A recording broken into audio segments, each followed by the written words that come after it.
Discovery. Go at throttle up.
We're just in time. Oh boy, underdriven. Okay, hold on. So this is the Artemis 2 mission profile press conference. Let's see what they got.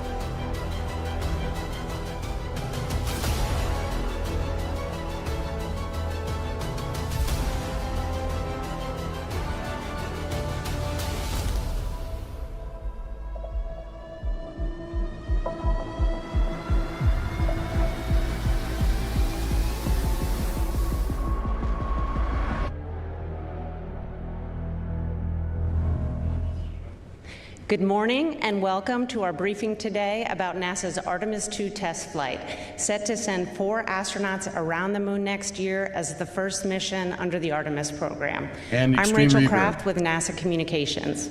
We have several key people here today at NASA's Johnson Space Center in Houston to share more details about the mission.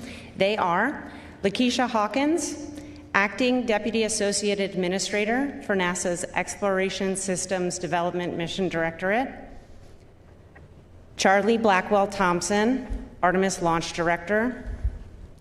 Judd Freeling, Artemis II Ascent Flight Director. Jeff Radigan, Lead Flight Director for the mission. Rick Henfling, Artemis II Entry Flight Director. Don't hit the mic, Rick. And Dan Flores, NASA Test Director. We'll have some remarks this morning from each of our participants here, and then we'll take questions from reporters both here in the room and on the phone. Reporters who are on the phone, you can get into the question queue by pressing *1. And with that, we'll start with Lakeisha. Good morning, and thank you for joining us.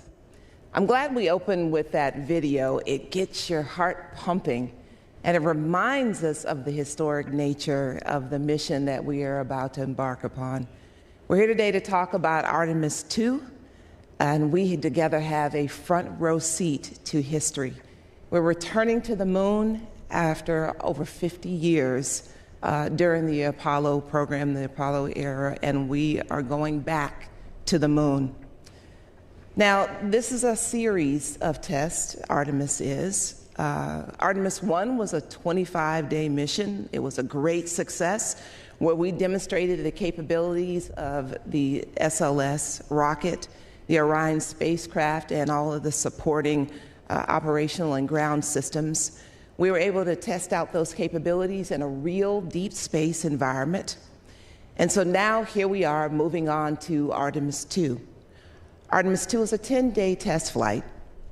We will be launching 4 crew, our friends, Commander Reed Wiseman, and pilot Victor Glover, and mission specialist Christina Koch, and Canadian Space Agency and mission specialist Jeremy Hansen. And them, along with our ground teams, we are going to be working together to execute this mission. But let me emphasize that this is a test flight. And so the activities that we do together, we are going to learn from them. And so while Artemis 1 was a great success, there are new systems and new capabilities that we will be demonstrating on Artemis 2, including the life support systems, the display capabilities, software, and et cetera. We'll be taking lessons learned that we learned from Artemis 1 and incorporating that into Artemis 2, and then building upon what we learned from the last mission. This is a stepped approach, and all that we learned from Artemis 2, we will build upon that to prepare us for our first crewed landing on the surface of the moon for Artemis 3. Now, there are some things that we're doing for Artemis 2. We can talk a little bit about what that mission will look like. This is going to be a free return trajectory. And what that means is a mitigation, we are going to essentially set the course when we do the translunar injection burn on day 2 to use physics, the Earth and moon gravity, to make sure that we can return the crew without having to make major course corrections, propulsion burns. This is something that we've experienced before. If you recall in your history, we did that on Apollo 8 and Apollo 13. And so when you look at this map, we go from launch, and then the boosters, of course, which provide about 75% of the thrust that we need in order to be able to get the spacecraft aloft. Once we do that, and of course the RS-25 engines burn, then we're going to jettison the boosters, as well as the launch abort systems. Once we get through main engine cutoff, then we're going to do an apogee raise burn and a apogee raise maneuver and a apogee raise burn. And then we're going to demonstrate a rendezvous proximity operations demonstration, and I think my colleagues are going to talk a little bit about that. That's going to be critical to ensure that we can control 2 bodies in close proximity to one another as we prepare to do something similar on Artemis 3 when we get ready to move the crew from the SLS Orion into our landing system in preparation for landing. Yep. And then after we dispose of the upper stage, the ICPS, We're going to do some checkouts of some of our life support systems in HEO, or high Earth orbit. And then we commit to translunar injection. We then make our path out to the moon, around the moon, and then a return back home. Once we get to the entry interface, once we hit the atmosphere, then all that's left to do is splash down and to safely recover our crew. Our job is not only to launch this crew, but to make sure that we return our friends home safely. So there's a couple other things I want to talk about. I'd like to talk about the mission management team. The mission management team will be activated about 2 days before the launch. Now, the mission management team is responsible for the overall risk management and critical decisions at key points during the mission. And that team is going to be made up of senior leaders and technical experts who understand the risk that we have been mitigating and thinking through, and some accepting as we lead up to the mission, and then be able to support that and lead that during the mission. But the real-time decision-making, a lot of that will be handled by my launch and flight and return recovery colleagues sitting next to me, and they'll be talking a little bit more about their jobs during this mission. We'll start at Kennedy Space Center, and then we will transition here to Johnson Space Center after the proximity operations demonstration on launch day 1. And then from then on, we'll meet daily, or they'll meet daily until the crew is safely returned. And so one more question that I often get asked is, when will we actually launch? The agency has made a commitment to launch no later than April of 26, and we intend to keep that commitment. We're also, though, working to accelerate as much as we can in terms of the preparations and the operations preparation to potentially as early as February. But we want to emphasize that safety is our top priority. And so as we work through these operational preparations, as we finish stacking the rocket, we're continuing to assess to make sure that we do things in a safe way. And once we get through some of those key integration points, once we get ready through some of those test prep activities, we'll be able to fully assess where we are. Now, the process that we go through in order to be able to set that is we understand where our progress is in terms of stacking of the rocket and our ops planning and preparation, our training planning and preparation. And then we take a look at the potential launch periods that are available to us.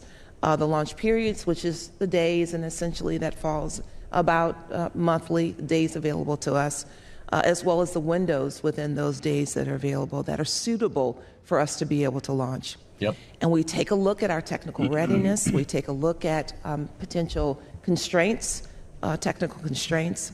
And we also, of course, take into consideration orbital mechanics, the physics of the Earth relative to the moon, the trajectory that we have prepared and set out for ourselves, and any range constraints, any Earth and space weather. All of these we put together to make an assessment of what is available to us to be able to execute on this mission.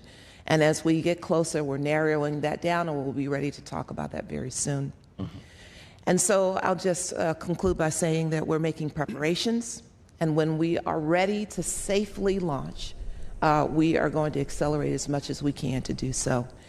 We'll be able to execute this mission, and it is our plan and our desire to be able to bring our crew safely home. With that, I'll turn it over. I think I lost the mic. With that, I'll turn it over to Charlie Blackwell-Thompson. Thank you, Lakeisha. Pretty succinct, man. That was a pretty good explanation. And thanks for everyone who's joining us today, either here in the room or online.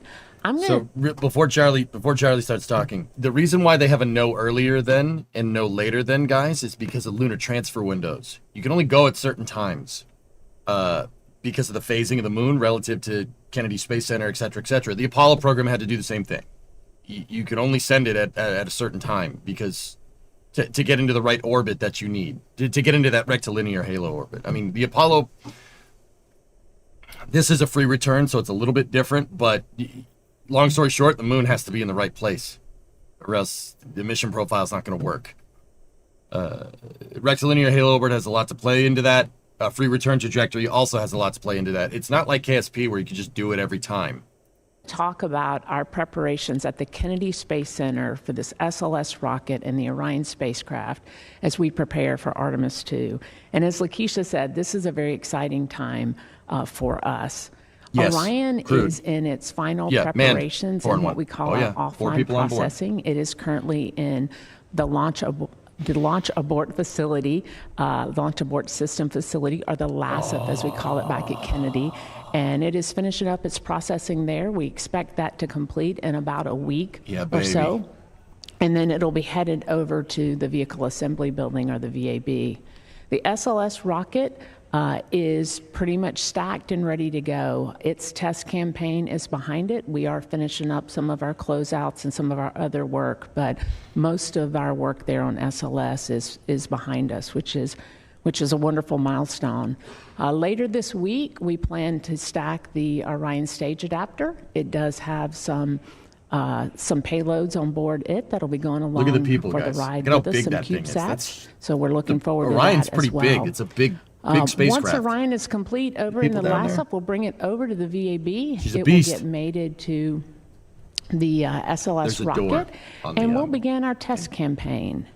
And as part of that, some of the tests are the same that we did during the Artemis 1 time frame. There's an end-to-end comm test. There's an interface verification test. Yep. But we also have some new ones.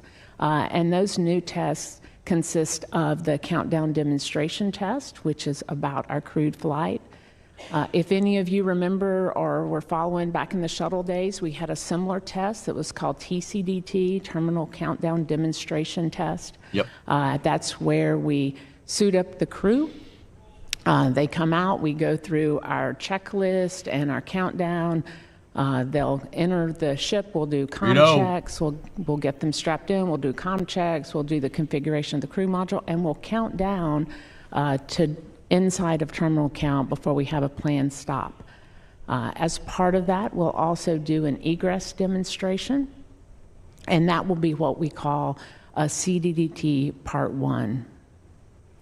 Once that testing is complete, we have some other servicing ops that we'll take care of in the vehicle assembly building. We will go ahead and do our flight termination system test, and we'll start closing out the vehicle compartments as part of our final closeouts of SLS. And when all of that is done, we'll get ready to roll out from the VAB show the rollout footage to the pad. Show the rollout footage. And you can see some imagery here from rollout from Artemis 1. It is truly a beautiful sight when that vehicle begins to make its way across the threshold of the VAB and along that 4-mile journey to the pad. Once we get to the launch pad, we will make the connections between the mobile launcher and the pad. We have a little bit of testing that we will do out there as well. We have some comm testing that we'll do in the RF environment. We have booster servicing to take care of. We have emergency egress system to do the final configuration of. We'll take care of that right after getting to the pad. We'll have the crew come out for what we call Part 2 of CDDT, and that is where we'll walk down that emergency egress system and go over the events of egress in the event that we have to perform one of those on launch day. After that, we're off to wet dress. Wet dress rehearsal will be a full tanking of the vehicle, core stage and upper stage. We will get into a terminal count, and again, we will count down inside a terminal count to about the 29-second point, and then we will terminate that test. Yep. We'll go review the data, and Right a few before days later, CAPU. we'll get into launch countdown. I think. Our countdown is 2 days long, very similar to what we had for Artemis 1. We do have a couple of changes, though, because we have a crew this time around. So after tanking, we have a new built-in hold that we will use just prior to sending the crew to the pad. We will send them out, get them strapped in, again, comm checks, and get the crew module configured. and we'll count down to our final planned hold point, which is at T-minus 10 minutes. Very similar to what we did during Artemis 1, we'll do our final readiness checks, make sure all of the work is complete, that we are tracking no constraints, and at that time, we will give the go to pick up the count at T-minus 10 minutes, which again is our last planned hold point, and we'll count down through terminal count. The launch abort system, or the LAST, will become available to us at 5 minutes 25 seconds. And then we'll count down through our terminal count. Again, we'll be terminating the propellant to the vehicle, pressurizing flight tanks, transitioning from ground power over to onboard power, and then transitioning the software from the ground over to the flight. And we'll get see down the condensation into that cloud? That was... inside of 31 seconds, and we'll count down. We'll get the GLS's go for core stage engine start right around 10 seconds, just like Artemis 1. We'll begin that stagger start of the engines, and then we'll have booster ignition and liftoff. And at that point in time, our launch control team will hand over control of the vehicle to the flight control team. And just like that, I'm going to do it here today as I hand off to Judd Freeling, our Ascent Flight Director. Thanks, Charlie. So, of course, we at the Mission Control Center will be following along the pre-launch with Charlie through the RF link of the Kennedy Uplink ground station. And we can probably still start the video. I got an animation to show you what it's going to look like when we lift off. So that 8.8 million pounds of thrust is going to start to propel the crew upwards towards our mission objective. There you can see. We'll clear the tower probably about 10 seconds after liftoff, and then we'll start a roll maneuver that will get the computer graphics. Just show the position, and then pitch down so that we can start developing some horizontal velocity. And you can see from this shot gives you a good wide angle from what that trajectory is going to look like. Just show the real thing. About a minute in, or we get to our supersonic, so Mach 1. A little shortly after, we get to our max Q. There at about 150,000 feet, the solid rocket boosters separate from the stack. We continue on upwards. Then about a little over 3 minutes, the SM panels jettison, revealing the solar arrays. And then about 6 seconds later, the last jettisons. That's the launch abort system. So we continue on past, get to a MECO, so main engine cutoff, and the core stage separates from the upper stage and the Orion space cavalry. Buddy, they have real shots of this. Good shot Why are you from showing renders? The core stage. By that time at MECO, we're at a 15 by 1,200 nautical mile orbit. With just the upper stage in Orion, we will do a few maneuvers, including extending the nozzle on RL-10 engine, as well as you can see the solar arrays deploying at that point. That's about 20 minutes into the mission. We'll continue on past that, and as that we're doing those activities, Christine and Jeremy will be getting out of their, they're setting up the toilet and the water dispenser.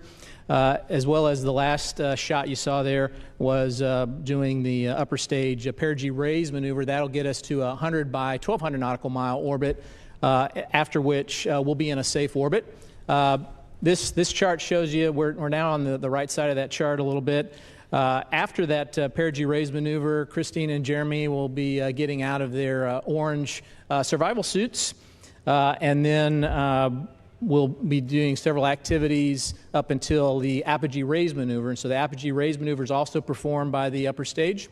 That'll get us to a 0 by 38,000 nautical mile orbit. That'll set us up for our ProxOps demonstration. At that time, after ARB, Victor and Reed will be getting out of their orange survival suits, and Christine and Jeremy will be setting up the camera for the ProxOps demonstration, so they have a good view out the docking hatch. At that time, we will then separate the ICPS from the Orion spacecraft, and that's when I hand over to our lead flight director, Jeff Radigan, for him to do the proximity demonstration. So, Jeff? All right. Thanks, Proximity. Jeff. So let's see, at this point in the mission, the crew and the Orion spacecraft are in a high Earth orbit. They're in a 24-hour orbit. It'll take them, again, 24 hours to come back around and get ready for TLI. And so we're going to spend that 24 hours checking out the Orion spacecraft, ensuring that everything is ready to go before we actually take the crew to the moon. And the first thing we're going to do there is, as was mentioned, is this ProxOps demo, where we're going to take Orion and we're going to have Reed and Victor fly it and approach the ICPS. We're going to do that in a way that checks out the handling qualities of the Orion spacecraft. Let's see if we could cue the video, please. We've got a nice animation that'll show you exactly what we're going to do there. So we'll separate from the ICPS, and the Orion spacecraft will then flip around and go nose on to ICPS, which is where our camera is for docking. And the crew will use that camera to then do a series of maneuvers to ensure that all of our ground models, all of the preparations that we've done prior to flight actually match what is going on with the spacecraft. And so they'll do a series of turns, a series of approaches and departures in order to ensure that the manual control of the vehicle is what we were expecting it to be.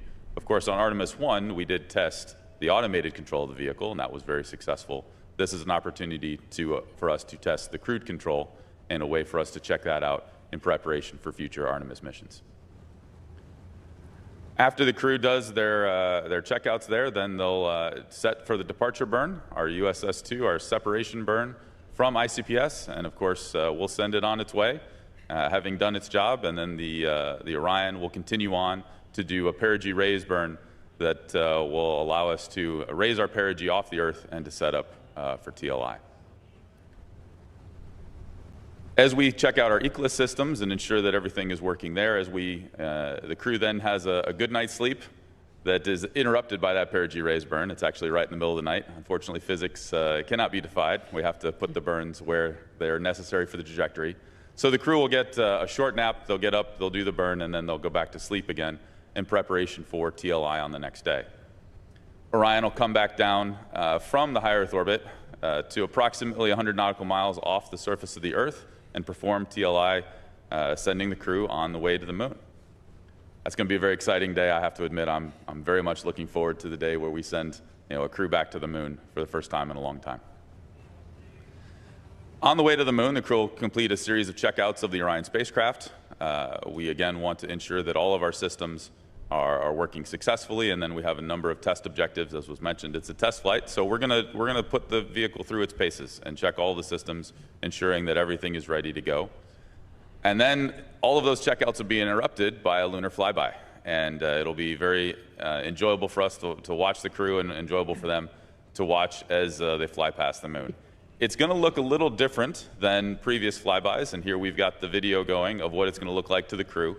They're going at least 5,000 nautical miles past the moon, which is much higher than previous missions have gone. And so the moon's going to look a little bit smaller. A comparison I can give you is if you held a basketball out from your hand, that's about the distance, the sight distance that the moon will appear to the crew in the window. So it's going to look a little bit smaller, since they're not going as low, but they are going further past the moon than anyone's gone before. And so I'm sure they'll be pretty excited about that. They'll complete their observations, and as you saw in the video, half the moon is lit, half of it is in darkness, and so the crew, as they go, they'll see that transition, and I think the video we have is representative of early in the year, and so they'll complete their observations and then become on their way back home. We do have a series of correction burns. Lakeisha mentioned we're on a free return trajectory, but we will be slightly correcting that as our nav dispersions cause us to do those correction burns on the way home. So we'll have a few of those. And as we approach the Earth, then I'll hand it over to Rick, who's our entry flight director. Thanks, Jeff. And thanks to all who were able to join us this morning in person and online. So I am in charge of the entry team. So we will come on console about the time that the flight crew wakes up on landing day. We will have a short conference with Reed and Victor and Christina and Jeremy. We'll provide them updates on the weather at the landing site and any other updates on spacecraft performance from the overnight period.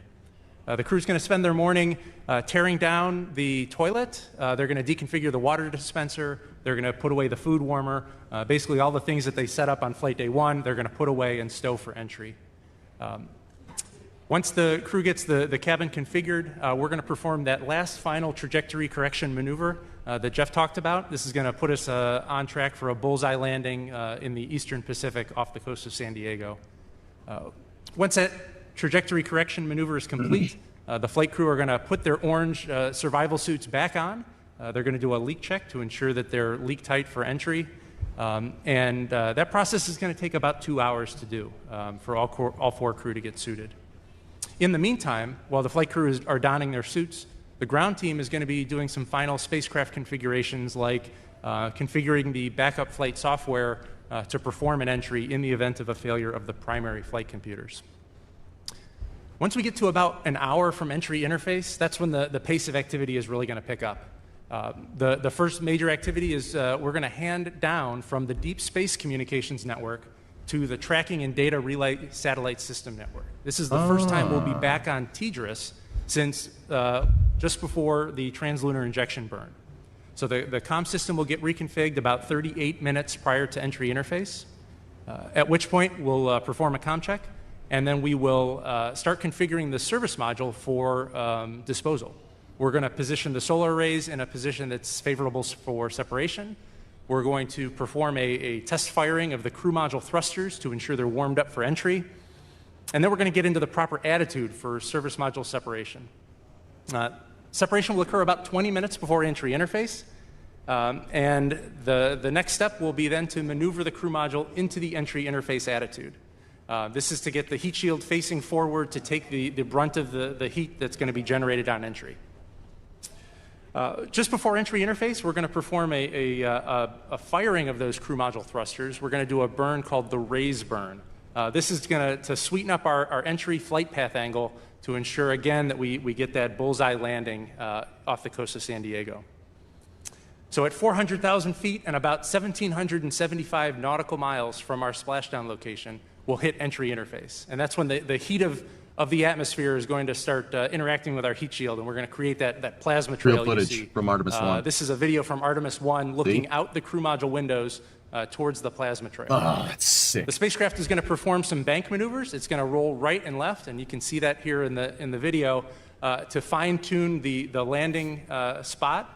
Our entry guidance flight software will take care of that for us. And that's all going to put us on target for that targeted splashdown waiting for the recovery forces.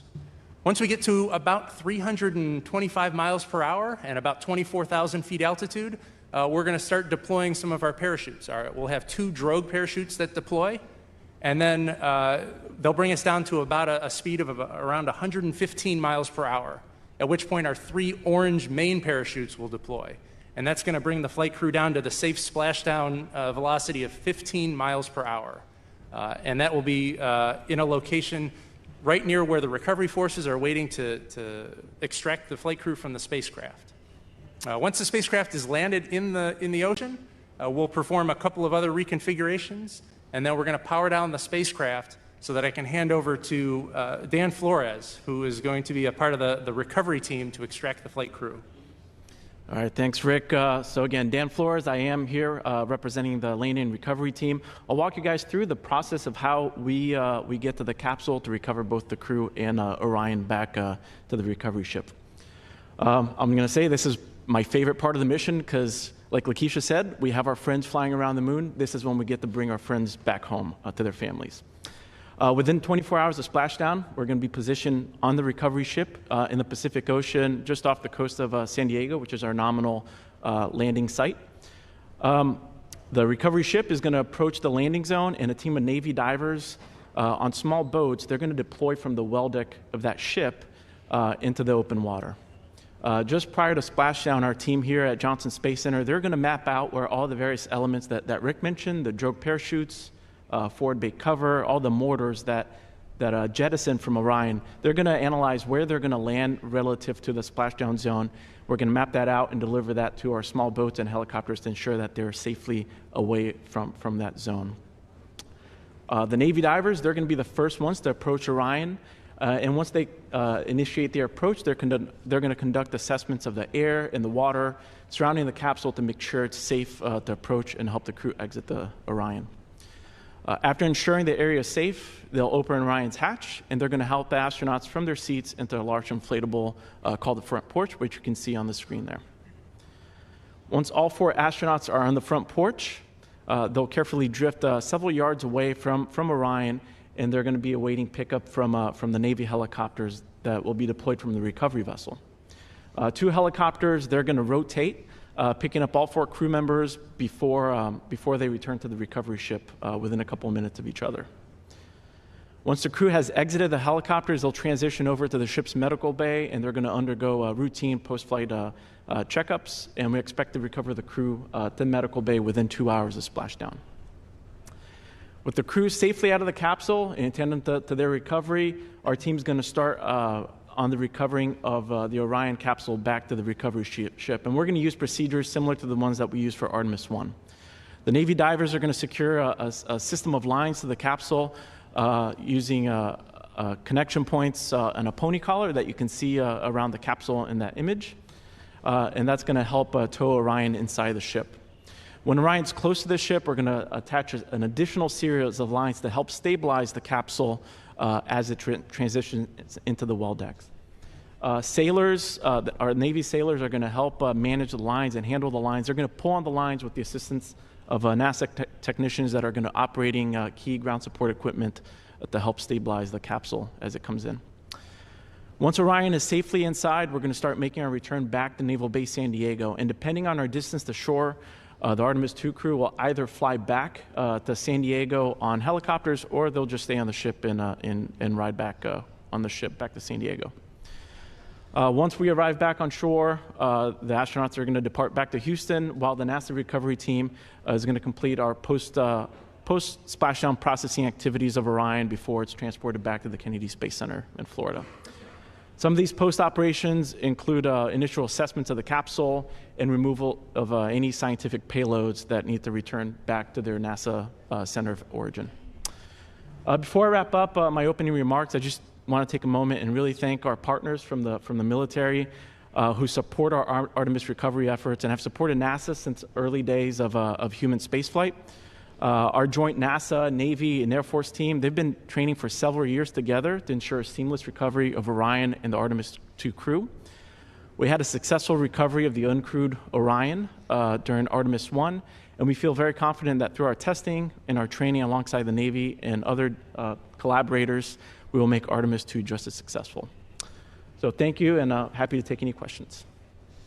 All right, thank you all. We'll go ahead and take some questions, both here in the room and on the phone. For those joining by phone, just a reminder, you can press *1 to raise your hand and *2 to put it down. And as you ask your questions, please limit yourselves to 1 to start, and we'll go ahead and get started over here.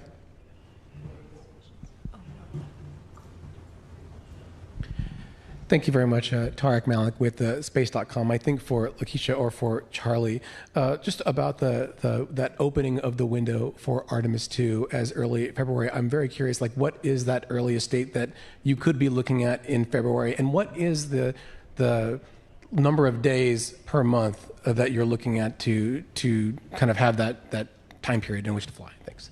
Okay, Charlie, why don't I start, and then you can help me fill in the gaps, right? So right now, that window could open as early as the 5th of February, depending on how we progress. Of course, there will be more work in order to be able to nail that down. In terms of launch periods, generally those windows go anywhere, our periods range anywhere from 4 to about 8 days in each month. And so as we get closer, we'll be able to more clearly communicate what those periods could be. Anything you want to add, Charlie? No, I think you covered it. Okay, thank you. So I think this is for Jeff. Approximately how much time around sort of closest approach to the moon is that period that the crew is going to be doing that? I mean, about how much time is that?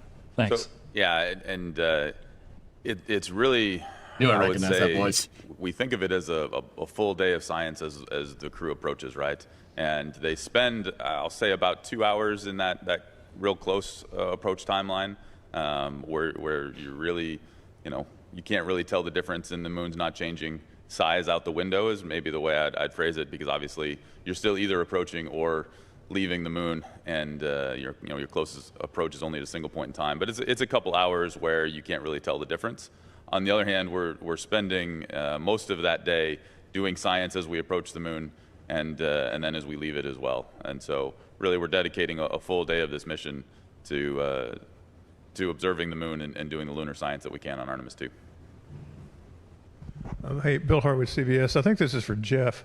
Can you go over with us I know you're on a free return trajectory, obviously, but if you have a major problem with the TLI burn, like either the command module engine doesn't fire, it underspeeds, what sort of abort options are there once you get to that point in the mission, and how do you get back if you don't get a full duration burn, that sort of thing? Thanks. Good question. So I'm going to split your question into a couple answers, because I'm going to avoid using the word abort on what we call a TLI recovery. And so I do want to differentiate there, because we're going to do the TLI on the ohms that Orion has, and so we'll start with that engine.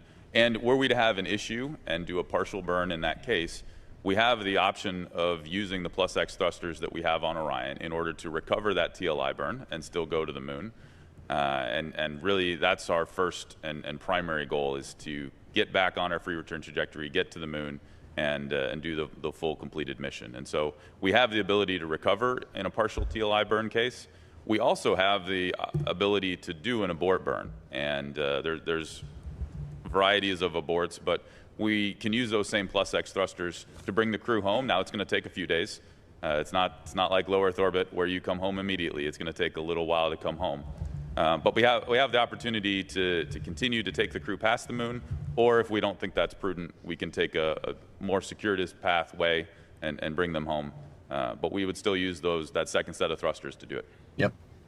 Cool.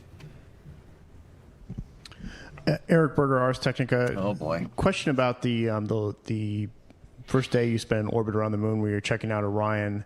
If there's a problem with some spacecraft system, thermal or whatever, that you might be able to fix or address, is there a loiter period? Could you make a second orbit and then go to the moon, or how long do you have to kind of check the spacecraft out before you have to make it's an a decision eccentric to come orbit. back to You Earth have a lot of or time. go out to the moon?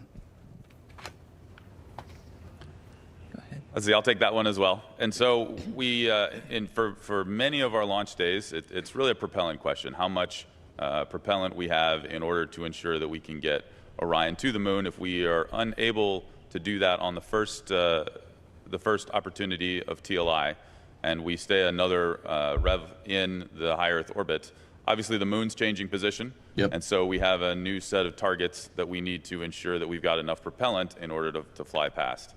And so most days we have that opportunity to do a second rev in the high Earth orbit and try and fix whatever issue caused us to miss that first TLI opportunity. And of course, that's our preference, right? We want to solve whatever problem we run into, and then we want to take the crew to the moon. And so we have the opportunity to do that, again, assuming that the propellant is there, and in most cases it is. It is launch day dependent, but that is something we're preparing to do, and something that in the eventuality that we're unable to do TLI on the first rev, we'll do it on the second rev. Okay, we'll take one more here, and then we'll go to take a few from the phone. Go ahead, Micah. Thank you. Micah Maidenberg, Wall Street Journal. For Administrator Hawkins,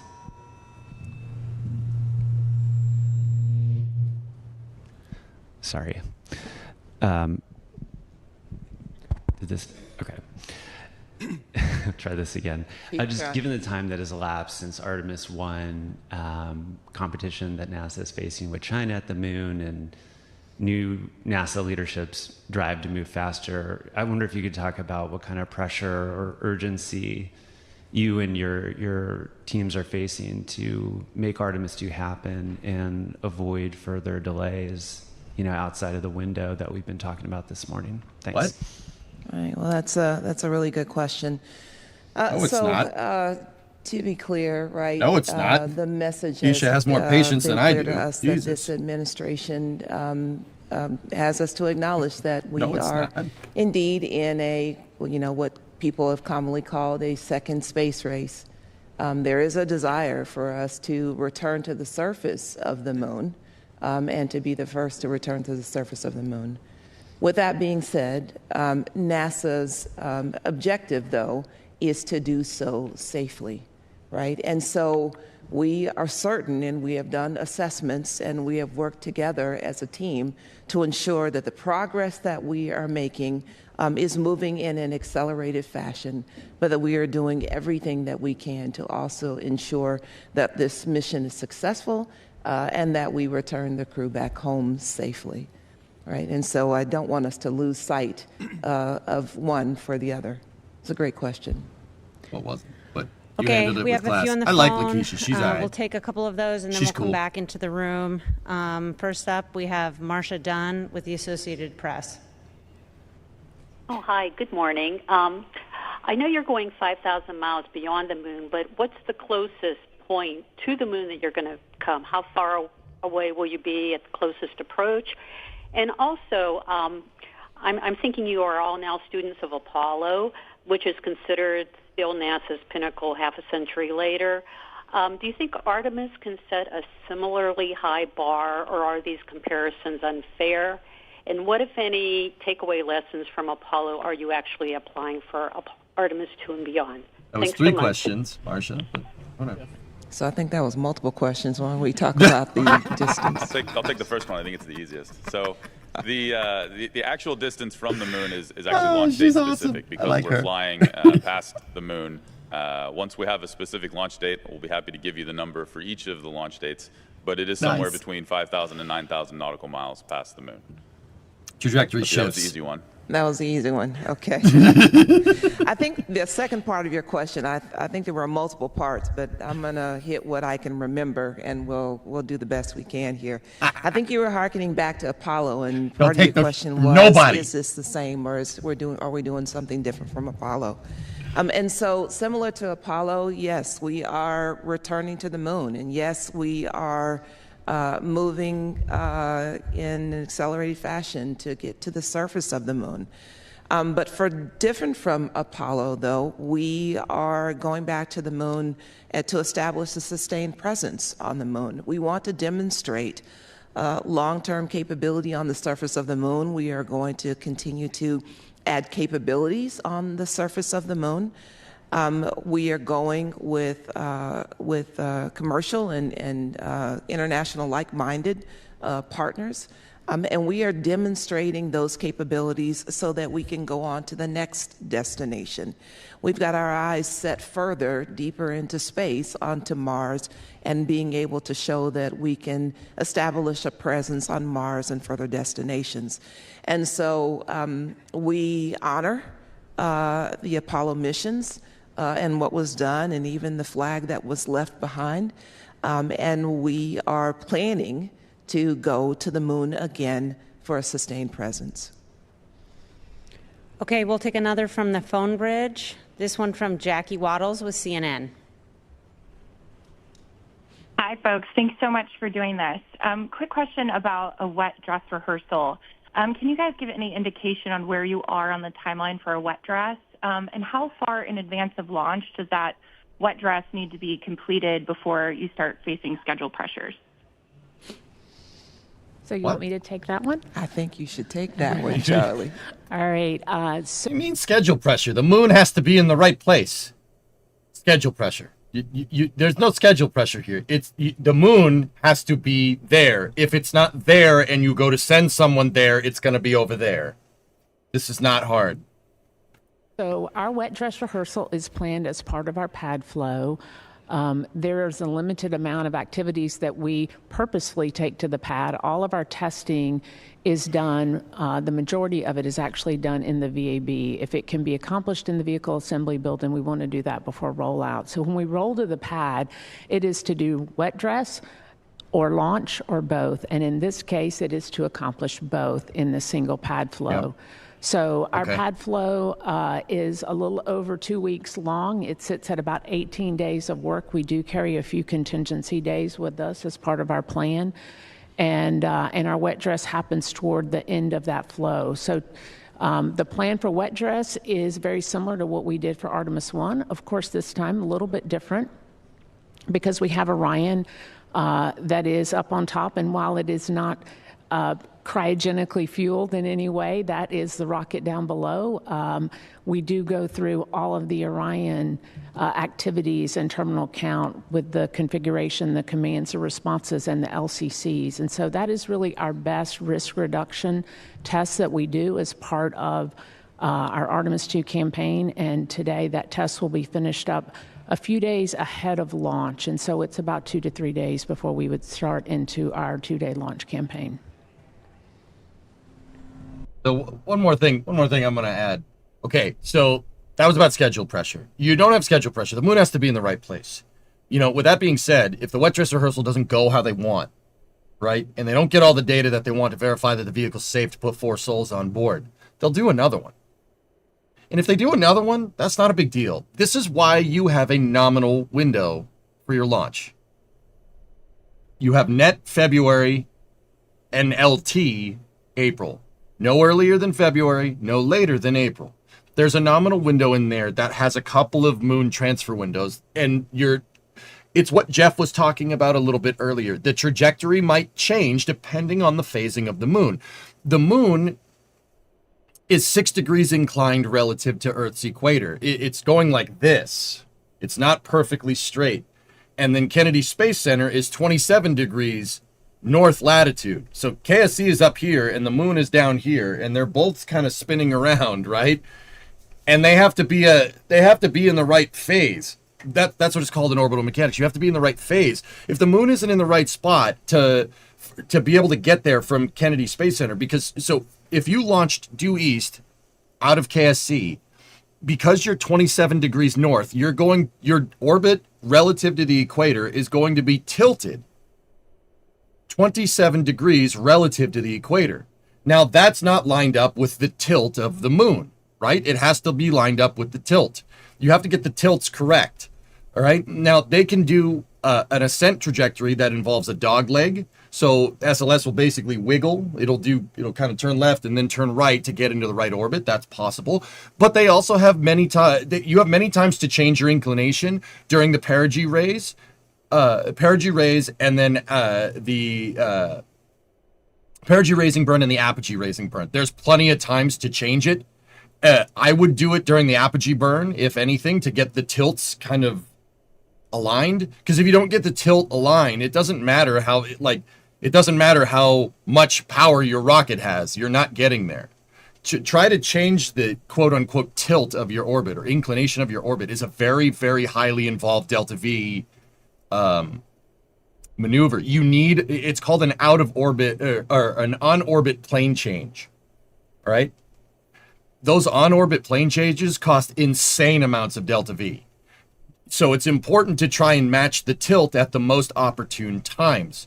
And in order to do that, that's what I mean about the moon being in the right place. It has to be in the right spot, or else you're not going to have enough fuel to complete the mission. If you try to spend all your fuel trying to go against the force of gravity. Basically, spacecraft are designed to go with the forces of gravity.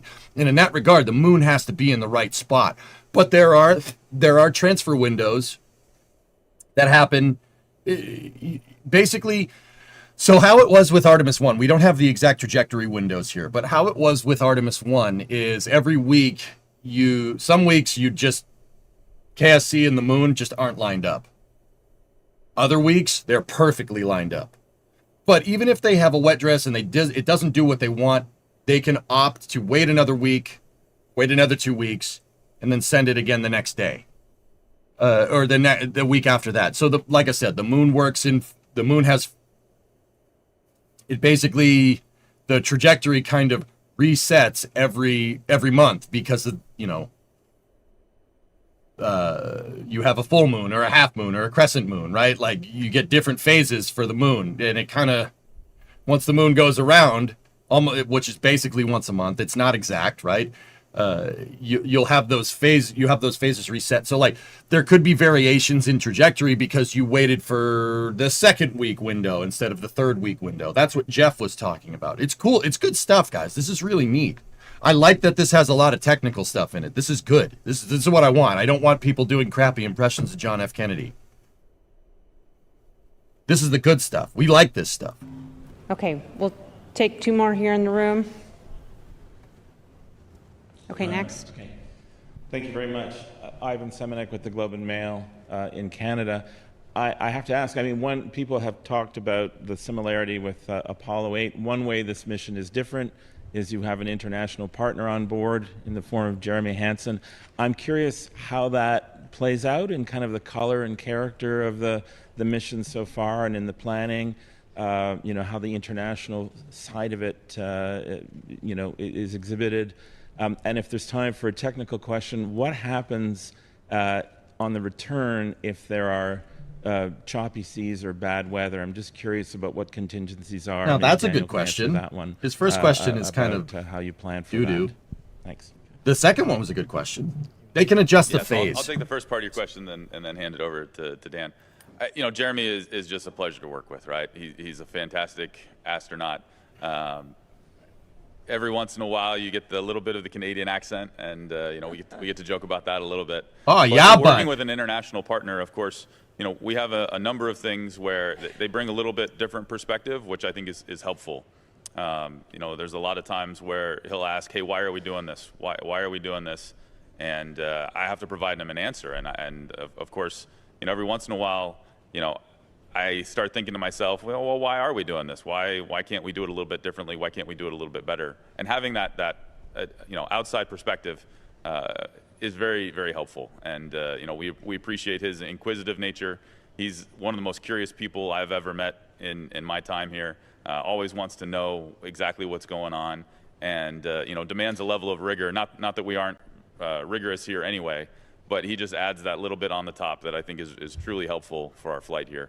And the way he gets along with the rest of the crew is, I think, demonstrative of that. Is the one he's generally the one pushing to, hey, why can't we do this? Why can't we make this a little bit better? And those are all great questions and things that we truly enjoy about working with them. Yeah, with respect to the choppy seas for landing, right?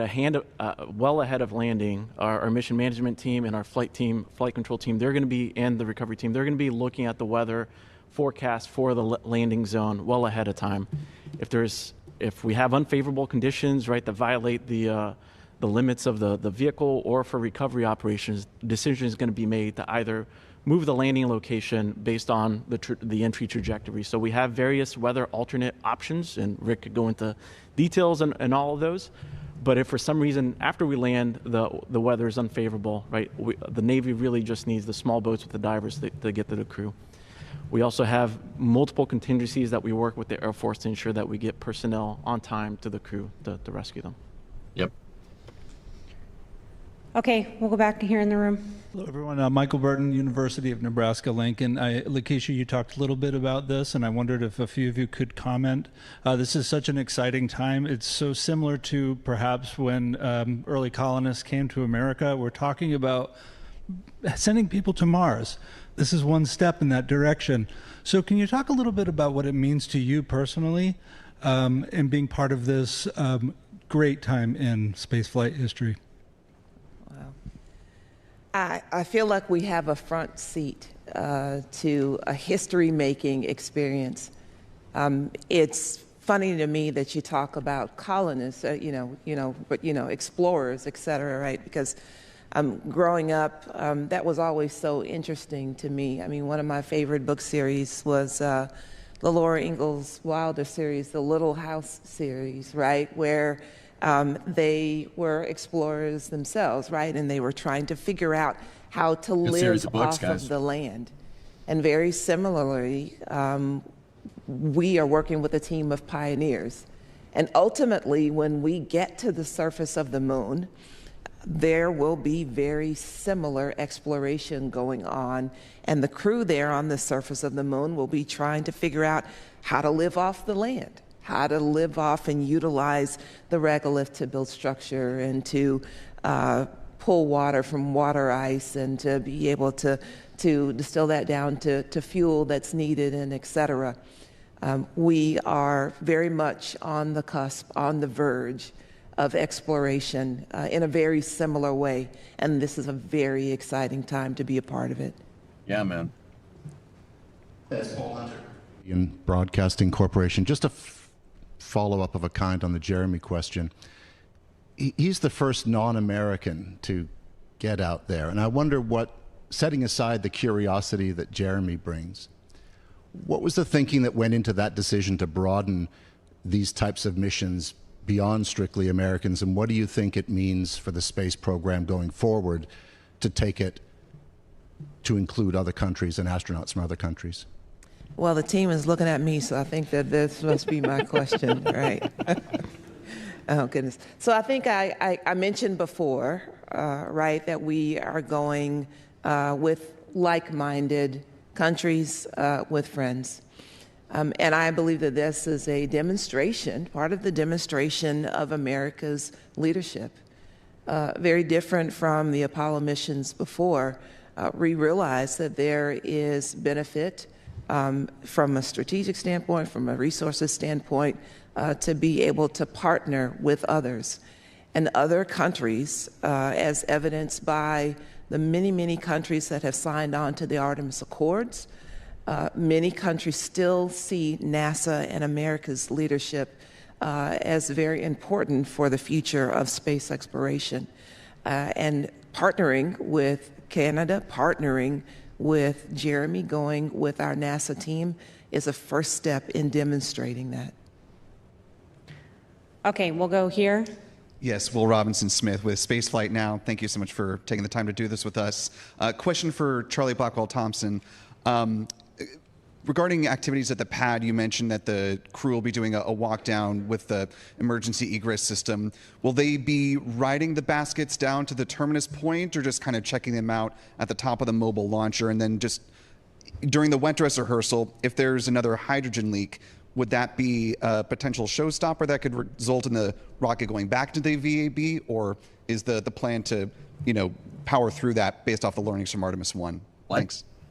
So the test at the pad with the crew is a walk down of the system configured. It does include a basket release, but at this time, as part of the baseline, it is not does not include the crew riding the basket. It is really close to the launch, and so we certainly do not plan to have the Artemis 2 crew ride the basket. That's fair. In regard to wet dress rehearsal, and what we would do in the event that we had an issue, we learned an awful lot during Artemis 1, and we learned the relationship between the flow rates, the pressures, and how those manifest or could manifest into leaks. We have made some modifications to the ground side of the plate, the LH2 plate, that we think we'll see some improvement there. And then also, if you recall, during Artemis 1, we had a leak with the replenish valve that is on the mobile launcher, and that was during launch countdown attempt number 3. So what I would say is that during Artemis 1, we learned a whole lot about how to manage our way through the loading operations. That was very successful on the 3rd launch attempt. It was a really quiet tanking until we picked up that leak on the replenish valve. Since that time, we've actually modified that valve. You recall, we sent a red crew out to the pad. They torqued it. We didn't have any additional issues, but we've actually made a change to that valve to kind of keep some additional compression on it. So we don't expect to have that problem again. We fully tested it in a cryo environment in a cycle set that was very reflective of what we would do for launch. So we believe that that issue has been put to bed. We intend to load the vehicle very similarly to how we did it for launch countdown attempt number 3. And so we believe that we'll have success there as well. And then I mentioned on the backside of the ground plate, we did make some additional mods. The interface between the flight and ground plates are exactly the same. So that's the reason that we believe the loading procedures that we utilize for our tanking test, which was successful, as well as launch countdown attempt number 3, which was successful, we believe that those will serve us well. In the event that we had something that needed to be repaired, it would really depend on what that repair was. You may recall that we ended up changing a seal out at the pad, and we were able to remain at the pad and get that work done. So really would depend on what the problem was. Eric Berger, Ars Technica. A couple more from me. If you do launch on the 5th, is that a night launch, I think? Do you have a time or a window for that day? And then if there's a government shutdown at the end of the month, does the launch slip day for day, essentially? Charlie, why don't you take the first part, and then I'll follow up with you. Yep, I certainly can take the first part. So most of our launch attempts in that February window are in the evening. Yes. And to the second part of your question, in the past we have typically been able to prepare for and work with leadership to be able to request and gain exceptions to be able to continue very safety critical activities in the event of a shutdown. And we anticipate in this particular case that this is obviously very safety critical, and we anticipate being able to request and being able to continue to move forward on Artemis 2 in the event of a shutdown. Okay, Micah, go ahead, and then we'll go back to the phone bridge. Hi, Micah Maidenberg, Wall Street Journal. For Director Blackwell-Thompson, I'm curious, did the anomaly with the SRB during that test over the summer prompt any new checks or analysis regarding the boosters that are going to be used for, or the SRBs that are going to be used for Artemis 2, particularly with regards to crew safety? Thanks. So I'll take a shot at this, and then I'll look to Lakeisha for a little bit of help here. But that was on the new design of the boosters, which the issue that they had. And I do not believe that there's an applicability for the current booster design, which is based on our shuttle heritage. Yeah, so that's correct, Charlie. That actually was a different configuration of booster. And so while that was an excellent demonstration of the evolution of potential future booster designs, it has been made clear, and we have confirmed that there is a difference between the two booster configurations and not applicable to or impactful to Artemis 2. Okay, we'll go back to the phone, and we have Jeff Faust with Space News. Good morning. Question for Jeff Radigan. When you're doing that ProxOps demonstration in the vicinity of ICPS, how close are you able to get to the upper stage, or can get to the upper stage before safety becomes an issue? And how long would you have to actually perform those tests before you have to move on to the next phase of the mission? Thanks. So appreciate the question. At that time, let's start with the fact that ICPS is going to be passivated, and so its main propulsion system will have all of the propellant vented from it, and it'll be relying just on its reaction control system. And so that actually allows it to be at a low energy state, and therefore allows us to bring Orion as close as 10 meters and fly in formation with the ICPS, and be confident that if we were to have an issue with ICPS, the crew would have plenty of time to react and then do a breakout burn to take Orion away from ICPS. And when I say plenty of time, I mean on the order of roughly 10 minutes to observe that something was wrong. It gives us a chance to talk about it with the crew and then perform a breakout burn. So due to the fact that we've configured the vehicle ahead of time to be able to approach Orion, we can bring what is fairly close in spaceflight, 10 meters, and still be confident that there's not going to be a safety issue if we have an issue on ICPS. As far as how long the demonstration is going to take, it's roughly about an hour and a half. I think of it as really two 45-minute sessions. We've got a first session where the crew is actually piloting off the nose of ICPS, and then ICPS will do a turn about halfway through, and then we'll perform our flight test on the side of ICPS before doing our breakaway burn. So about 90 minutes. Okay, next we have Lauren Grush with Bloomberg. Hey everyone, thanks so much. I wanted to follow up on the ProxOps demo as well. I'm just curious how you use that demo to inform Orion's future docking for Artemis 3. Is there additional testing beyond this demonstration to ensure a smooth docking? And will this ensure that Orion can dock with any type of lander? Just would love more details there. Thanks so much. So I'll take a shot at that one. What we're really learning on Artemis 2 is how closely our ground simulations and our ground models match the spacecraft as it flies in space. Yep. This is why we need a fixed target in space to actually pilot Orion around, such that the inputs that we've modeled on the ground and that we have full confidence in has gone through a full verification program. And of course, this is not our first time docking vehicles in space. We actually do that pretty regularly. But we want to test this specific vehicle in Orion in order to ensure that everything matches. And so as far as confidence going forward, I actually have great confidence in the vehicle today, even before doing the ProcSops demo, that we would be able to dock with future vehicles. It's something that it's an operation that we're quite confident in doing and have done with many other vehicles before and gotten the verification right on the first try. But it also makes a lot of sense, since we have this opportunity to go test it, we absolutely should go test it in flight. And so that's really what we're doing with the ProcSops demo, is testing our verification in space. And so I'm looking forward to seeing how it correlates. I expect it'll correlate quite closely, but of course that's why we do the test, is so we can learn something that we couldn't learn on the ground. Next up on the phone is Marcia Smith with Space Policy Online. Thanks so much. I had two questions. One is on the ICPS and the service module. Will they be commanded to re-enter? You mentioned that you're going to be passivating the ICPS. Will the reaction control thrusters be enough to deorbit it? And will the service module automatically re-enter? What happens to those?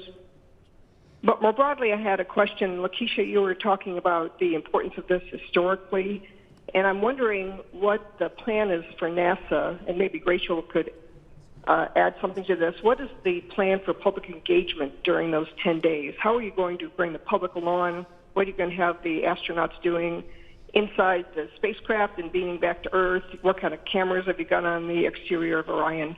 That kind of thing. How do you bring the public along? So I'll take a shot at the first one.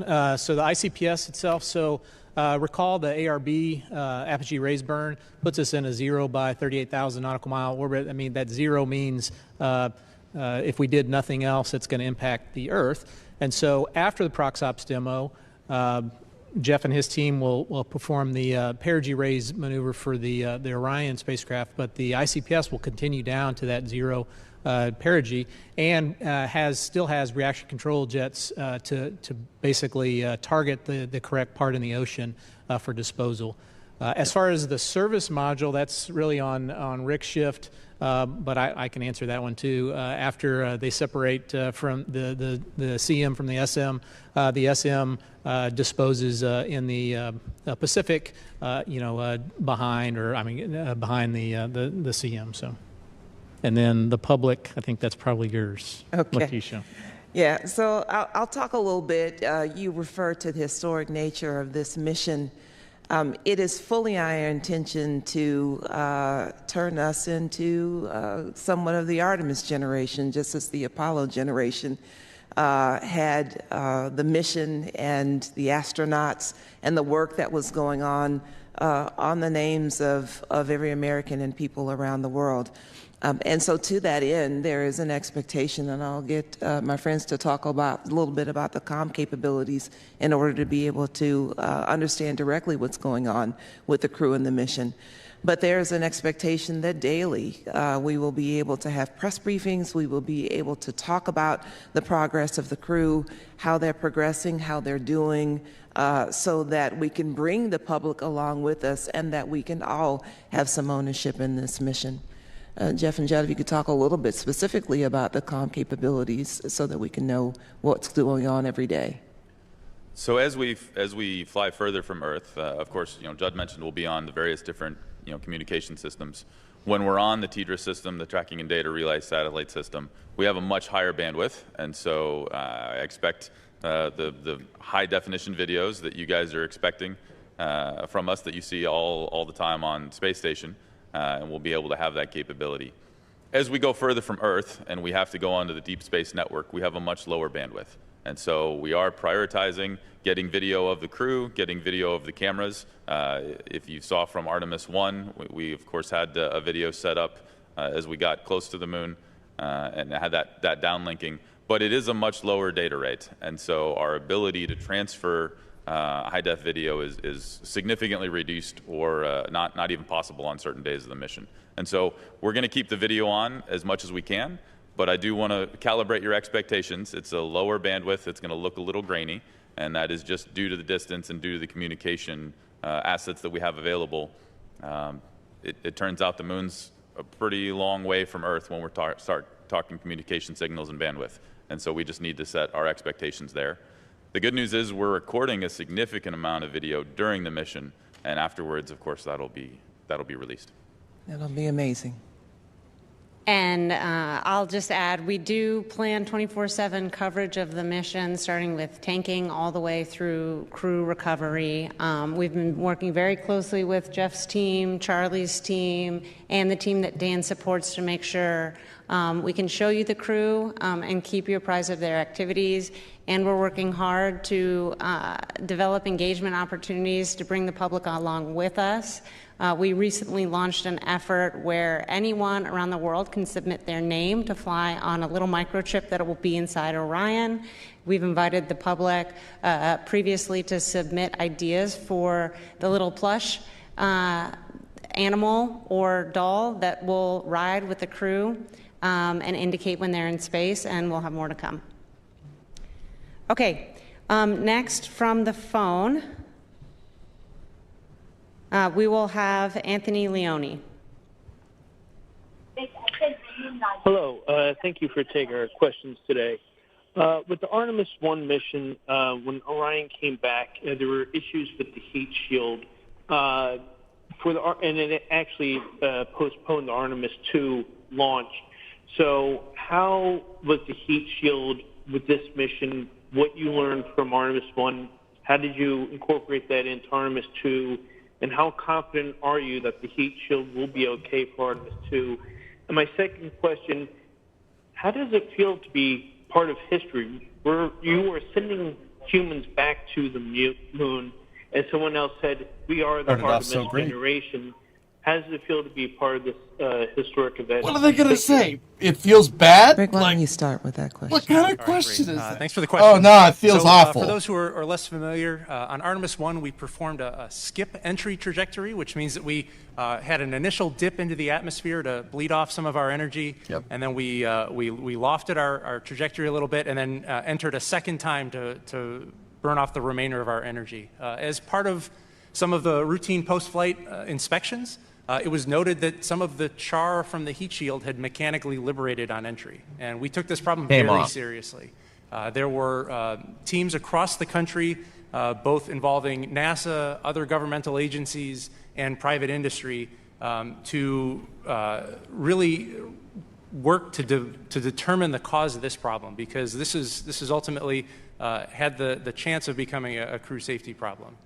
And what those teams found, both the primary team as well as an independent review team that was set up, was that the gas generation, as the ablative heat shield decomposed during entry, that gas generation, the expectation is those gases dissipate through a porous heat shield. No, they permeate And as instead. the gases are generated and the heat shield material turns to char, it becomes more porous. And the ideal solution is, as that porosity increases, the gases that are generated get dissipated and move away from the spacecraft. What we saw on Artemis 1 was the trajectory that we flew, this skip entry, created a environment where the gases that were generated as the heat shield decomposed, the generation rate exceeded the rate of the gas dissipation. And when the generation rate exceeds the rate of dissipation, we get a pressure buildup. And that pressure buildup inside the heat shield is what ultimately resulted in that mechanical separation or liberation that we saw on entry on Artemis 1. So what did we do about it? Well, we understood that, and this was understood and replicated in multiple tests. We had test facilities across the country engaged in solving this problem.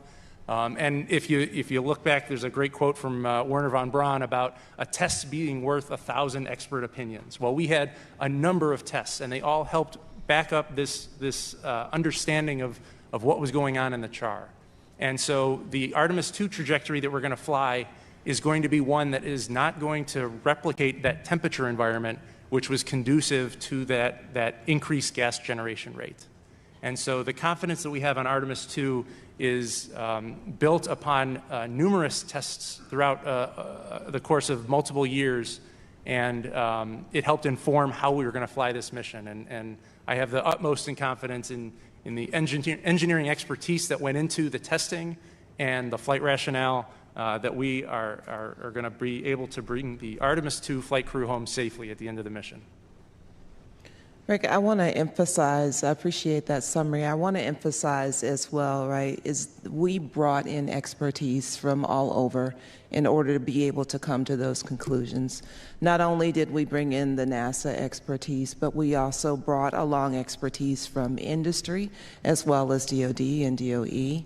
You mentioned there was an independent review team that came in, a group of experts that came in and assessed and affirmed that they too agreed with the conclusions that were drawn, the testing that was done. They had an opportunity to walk that down and fully understand that as well, and agree.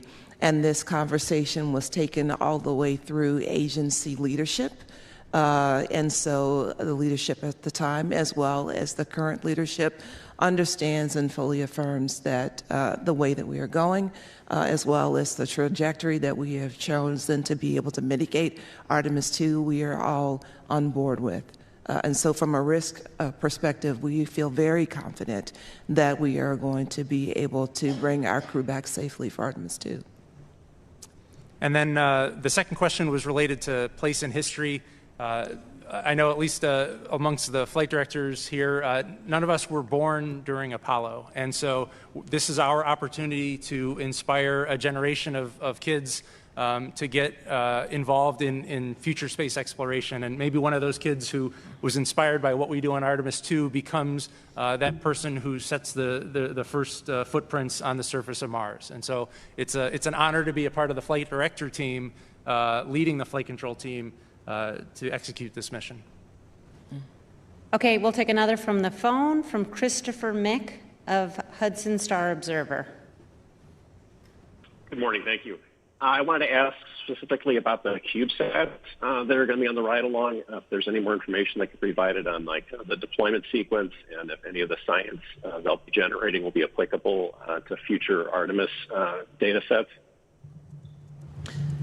So why don't I start, and maybe you guys can jump in and provide a little bit of context for whatever I missed. So we are going to be bringing a few payloads along with us, as you call them, CubeSats. And this is another opportunity for us to partner, specifically with other countries. So far, what we've got confirmed is 3 CubeSats that are fully integrated. One is from Germany, and we call that TACLES, and that is an assessment of radiation effects on electronics. The second one is with Saudi Arabia, and that is a series of instruments that is going to be checking out space weather. And then the third is from South Korea, and that one is called KRAD, and that one is going to be checking out the biological effects of radiation. And once deployed, those instruments will be able to go off and independently assess all of their test and science objectives. Anything you guys want to add to that? Let's see, Lakeisha, I'll just mention that as far as deployment, that occurs after the ProxOps demo and after Orion has done a separation burn from ICPS. One of the last things ICPS does is activate the launcher and put the CubeSats out prior to it finalizing its disposal trajectory. Okay, we'll take a few more here in the room, and then we'll wrap up. Hi, Philip Sloss again. I think this is for Judd. Could you talk a little bit about the launch abort modes and maybe some of the calls that we might hear from the Capcom and the crew during the launch? Thanks. Yeah, sure. So we have continuous launch abort capability throughout the window. We also have a single engine capability. So those are two a little bit closely rated but different concepts. So right off the pad, we have a single engine capability that takes us all the way to the Pacific Ocean if we get a single RS-25 engine failed off the pad. And that mode that we would abort in if we had an additional failure, so something that was emergent during that time, is the last abort mode 1. So that we have that abort mode all the way up until the last jettison, which is about a little over 3 minutes. The single engine out capability also, let's see, at about 23 seconds or so, we gain a higher energy alternate mission. So if we had a single engine out after that 23 seconds, we could make a mission to a low Earth orbit. We would lose the lunar mission, but we'd still make a mission and be able to check out all of the life support systems in a low Earth orbit. Our next major milestone would be another 3-engine press call, so that's about 5 minutes, 5:15-ish or so, whereby if we lost RS-25 engine after that time, we could make full nominal mission. During the time between last jettison and we'll call it about 7 minutes and 30 seconds, we have what's called a Mode 2 or untargeted abort splashdown capability, whereas we would land in the Atlantic Ocean.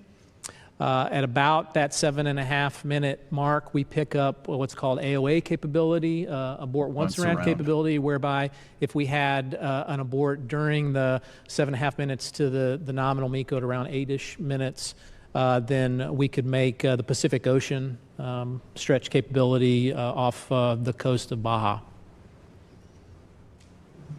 Bill.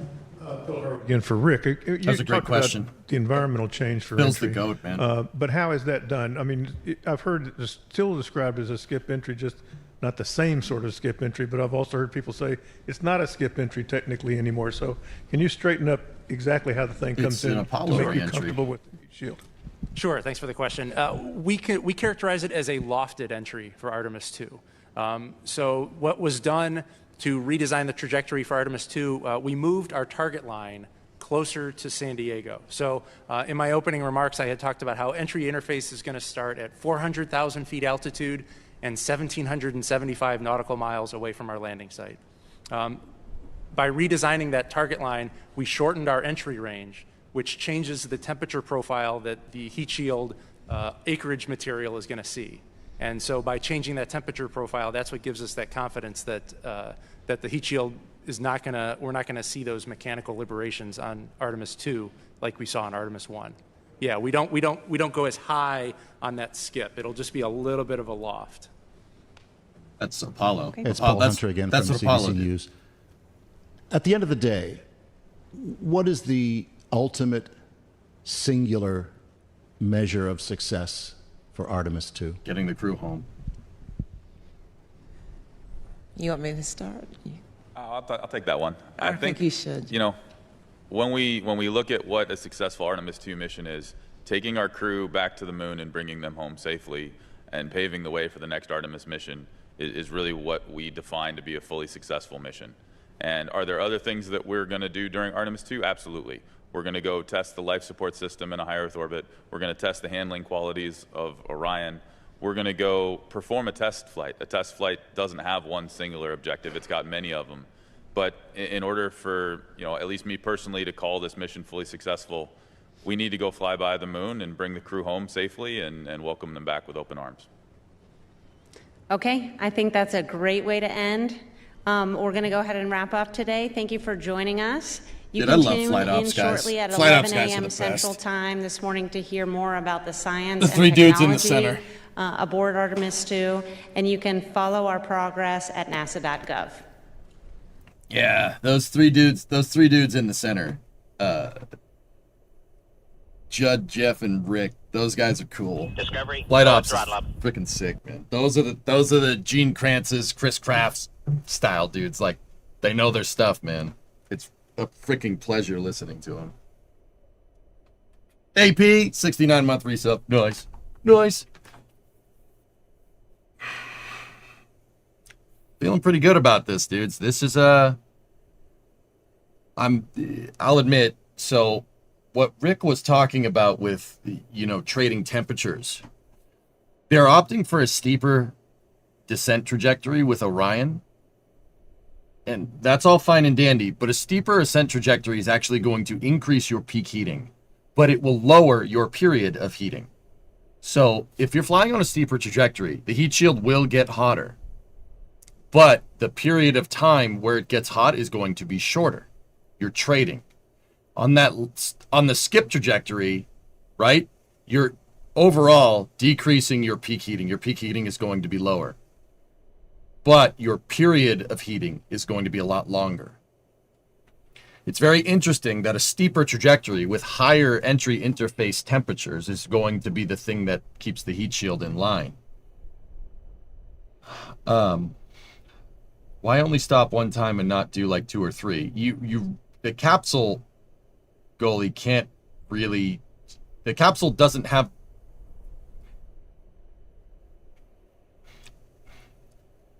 The capsule really doesn't have the life support systems to be able to stay powered and functioning for 2 to 3 orbits. You're coming back from the moon. Remember, that's an Eccles bottleneck. That and, well, that skip trajectory and even a lofted trajectory to an extent is yeah,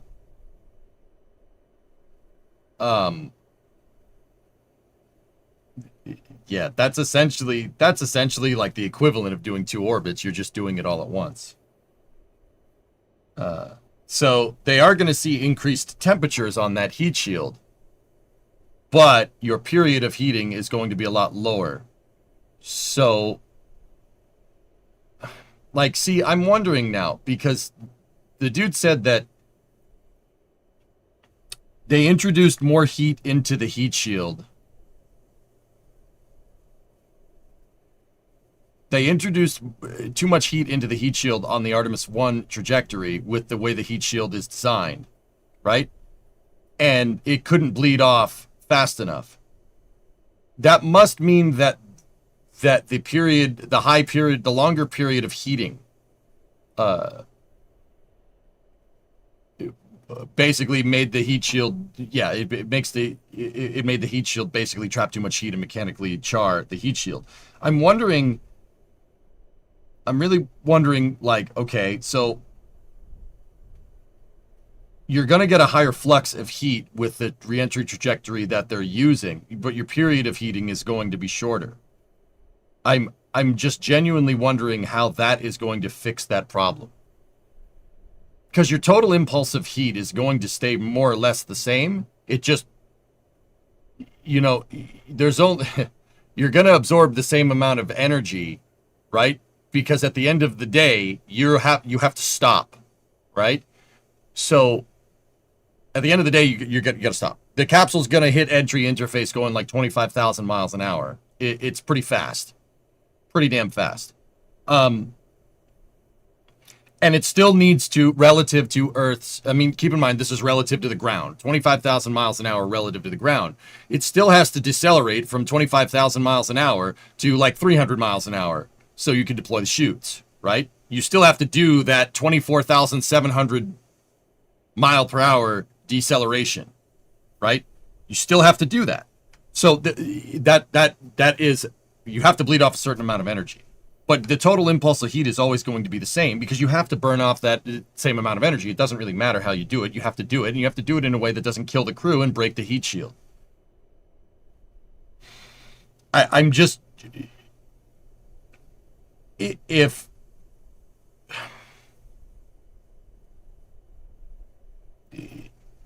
the rate of heat transfer exceeded the ability of the heat shield to be able to flux heat out of through ablation out of the heat shield design, I'm genuinely curious what the higher delta, the higher change in heat energy flux, so the rate of heat energy introduced from a steeper trajectory, how do you know that's not going to char the heat shield too?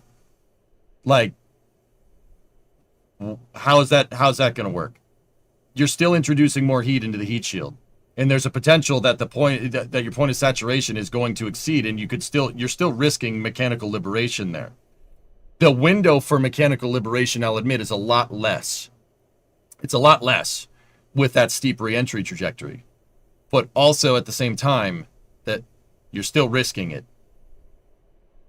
Ground-based testing.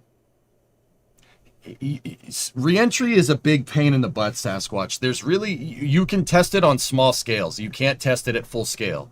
That's why this footage right here is such a dang treat, because it's the first time anybody's been able to image reentry on a big scale, right? You did not get views like that with the space shuttle. This reentry testing is invaluable. Like, dude, even the data that was generated from Starship's multiple successful reentries at this point, that is enough, like, in terms of space flight data, that is a huge piece of equity in the company that not many people have. Like, not many organizations have. Higher gas pressure might increase the gas dissipation rate. That's a good point, Triados. Yeah.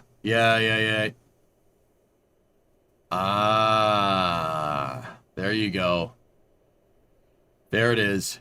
Yeah, you're right. By doing that lofted trajectory, they spend more time. You spend more time in the atmosphere. So the heat shield on top of its energy flux through ablation, right? You can convect heat off of it as well. There you go. There you go. Good call. That makes sense. Yeah, that makes perfect sense. Actually, that's a good call. So now my next question is, why the heck do you do that skip reentry at all? Like, what's the point? Why do that?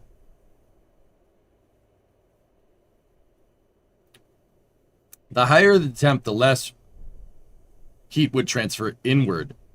Heat would get ablated with the material instead of baking the entire thing at once. Yeah, Blue Flare, I'd be really curious as how Avcoat, the rate of ablation with Avcoat relative to thermal flux, I'd be very interested in understanding that more. I'm sure there's data on it.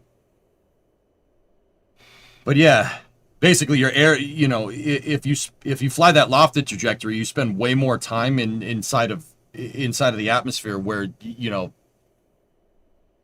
it's not like this air density down here, the capsule would destroy itself. But it sounds like they're going to use the atmosphere to also air cool the shield.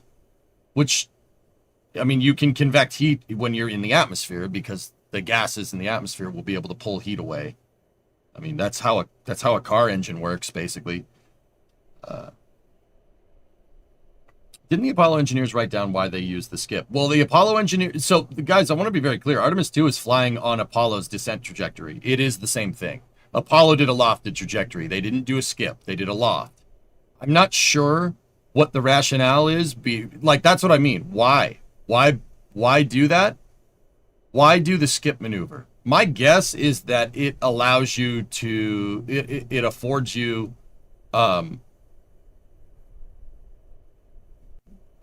it doesn't constrain your launch criteria because recovery conditions at the landing site are a very big deal. And if you can skip the capsule, you can just change the site. You know, like it's like Rick was saying, they shortened it up for Artemis 2. So there, you know, the weather in the area is going to play a bigger role. But if you are flying on a skip trajectory, your reentry corridor is a lot longer, and that gives you more time to be able to steer the capsule in a different direction. And opt for a different recovery site. This is what Dragon does with SpaceX. SpaceX does this. They don't recover on the East Coast anymore, but sometimes they would recover in the Gulf. Sometimes they would recover, you know, in the northern parts of the Gulf, like by Pensacola.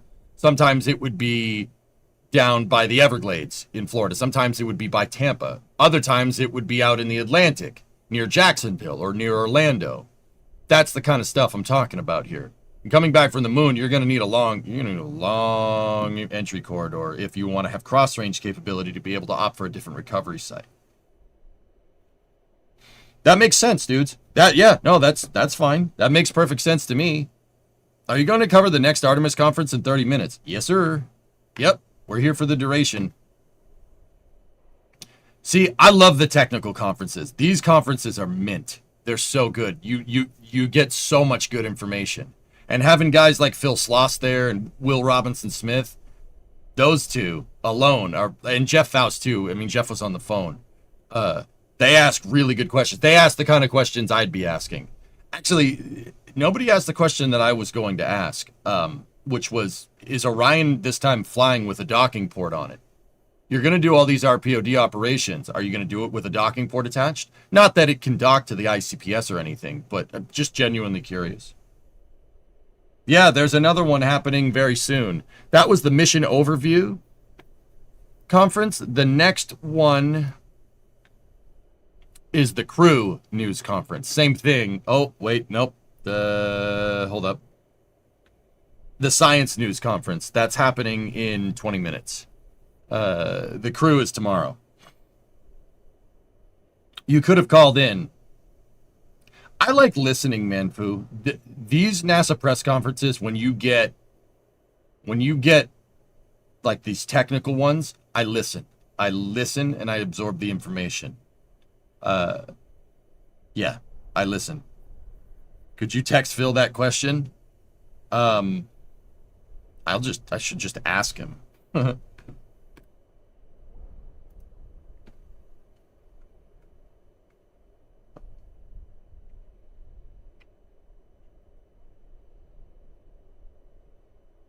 Here, I'll just ask him.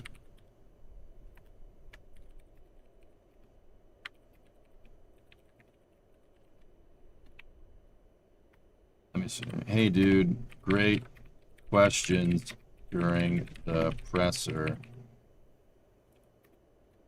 Do you know if the A2 Ryan is going to fly with a docking?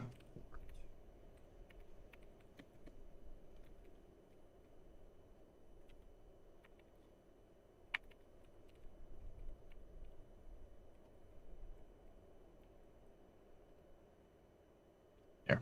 All right, sent it up.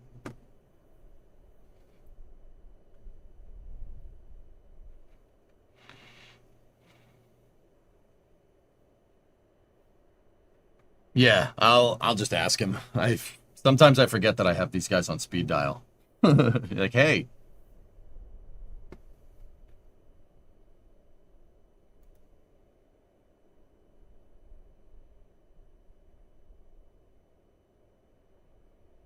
The next one is starting in about 20 minutes, guys. Yep. The crew portion will be tomorrow, same time. So yeah, we're gonna have a little bit earlier streams this week.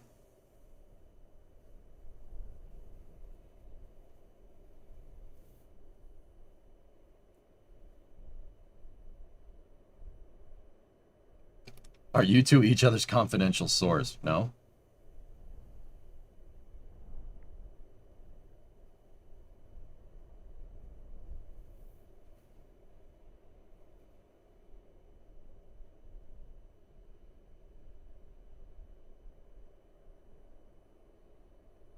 Yeah, they're all...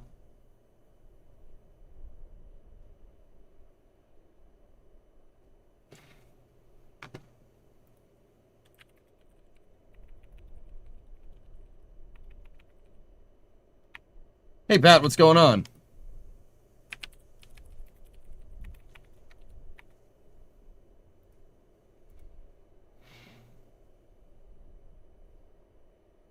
If a storm shows up while they're flying, can they get into orbit to add, say, an extra day?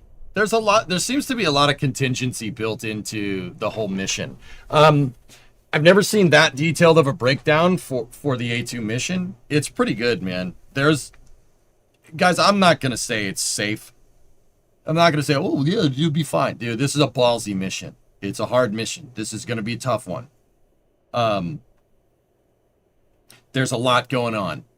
But there's also a ton of abort contingencies in here, and a bunch, like the way the mission is designed, you should always be able to get home. Now, nothing is guaranteed in this business, dudes. This is what makes it so damn difficult. But, you know, Jeff was talking about abort contingencies, and Judd was too. There's the shuttle SLS can handle engine out capability. You have the abort system. There's no what's called a cutout in abort contingencies or blackout mode, meaning there's no way to abort. It seems like this entire mission has the astronauts have a way to get home, and not only do they have a way to get home, the contingencies involved also allow them to complete a lot of secondary test objectives depending on where the failure is, which is actually pretty good. That's what I was really listening for. The type of orbits that they put the capsule and the okay, for instance, I'll give you an example. When they're doing the RPOD part of the mission, the Rendezvous Proximity Operations Demonstration, where they're flying, the astronauts are actually flying Orion like you'd fly a capsule in KSP. Same idea. When they're doing that, they're doing it in technically on a high suborbital trajectory. It is not a circularized orbit. The reason, the thing is that if something does go wrong, right? If the poop hits the fan during rendezvous, right? Well, you don't need to worry about on-orbit debris because of the stage, right? And the capsule will do a breakout maneuver. It will fire its thrusters to maneuver it away from the stage, make sure that it doesn't get near during re-entry, and if Orion has to abort, it'll abort.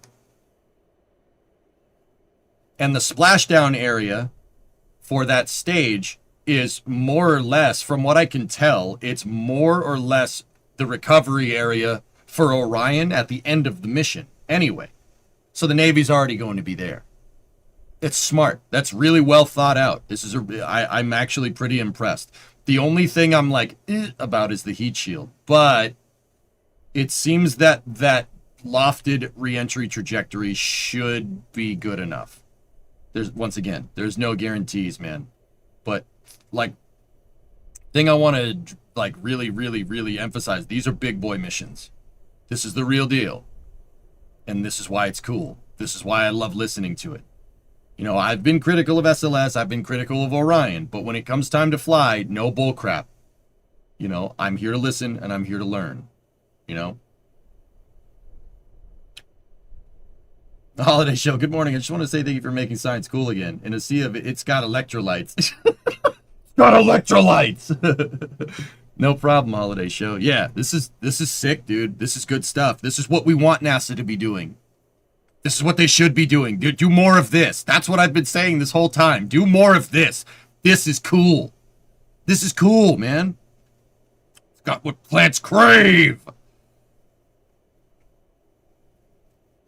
Could they divert to the ISS if there's major issues? I wouldn't, Dead Scum. No. The ISS is in a totally different type of inclination. So, okay. Long story short, going to the ISS would be like if you were on a road trip from Nice to Calais, right? That would be like going to Berlin because you had a problem with your car driving from Nice to Calais, right? Like, oh, we gotta divert to Berlin. Like, what? No, don't do, no, but why would you do that? That's all the way over there. So don't do that. Just stop it, stop and fix it, or just go back, right? The ISS is in a 51.6 degree inclined orbit. So what is orbital inclination? Deadscum, I know you know this. I'm explaining it for everybody else. So if you have Earth's equator like this, like that, Earth's equator, it's basically the middle of the Earth, right? Orbit tilt, or how much the orbit is tilted, is always relative to the equator. So the angle that the orbit tilt is relative to equator is called orbital inclination. So, long story short, the ISS is 51.6 degree inclined tilt. Okay? The most that Artemis 2 will get is 27. Now, so what is that? That's 27 to 51. That's a 26 degree on orbit plane change. Could it do it? During different phases of the mission, you could probably get to the ISS, right? But the amount of trajectory optimization that you'd need to do on the fly for an Artemis to do a 26 degree on orbit plane change during its mission and get to the ISS for whatever reason, right, is way, way more complicated than just bringing it back down. Just bring it back down. Instead of doing a trajectory optimization to get to the ISS, because it's way out of the way. Like in orbital mechanics, it might as well be on another planet. You know what I mean?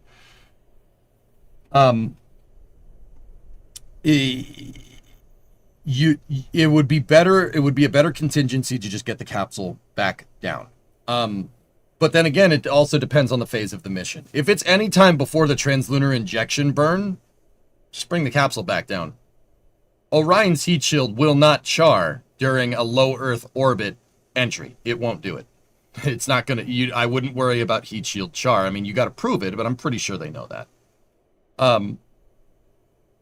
So, going to the ISS, because of the differential inclination, is way more complicated than just, oh, we can get there. Doing an on-orbit plane change of even 1 to 2 degrees around Earth. So, this is like, going from 27 to like a 31 degree inclined orbit. Doing something like that is thousands of meters a second delta V on orbit plane change. I don't know if Orion has the fuel to do something like that. Now, once again, it does depend on the phase of the mission. If they're doing these RPOD demonstrations, right, and Orion is in like a 1200 by 100, I think it was 1200 mile by 120 nautical mile orbit. If you're in something like that, you could do the plane change up at 1200 because you're going slower. You ideally want to do phasing burns and maneuvers when your potential energy is maximized with spacecraft. So what does that mean? Here's a banana, right? It's a banana. So if I throw the banana up, right, for a split second, it's going to stop. Gravity is going to, its upward acceleration stops. And if you, pause the video when the banana is up here, right? For a split second, it has no kinetic energy, right? You have no kinetic energy and you have maximum potential energy, and then gravity pushes it right back down to the ground. Spacecraft do that too.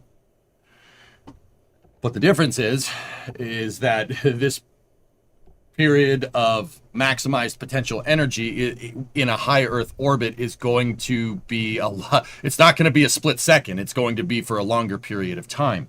And during that, and the other thing is that you're not going to quickly approach it and then go away. It'll, when a spacecraft is orbiting, it'll go up and it'll stay up there and then it'll shoot back down, right? Like this banana coming back down. Yes, it's a banana. Okay. It's stuffed.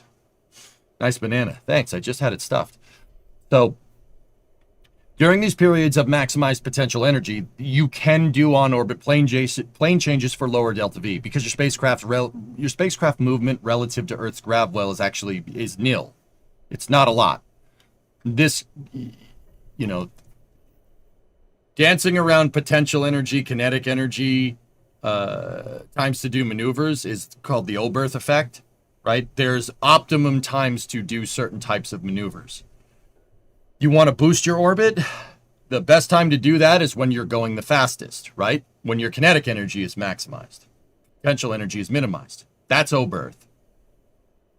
You're using you grav assist basically. It's not grav assist, not really, but that's the idea. Now, if you want to change inclination or longitude of ascending node or any of the other variables that define orbits in orbital mechanics, potential energy maximization during burn is really what you're aiming for.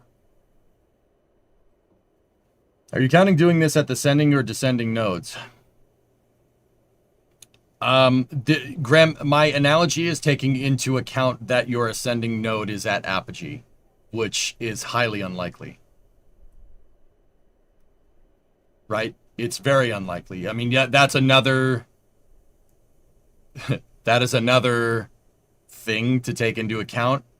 But if I'm going to sit here and explain orbital inclination and stuff, I'm not going to go to that level of detail because talking about ascending and descending nodes and doing on-orbit plane changes at ascending and descending nodes is going to be, I think that might be a little too far into the detail for the analogy.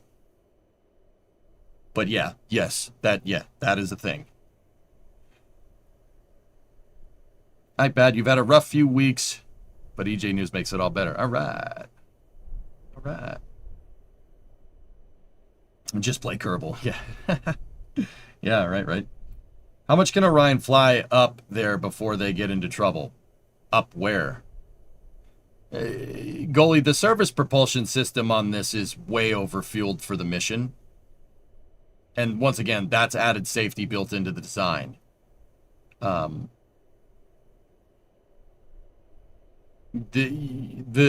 Delta 4 upper stage, the ICPS, or the Delta 4 derived upper stage, the ICPS is not going to be doing your translunar injection. It'll do a high Earth orbit injection, and then Orion will do the RPOD demonstration, and then Orion's service propulsion system, the SPS, is going to do your translunar injection. Of course I did, Charles, yeah. And if that service module is fully fueled, it is way overfueled for the Delta V requirements for this mission, which I think is the idea. That adds another layer of safety into it. Because let's be real, SLS lobbing the ICPS and Orion around is like putting a Falcon 1 stage on top of a Falcon 9. You have a lot of margin here. There's not, it's nothing for SLS to yeet that thing up into space. It's really not a big deal. SLS could probably do 3 Orions with ICPSs stacked on top of each other. In terms of payload mass, yeah, easy peasy.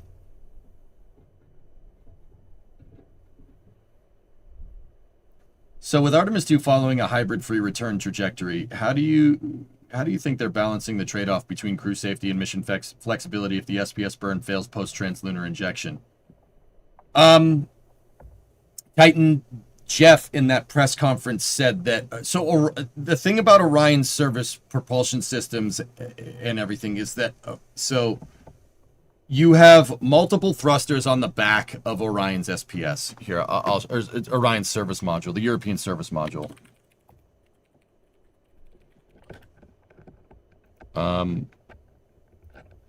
Here. I gotta get a picture up. I could describe it or I could show you the stupid picture.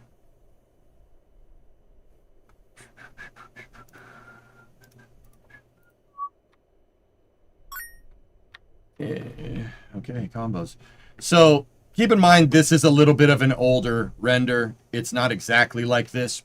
There are actually more clusters of thrusters here. So Orion has an AJ-10-190 service propulsion system. That is a shuttle OMS engine. That is they pulled all the AJ-10s off, AJ-10-190s off of the shuttles, and they're using those for the service module. For your main propulsion system, the AJ-10 that's the same motor that they used for Apollo. It's just a different variant of it that's optimized for the shuttle. Because for some reason we thought, like, oh, Discovery, go at throttle up. This is the simplest engine design. Well, let's go what works. But in the time that it's taken to get this thing actually flying, we could have just engineered a new motor. But that's another story. I won't talk about that. But check this out. See how there's mini thrusters here? These thrusters can be used in the event of translunar injection failure. Now, your trajectory is going to need to be changed a little bit, but Jeff said that they have contingencies to be able to complete the mission even if the AJ-10 doesn't work. See these puppies right here, the eight clusters of 8 right there? Those can be used to complete translunar injection in the event the SPS fails. Now, if those fail, you have these thrusters on the sides. 1, 2, 3, 4, 5, 6, 7, 8. Those thrusters, well, not pointed in the backwards direction, those could also be used to complete it in case this fails and then that fails. Like I said, I really wish that Orion had a beefier service module. I really do. If this service module was like double the size, and it had double the amount of fuel, it's actually a pretty damn good design. I don't really like that this service module was designed with this type of capability in mind, but that's another story. Oh, Phil answered my question.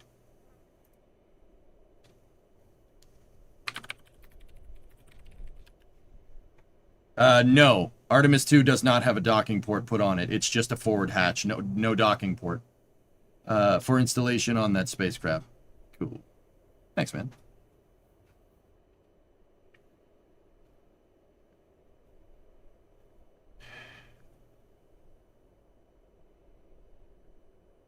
Kicknik 53-month resub. Thank you. See my last diss if no other questions come up. There's always questions that come up, Bert. What's up? Do you think they would build emergency space stations on the appropriate inclinations for abort scenarios? No. You gotta remember, going to a space station, even if your tilt, like your inclination is in plane, that's just more proximity operations. You're complicating the mission. Maybe in the future, maybe like way down the road, when diverting like that is not going to change your mission operations like something fierce. But for the foreseeable future, no. The safest way to do it would be to, in the event of an abort, would be just to get the capsule back, get the capsule and the crew back. You know, this isn't like Star Wars where you're Star Trek where you're going to divert to Starbase 7. You know what I mean? That's not really how that works. I mean, if we had propulsion systems like Star Trek, then yes, maybe. You know, diverting would be like an airplane diverting to another airport, you know, but we don't have that high fidelity propulsion systems in space yet. i.e. we don't have impulse engines from Star Trek or warp drives either. There's another one coming, Lundprod, very soon. The mission overview, the Artemis 2 mission overview was actually super cool. That's what we're talking about. It's good stuff, man. I actually dig the Artemis 2 mission. This is pretty good. It's a combination of Apollo 9 and Apollo 8 into one shot. And in that regard, it is a bold mission. This is the kind of stuff that NASA needs to be doing. They need to be doing more. The Artemis 2 rocket stack is basically ready to go. The Artemis 3 stack should be ready for stacking by the time this mission launches. I'm not saying that it is. I'm saying it should be. We can't do this multi-year launch cadence nonsense. We got it, and that is what Letitia. That's what she said. She said that once they got everything figured out, they're gonna go aggressively, and I appreciate that. That's good. That's cool, man. Once again, that feeds to something that I'm talking about. In order for NASA to work with expediency, they need a goal. They need a short-term milestone goal. Now, what's the short-term milestone goal? Well, whether you like it or not, it's getting to the moon before China does their first landing. Getting back to the moon before China does their first landing. People are going to say that sucks. Like, I don't like that. I don't appreciate that. It's sustainability, et cetera, et cetera. But that is a goal nonetheless. I don't really care what NASA's goal is. They just need to have one. You can already see that galvanization in your timeline, in your spaceflight timelines, because of it.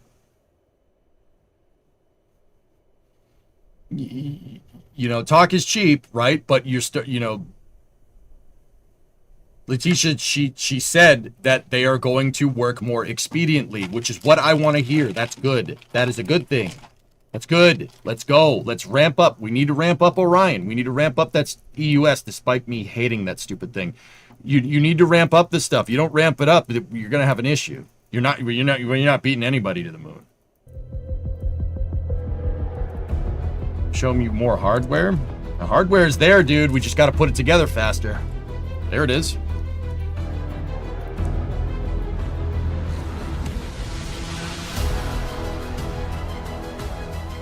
I liked Letitia. She was cool.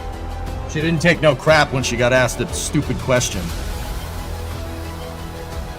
NASA needs more people like that. We need that whole crew that was there for the mission profile. We need more. You need those kind of people running it. People with some stones, you know what I mean?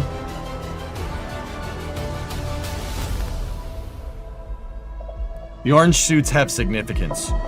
The reason why the suits are parking cone orange and the parachutes, for what it's worth, the reason why they're orange is in the event of a sea abort and a sea recovery, you can see the orange spacesuits and the orange life raft floating from a helicopter. Go.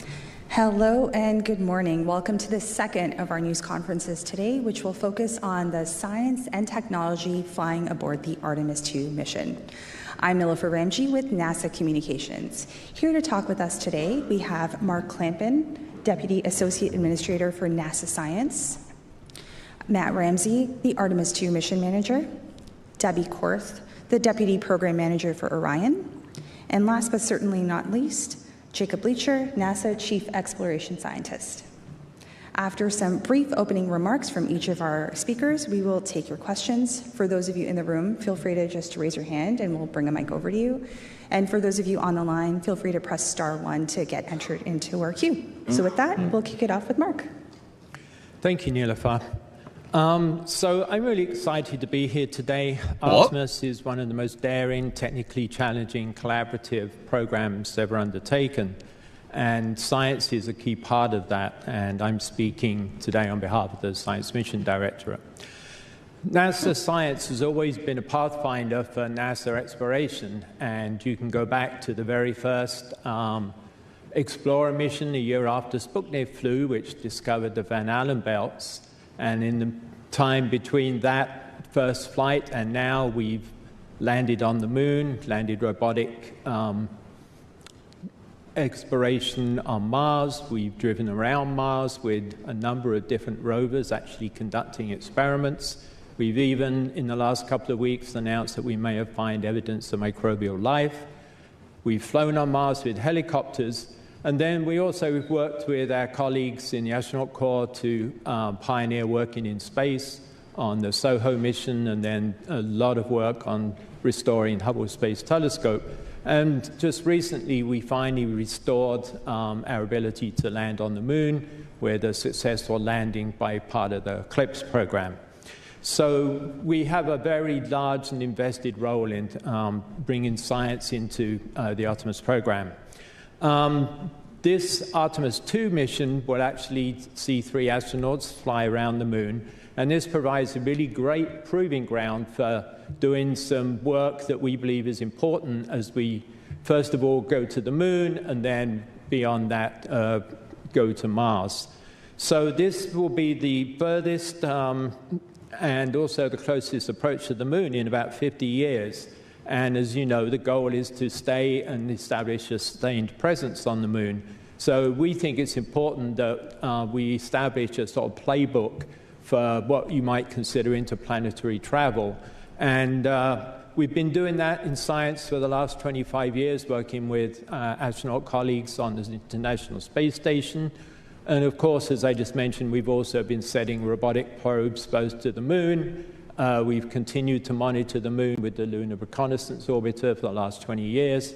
And of course, we've sent loads of probes to Mars to really understand and do a know-as-you-go, we like to call it, to understand the nature of the planet Mars. On the Artemis 2 mission, we'll have 3 astronauts to do a lot of the science for us in different ways. And there are really 3 themes that we see in this mission as it pertains to science. The first one is the nature of deep space, and I'm going to talk a bit about that, and then I'm going to come back to it at the end. But one of the key elements we think of know before you go is really understanding what are the stresses in deep space. We've done a lot of work in low Earth orbit, but once you get outside the Van Allen belts, you're in a very different environment, which is, very hostile with a lot of high-energy cosmic rays, radiation, and also you're at the sort of mercy of coronal mass ejections, which fire lots of high-energy particles into space from the sun. So one of the things that we're doing on this mission is sending the astronauts with their avatars. And avatars are small USB-sized tissue chips. And on these chips, we can essentially, having drawn blood from each of our astronauts, put individual tissue that corresponds to different organs.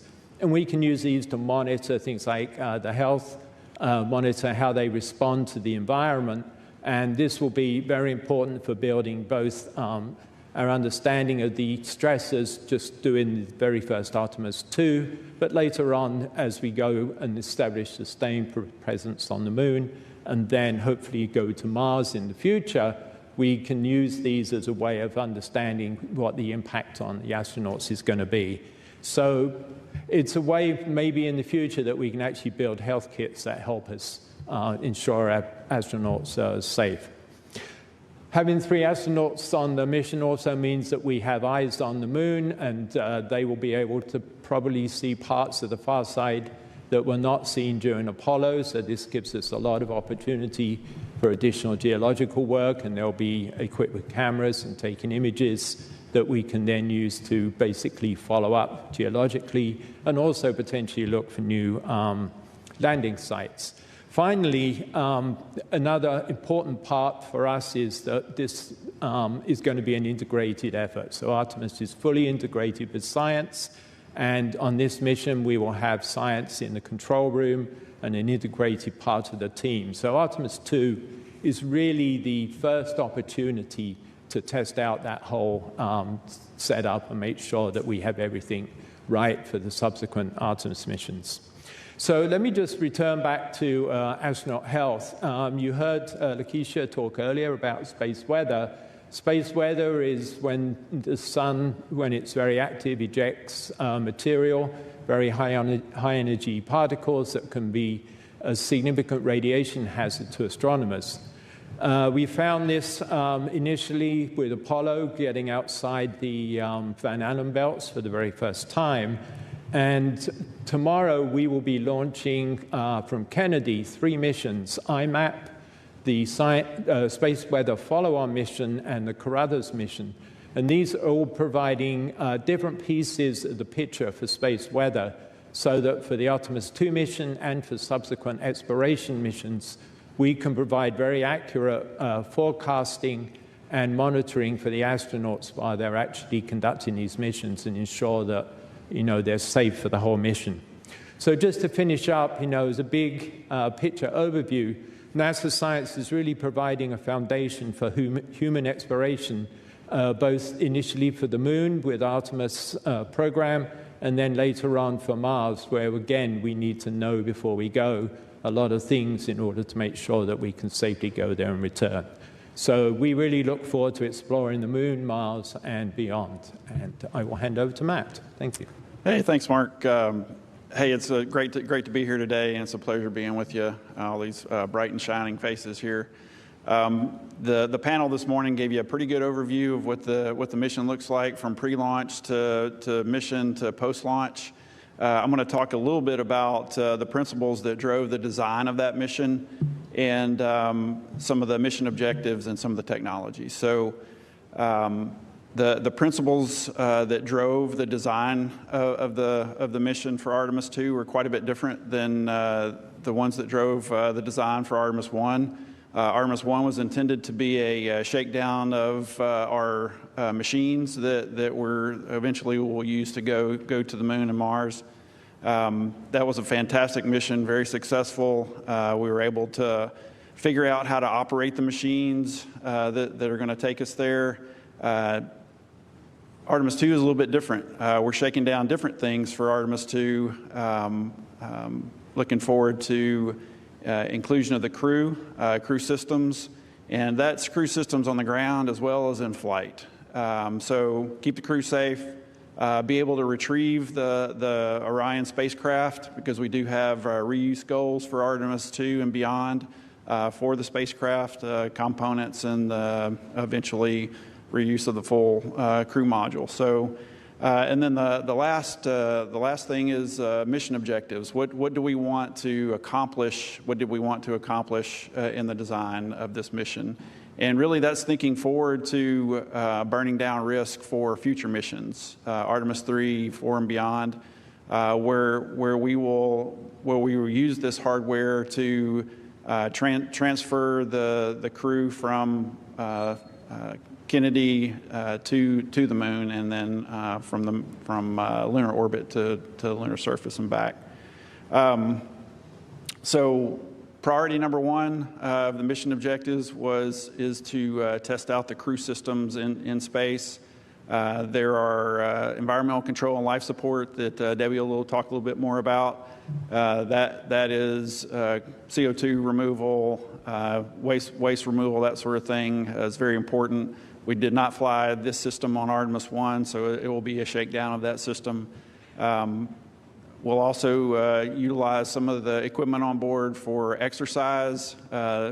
In the second lap that we do, the 24-hour HEO orbit that we'll do, that will break out the exercise equipment. All the astronauts will exercise, increase the metabolic rate, increase the CO2. They'll need to be cleaned from the system. So that is one of the starkest changes between Artemis 1 and Artemis 2 is that we'll do a 24-hour checkout for those crew systems. We want to demonstrate the systems and ops that are required to do follow-on missions. So all of those things like stowage and logistics and all of those things are very important. We obviously did not do that on Artemis 1. We'll be doing that for 2. I mentioned we'll want to retrieve the hardware. The intent is to download all of the data. If that does not occur during the mission, we'll obviously want to pull that, but we want the hardware. We want to be able to retrieve the secondary payloads on the Orion spacecraft that Jake will talk here in a bit. So those are very important objectives for us. We'll also do emergency and off-nominal training as we transit from and to and from the moon. So radiation shelters, medical procedures that we'll be able to do on the crew, and then fire response and suit donning and doffing, that sort of thing. And then finally, we have flight test objectives, remaining flight test objectives, if you will, that are very important to us. Suit operations, cabin pressure, cabin depress, those types of operational activities. But we do have two secondary payloads, our flight test objectives that we have. One is National Geographic. A couple years ago, Nat Geo offered to work with us on capturing all of the activities that the crew will be doing during this 10-day mission. That's very exciting for us. They'll be there for close approach and that sort of thing, but also kind of daily activities that the crew will be ongoing. And then we also have an optical comms system, laser comm, that we'll be using on the Orion spacecraft that will be able to do laser comm back with the Earth. That is a new technology that we're proving out. We also have, I think Lakeisha may have mentioned earlier, we have 4 secondary payloads that will be deployed off of the upper stage. She mentioned those, 3 of which are already on the Orion spacecraft adapter that's being translated over to the vehicle assembly building this week for mate. We have a 4th that's on schedule to be received this week and inserted prior to Orion delivery to the VAB. So I think that was pretty much it for me. Debbie, would you like to talk some Orion stuff? Yeah, good afternoon. Glad you guys are able to join us today. I'm really excited to talk a little bit about the safe and reliable and really capable Orion spacecraft that will be going in this mission in just a few short months. So talking about Artemis 2 spacecraft, the Orion spacecraft is made up of about 3 main modules. We can put the animation, that'd be good. There's a crew module, service module, and the launch abort system. And so I'll start at the top with the launch abort system. So this is a system we hope we never have to use, but it's there in case we need to pull the crew module away from the rocket either on the pad or during the ascent phase of flight. It's flown on Artemis 1, but it was an inert system. Since we didn't have crew, we would not be utilizing it. But it is designed to pull the crew module away. It can go 0 to 400 miles per hour in about 2 seconds. So very capable system. Needs to outrun the SLS rocket in case there was an issue. But in phenomenal mission, we'd be jettisoning that system at about 3 minutes or so into the launch. And I'll move down to the crew module, which is where the 4 crew members live and work. It's designed to allow crew members up to 21 days. Our mission, obviously, on Artemis 2 is 9.5, 10-day mission. In the crew module, if you look at the outside, those kind of shiny black tiles, the back shells, those are silica tiles. Those are very similar to what we flew on the space shuttle. The belly of the space shuttle uses similar tiles. And on the very bottom of the crew module is the heat shield. And those two systems are very similar to what we flew on Artemis 1. Once we get inside the crew module, though, there's a whole lot of differences that Matt alluded to. This will be our first flight of our environmental control and life support systems. So you really need a metabolic load to test those systems out. You're looking at carbon dioxide removal, humidity removal, air vitalization, fan speeds, those kinds of things. And so without a crew there, it doesn't really buy you anything to fly those systems. So we'll be flying those for the first time on Artemis 2.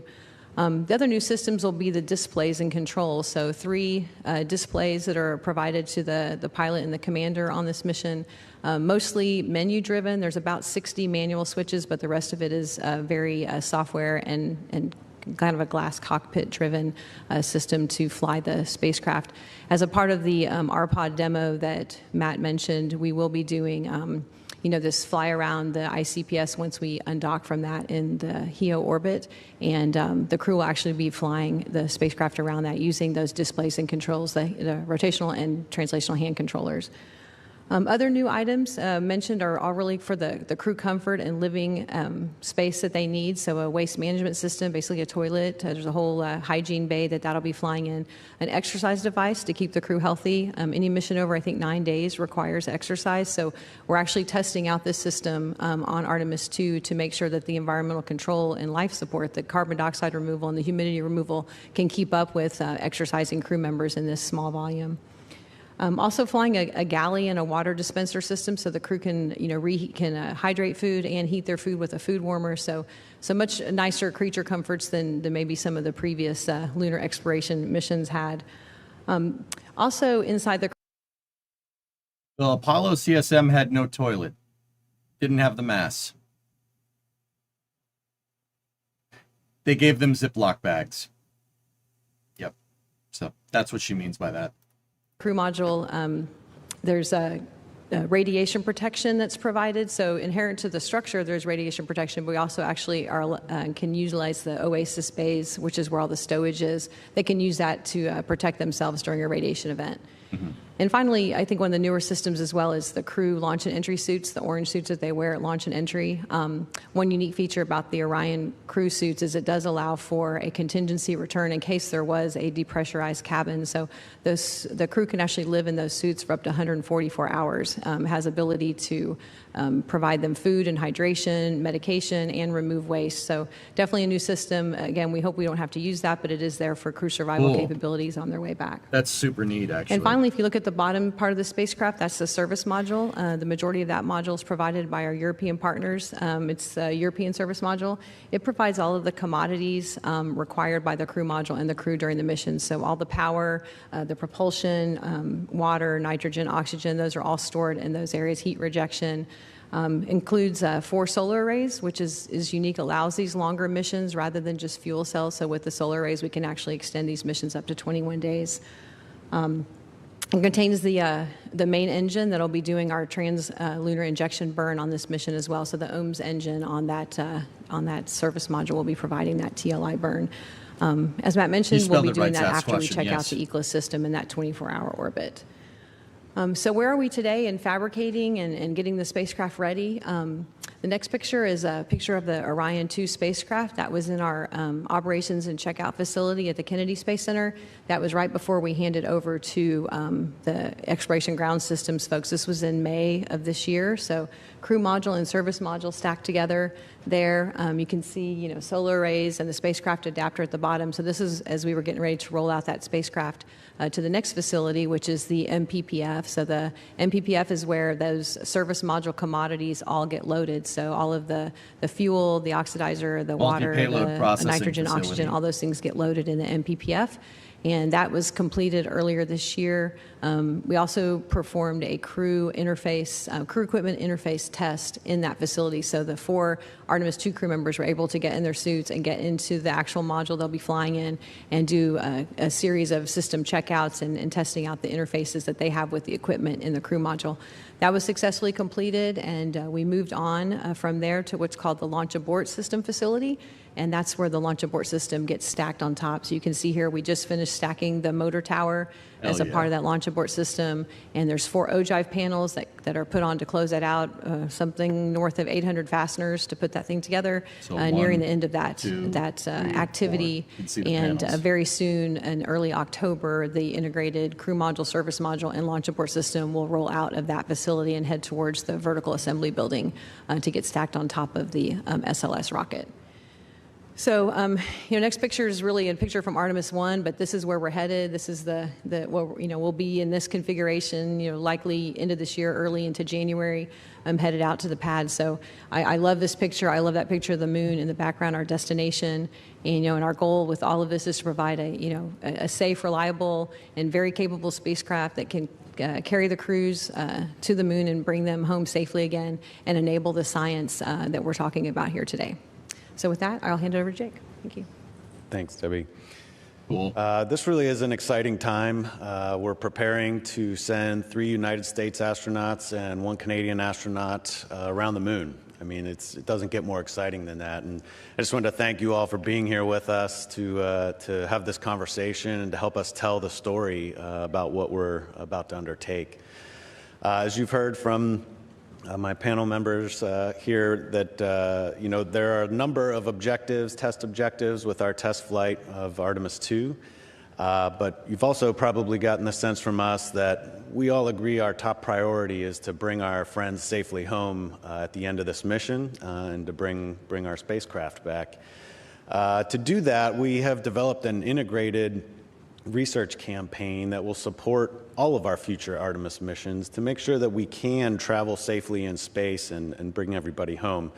And that really starts with trying to understand the space environment. Mark talked a little bit about that at the beginning, and so I'll probably re-emphasize that a little bit.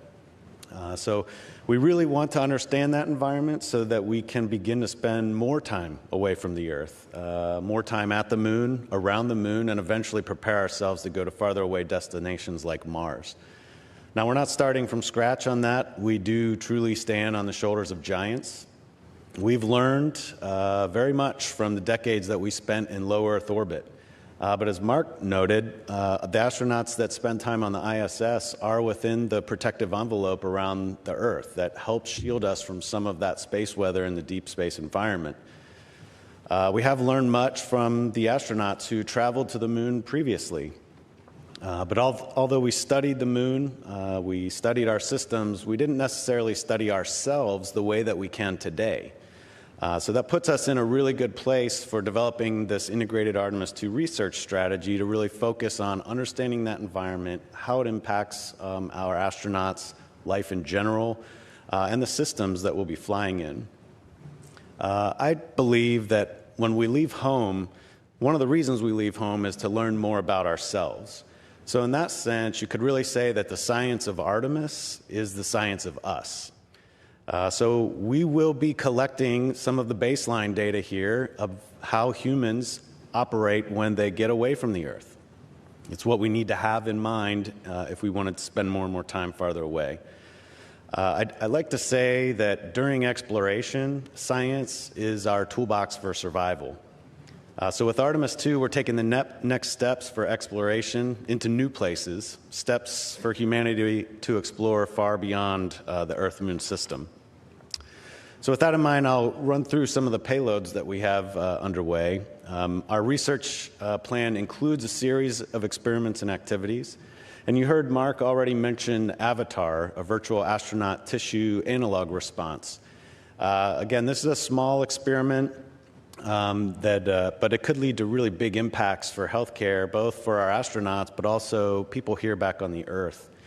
It's about the size of a thumb drive, and it contains cells that we developed from blood draws that the astronauts provided to us before they left. So basically, we're making a stand-in for those astronauts, or an avatar. This study in particular will focus more on bone marrow because bone marrow plays a vital role in our immune system. So basically, we can take this activity and we can simulate the astronaut being on board and learn from how those cells react. But also, in addition to what we can learn from the study itself, we will be testing out the study as it can be applied to future activities.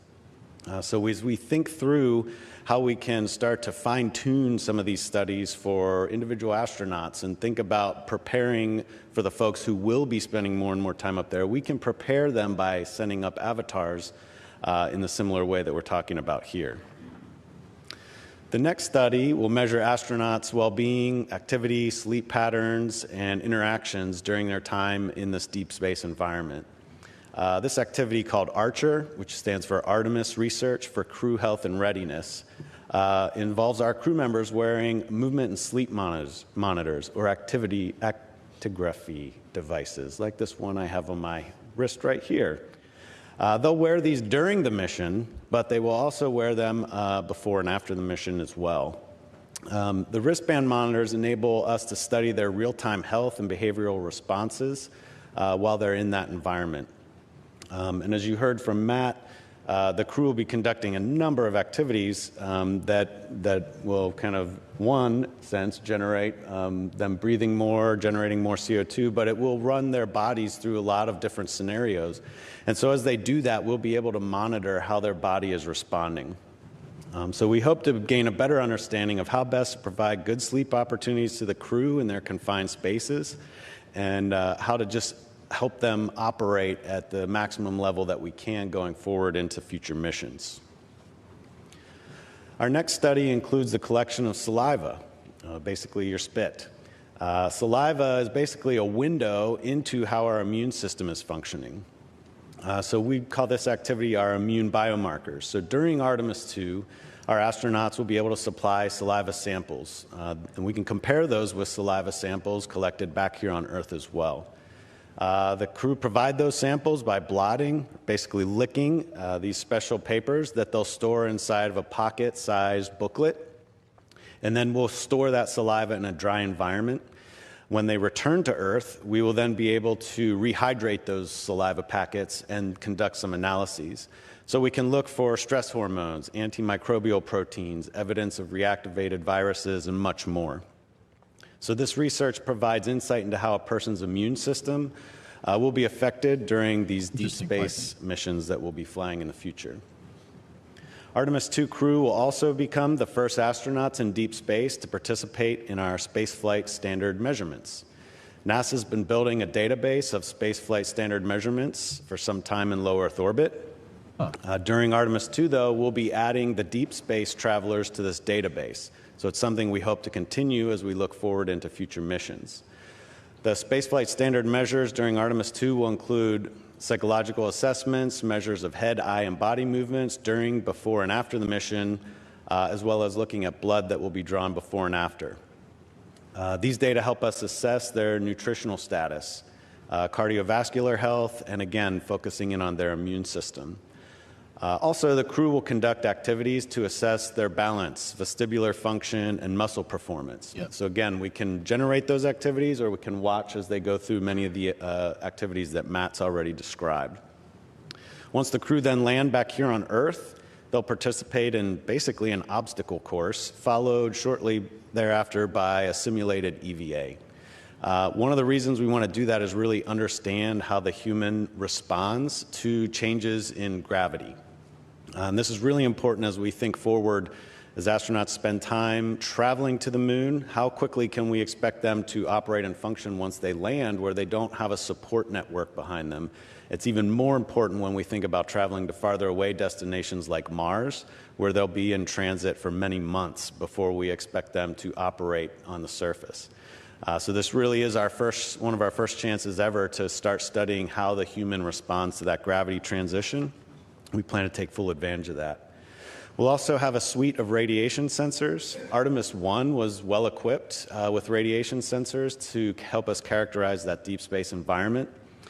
That was very successful, and it helped us prepare for future explorers traveling through that environment. Well, that future is now. We're sending our friends through that environment, our Orion spacecraft again through that environment, and they will have that Orion outfitted with the sensors, as Debbie talked a little bit about. The astronauts will actually carry sensors in their suits that can help us understand how much each astronaut is exposed to, how much radiation. And then we'll have two sets of sensors, one that the crew will distribute throughout the Orion after they're up, that will help us understand what the general radiation environment is throughout the spacecraft. And then we'll also have a set of sensors that help us understand how well the shielding that Debbie talked about performs. So we can get a sense of if that radiation environment is constant throughout, or are there some of the locations as we're preparing to help protect them should there be an event that we need to seek shelter from. In addition to those activities that are integrated approach to understanding that environment and its impact on our astronauts and life in general, the mission will enable us the opportunity to observe the moon. So Mark talked about that in his opening comments. I just want to mention, depending on when we launch and what the trajectory is, the crew will be able to look at the moon through the window of the Orion. As it's been described earlier this morning, the moon will look about like holding a basketball at arm's reach. So they'll be able to see a good bit of the moon, if not all of it, from the position that they're in over several hours. As they do that, one of the great things about the human being and the human brain and the human eyes is it's basically the best science tool that we have. And so they will be able to probably describe things that no human has ever seen because none of the missions are identical. So they will see unique conditions that have never before been seen and be able to look out the window, observe what they're able to see, and then describe and document for that for us. So in addition to doing that, they will be helping us understand how science operations work as they describe and document for the teams back here on Earth with a science evaluation room right here at the Johnson Space Center. So working together there, you can see that we have a campaign of doing the research, but also understanding how the research is done so we can understand operations in the future. So I just want to conclude again, sometimes it's hard. My face almost hurts from smiling at the excitement about this. This is really a fun time to be working in spaceflight. I hope that you're as excited as we all are about Artemis 2. Very proud about this opportunity coming up. I also hope you have a better understanding of our integrated research campaign and what it is that we're trying to learn by flying this mission. Again, I will just remind everyone our top priority is to bring our friends home safely, to bring the Orion home safely so that we can learn from the mission. And again, when we explore, the science that we carry with us is really that toolbox to enable that safe and successful mission. So these Artemis test flights that we're flying now and have already flown are the building blocks from which humanity will step out away from the Earth to explore the solar system. So I'll hand it back to you, Nilofer. Thank you. Thanks, Trick. Definitely exciting, and thanks to each of our briefers for your remarks. We'll now open it up for questions. So if you have questions in the room, feel free to raise your hand. And for those of you on the line, feel free to dial star 1 to get entered in our queue. If you find that your question has been answered, you can press star 2 to withdraw it. And we'd like to ask you to whom you'd like to direct your question to and state your affiliation. And we also ask that you limit to one question to start. So why don't we open it up? Nicole Mortellero from Canadian Broadcasting Corporation. I don't know who I'm directing it to, but I'd like to know more about the exercise that will be conducted in such a small space. What does that look like? Good question. I'll start and you guys can jump in. So the exercise device is called a flywheel, and it's actually mounted right when you walk inside the hatch of the crew module. It's right there on the floor. They can perform two types of exercise. One is rowing, and so they actually row into the empty volume of the crew module. So while the other three crew members are sort of staying out of the way, the one exercising crew member exercises out into that volume. There is no seat, so it's a rower, but it's not like a rower you'd have at the gym. There's no seat required. They're just rowing out into the free volume.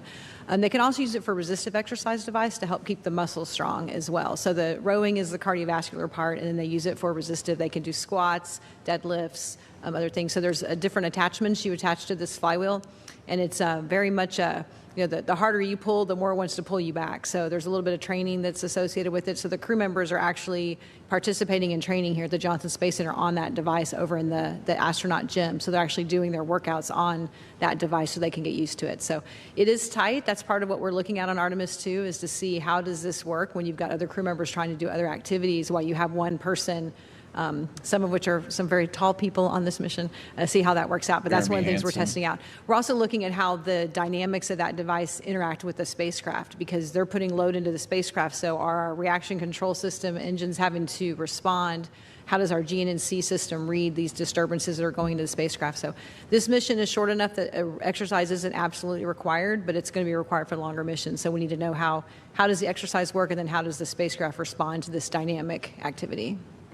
Yeah, I think just to add a little bit to that, the cruise is going to be asked to exercise daily. I think it's 30 minutes a day, so there's a 2-hour block for all 4 crew members to exercise. Just one more thing, that exercise is part of a foundation that enables the research we're conducting with Avatar, Archer, some of the other activities I described, because it will help the astronauts go through a series of different stressor type events so that we can make the measurements I've described. So all of this works well together throughout the mission to provide us with the data we really need. Perfect. Thank you for that. We have one more in the room. Thank you very much for this. It's Ivan Semenik with the Globe and Mail. As we heard already, there have been a lot of robotic eyes on the lunar surface for many years, and this mission won't get that close to the lunar surface. On the other hand, you're going to have all these human eyes looking at the moon for the first time in more than half a century. So what I'm wondering is, what do researchers at NASA think, what surprises could the moon still hold for those human eyes? And how is the crew being trained or prepared to take advantage of that limited opportunity? Well, I can start that if you'd like, Mark, and then you can conclude. Actually, not a bad question. You know, this is one of the things about science, right? We don't know what we don't know about the destination, but we also have learned a tremendous amount from those observations you've described that do help generate questions that we have. So we have a series of questions that our Science Mission Directorate documents in what we call our decadal surveys that kind of direct the research we want to do. And then NASA carries a document called the Moon to Mars Objectives document that also highlights what we're trying to learn. But, you know, the types of questions that we can ask ourselves that involve the moon, I always like to talk about, we have questions about humanity, about life in general, but the environment here on the Earth erases much of the evidence from the time period when life got a foothold. But the moon, our space companion, was there the whole time, and it still holds evidence about what was happening in the early solar system at those times. So when we use these missions, these test flights, to get us ready to get down onto the surface and land at the south polar region of the moon, we'll be able to start looking for evidence, collecting samples, making observations to answer big questions like that. But at the same time, your point about, well, what can we really see when we look out the window from Orion in this mission? You know, maybe this won't be that decadal level science that we can do, but very few people have looked at the moon from this angle. And this crew will have an opportunity to basically see the majority of that moon. So being able to look at the limbs of the moon, the edges of the moon as we're passing by, we're very interested to see what they'll pick up on, what they'll see. Are they seeing differences in, you know, colors? Most people think that the moon is only, you know, gray. But the human eye can pick out a tremendous amount of detail. It's orange! So this is one of the things for this test flight is, what can we see? What can we learn? And really getting at how can we communicate that back to the Earth and describe what we're seeing and document that.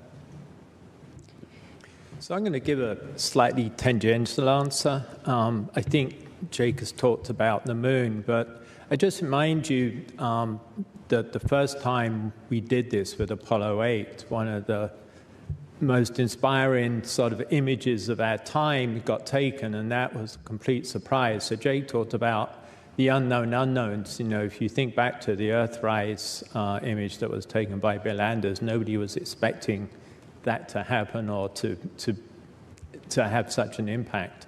So it's always the things you often don't think of or you're not expecting that end up having a big impact. And I'm not a lunar scientist. I actually come from astrophysics. And that particular picture has, propagated through not just one branch of science, but it's kind of propagated into how we think about the Earth, even how we think about planets around other stars. I mean, for a long time, we've been looking at that image, saying, how will we know if there's life on another planet? So it's always the unexpected that, presents that real scientific surprise. Awesome. Thank you for that. We'll go on the side of the room over here. Hi, Andrea Leinfelder of the Houston Chronicle. Mark, I want to make sure I understood you correctly. Could the Artemis 2 crew help pick a landing site for Artemis 3? And Debbie, Artemis 1 had Alexa on the Orion spacecraft. Is that being brought back for Artemis 2? Thank you. I will let Jake speak as well, but I think the basic idea is that they will certainly be looking for future potential places of interest. And obviously, if there is sufficient interest, then one might want to land there in the future. Jake? Yeah, just for Artemis 3, our intention is to land in the south polar region of the moon, and then from there to start building up architecture and infrastructure so that we can have longer periods of time that we can stay at the moon. The information that these astronauts will collect when they are flying around the moon on Artemis 2 will certainly be accounted for in the decision-making process. So in that regard, I think everyone who's observed the moon is part of our decision-making process. But then we have a team that brings that data together and works through it. And it's, landing site selection is a balance between where you want to go and where you can safely get to. And that's what we have to work through. So I think in that regard, we're all a part of that process because we're all a part of collecting that data and understanding that environment. Okay, and I'll address the Alexa question.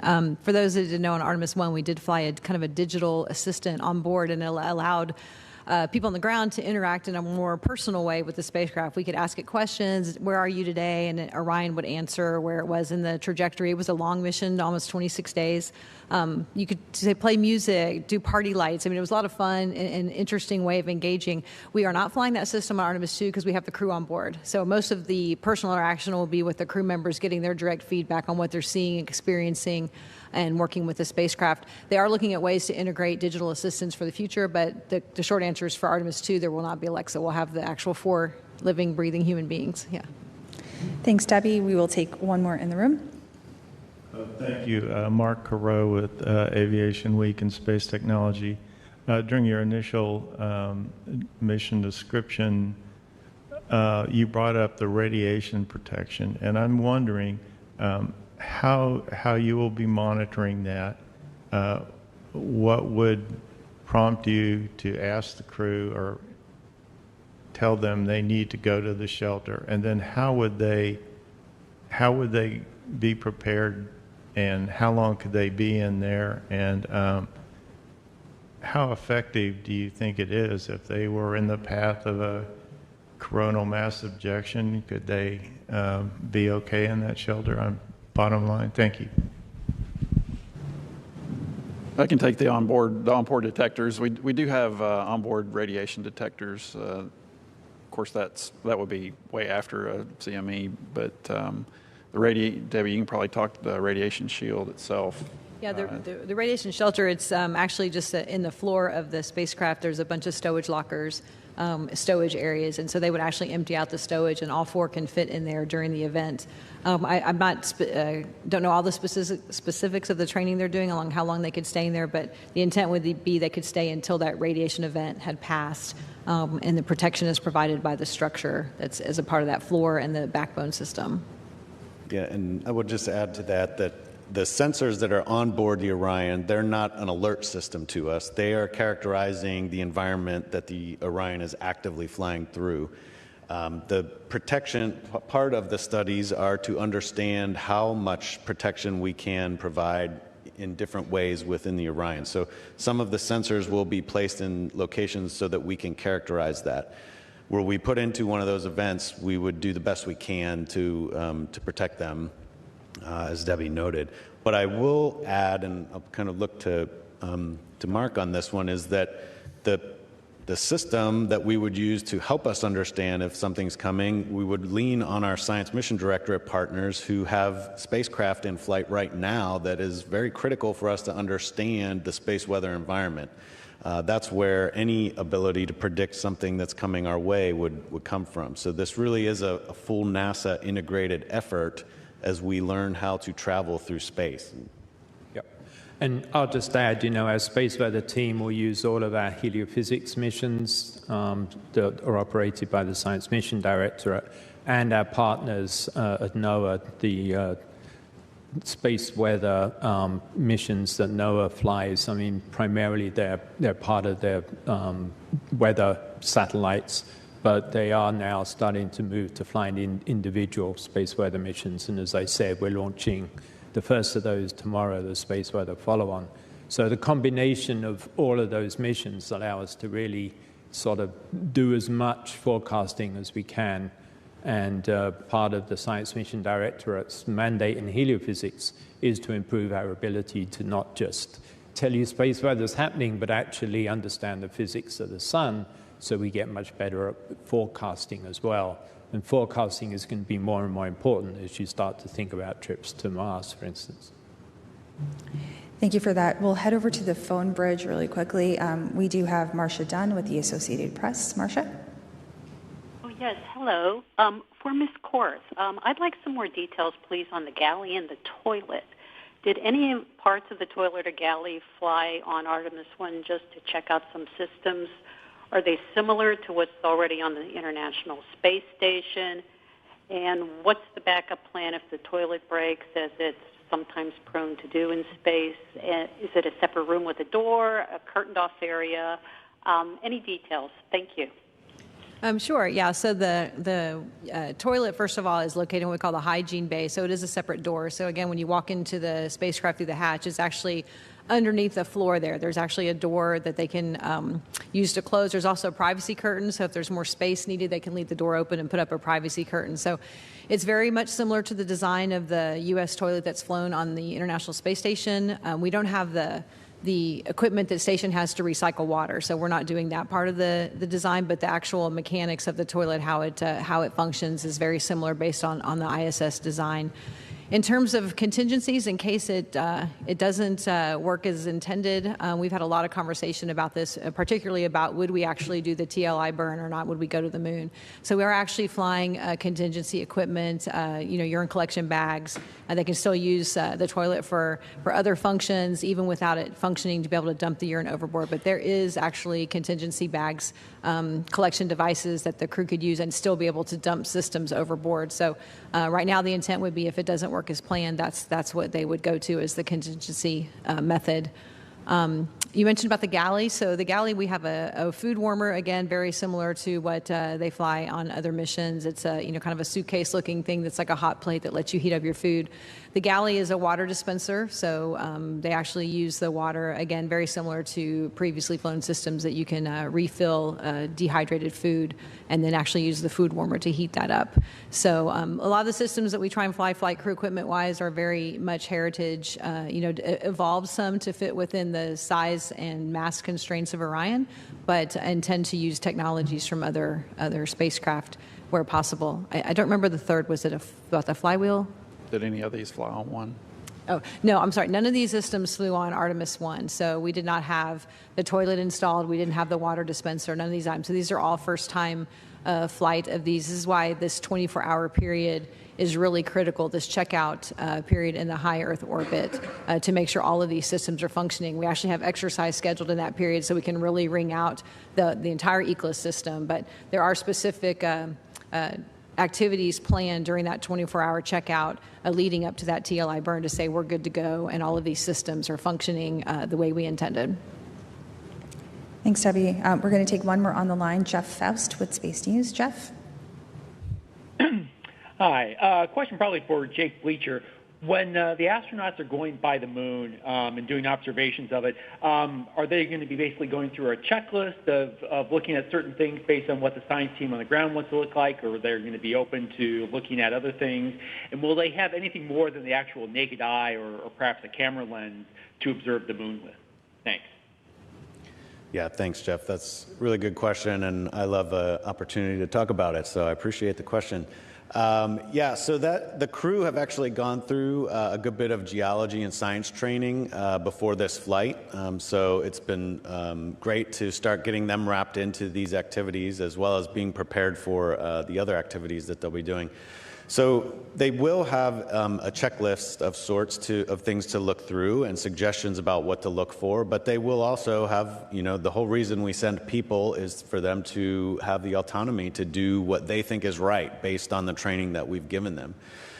So we like to say that, we have a phrase, we say, look odd. You have to look first, then you are observing what you see. So we want to get them to the window to look, we want to give them the chance to observe and then describe and document. And so they will have the Orion, just as before, will be equipped with cameras that can take pictures as well. So we will get plenty of image feedback to accompany what they're doing. And they will have cameras on the inside. And it will kind of be up to them how much they want to rely on that versus how much they want to look at the moon themselves. But the key is to make sure that they're communicating what they're seeing to us and helping us understand how that connection works with our ground crew here on Earth, who will be eagerly awaiting all the details that they're providing. So for this first flight, or this test flight on Artemis 2, again, we've trained them. They'll have a sense of what they need to step through or should step through, but then we will rely on them with that training and their autonomy to do what they think is best and really just communicate to us what they can see from Orion. Great, thanks, Jake. One more in the room. Hello, Michael Burton from the University of Nebraska-Lincoln. Jacob, this question is for you. It sounds like you're collecting quite a bit of qualitative data from the astronauts and their experience viewing the moon. And as we start to think about Mars in the future, along this mission, are you getting some qualitative data on their emotions, on their feelings, and how that might affect their judgment going forward into deeper space beyond the moon?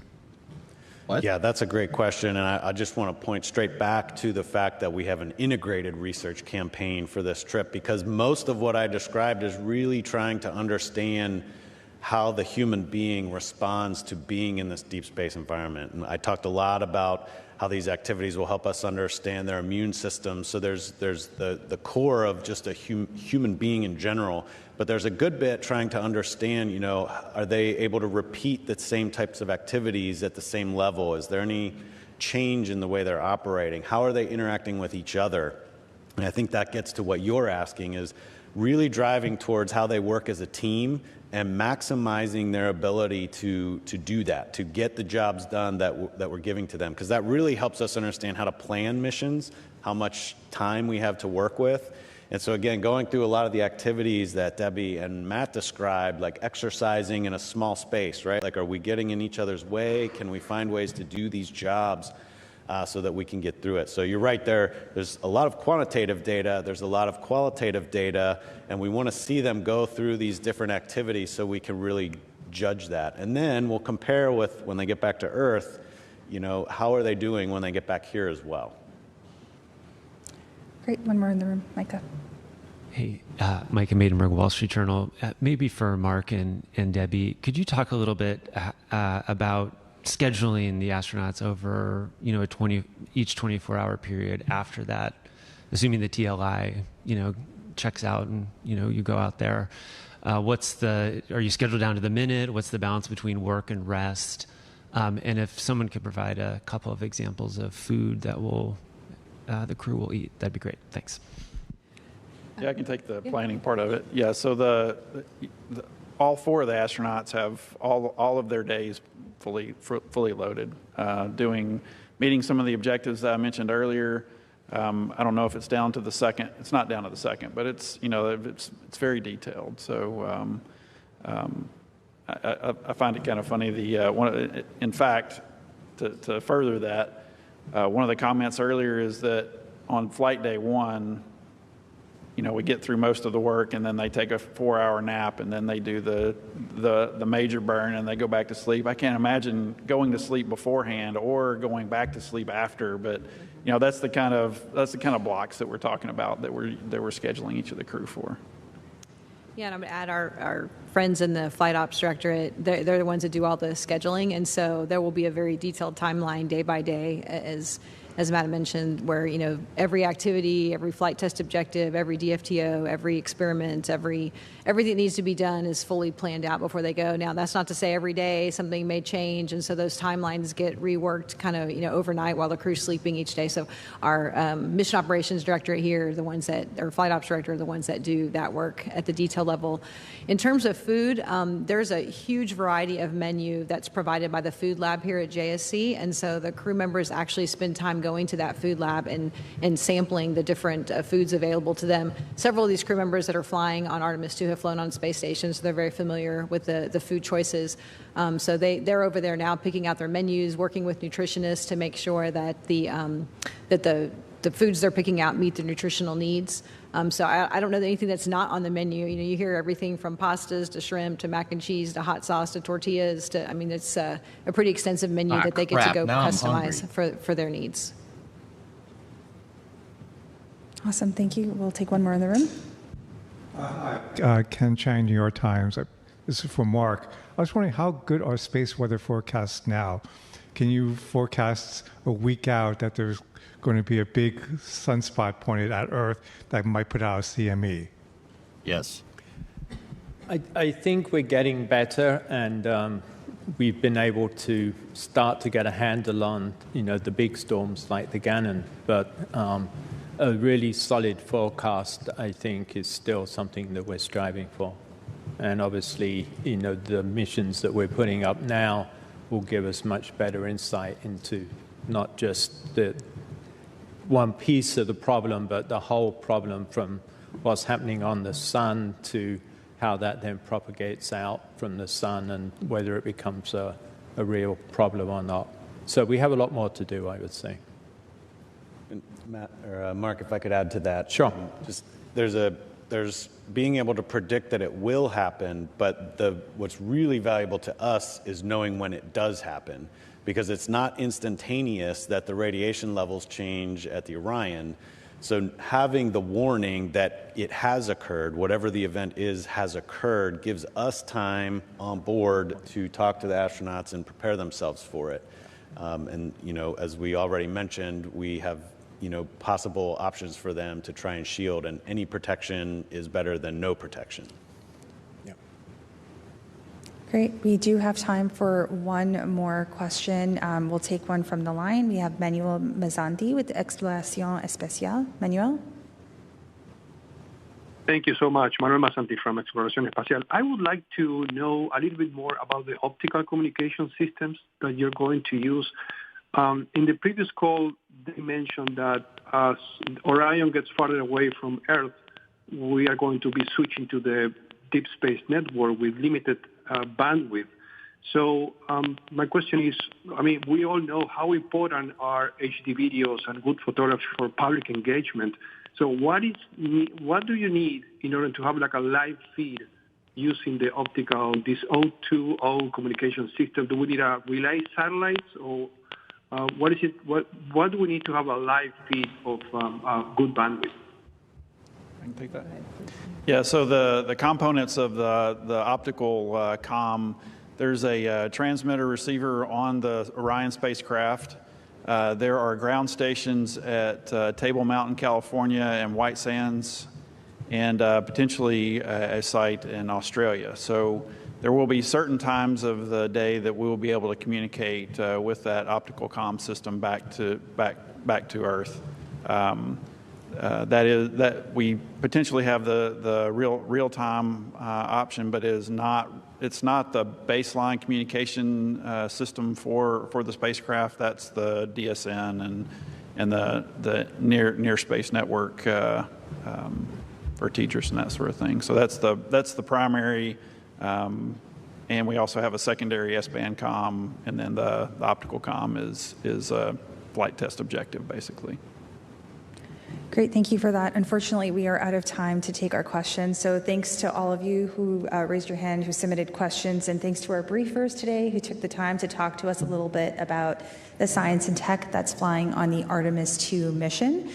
We hope that you'll continue to follow along tomorrow. We do have a crew news conference that is scheduled for tomorrow at 9 a.m. Central with the Artemis 2 crew members. We'll also hope that you follow along with the mission by visiting nasa.gov/Artemis. Thanks again for joining us. Good press conferences, guys. Real good, actually. Yeah, good stuff, man. Real good stuff.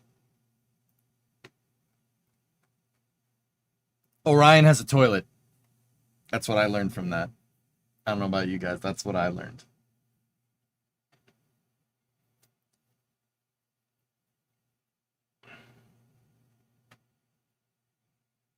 Yeah, the conference is going to be good too. Yeah. Over under on how many times the astronauts get asked, "How are you feeling?" That is the laziest question to ask in spaceflight. That is the laziest.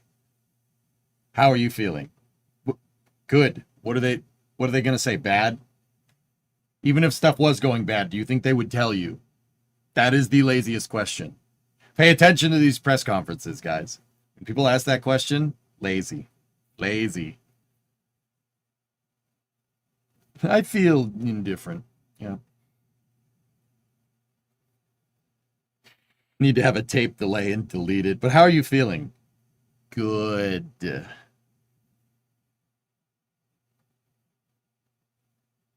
Asking the winning quarterback, how does it feel to win? Good. Yeah, that was a pretty good one. I had to answer a message halfway through it, so I missed some of it, but it was pretty good, man. How did those questions about feelings make you feel? Bad.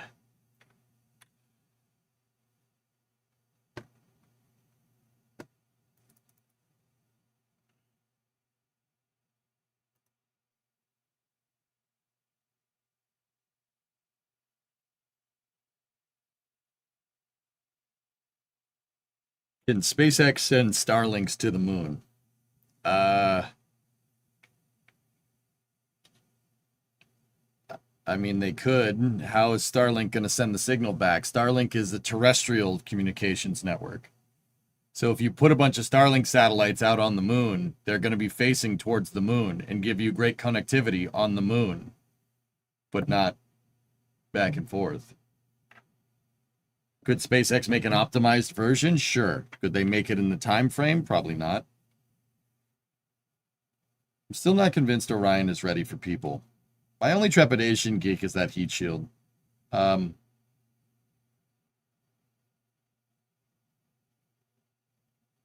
Yeah, I'm not sold on the heat shield, but then again, what do I know, dude?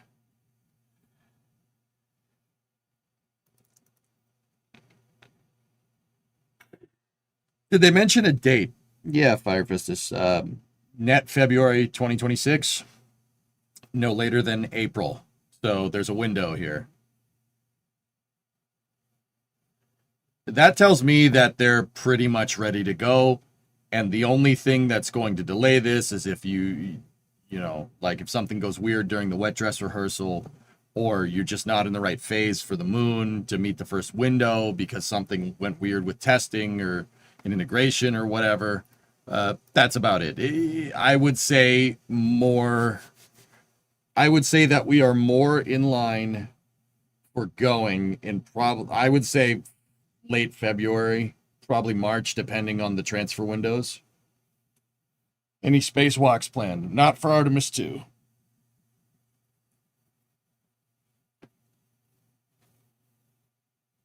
What about Mars Link? We'll ruin. Where is Mars Link? You guys got to remember, this isn't happening. Artemis 2 is happening in, let's see, what is it, September? It's late September. So October, November, December, January, February. It's happening in 5 months, at the very least. It's not a lot of time to do anything with spaceflight. That's not a lot of time. Do these Mars Link satellites exist, Ruan? I don't think they do. Do they exist? Could SpaceX hot rod something? Maybe. But why would you complicate your mission at that point? They already have the communications pretty much figured out.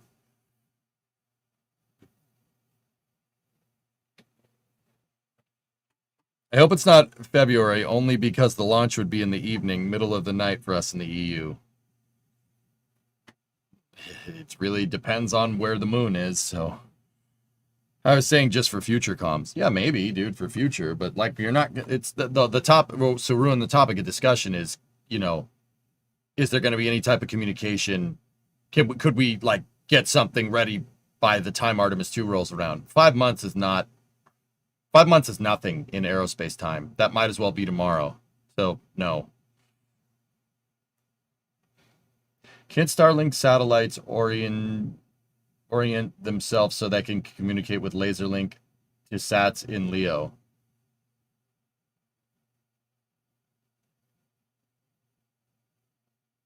Yeah, if you had something like the Starlink Placer, but Nianix, you'd have to put the Placer on Orion. Where are you putting it on Orion?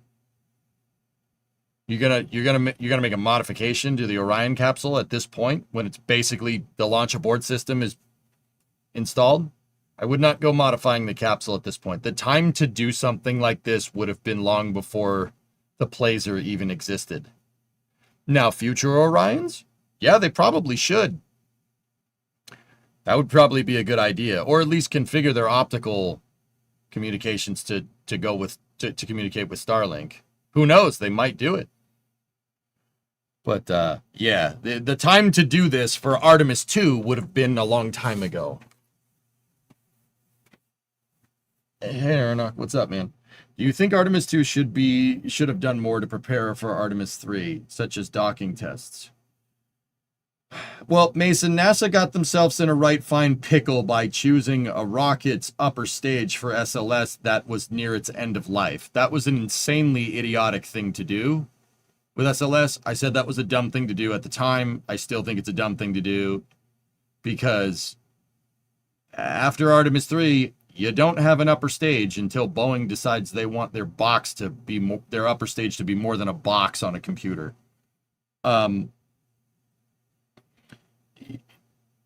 Yeah, choosing Delta 4 as an interim stage for SLS was probably the dumbest thing that anybody could have done. That was one of the most short-sighted decisions that NASA, well, it wasn't NASA that made that decision, it was the Augustine Commission, but whatever. Yeah, that was bad. That was a bad idea. Shouldn't have done that.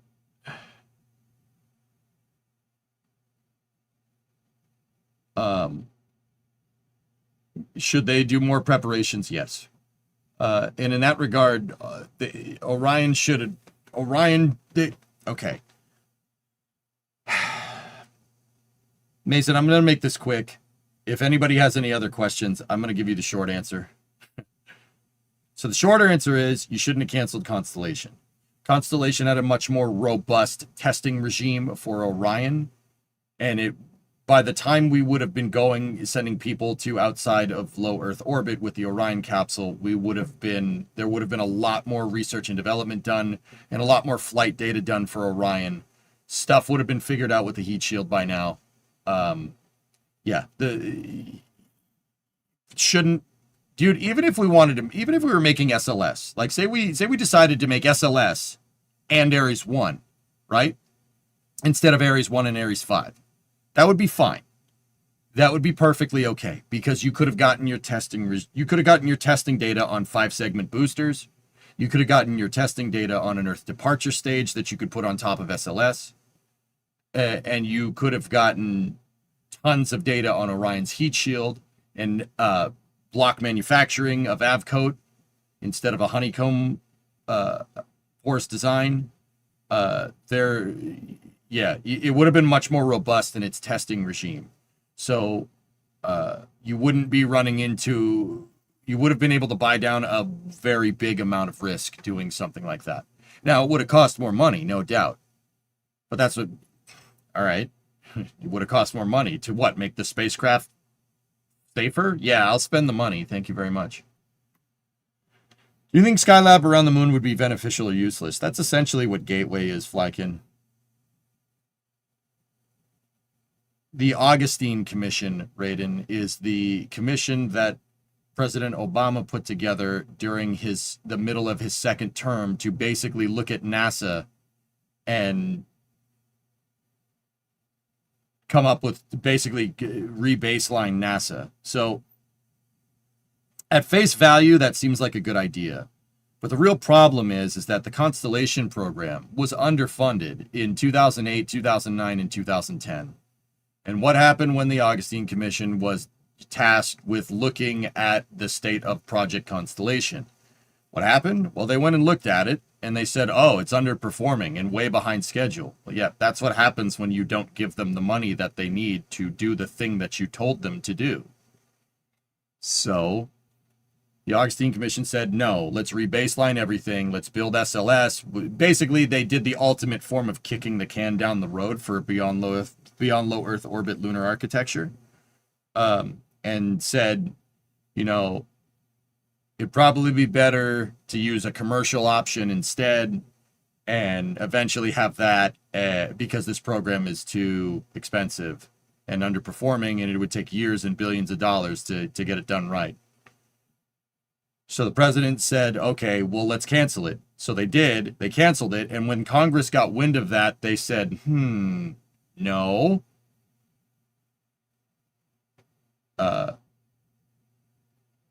And basically signed, ironically, what the Augustine Commission said as their recommendation. They signed that into law. And that's what became SLS in the Artemis program. Yeah, that's not great. You know,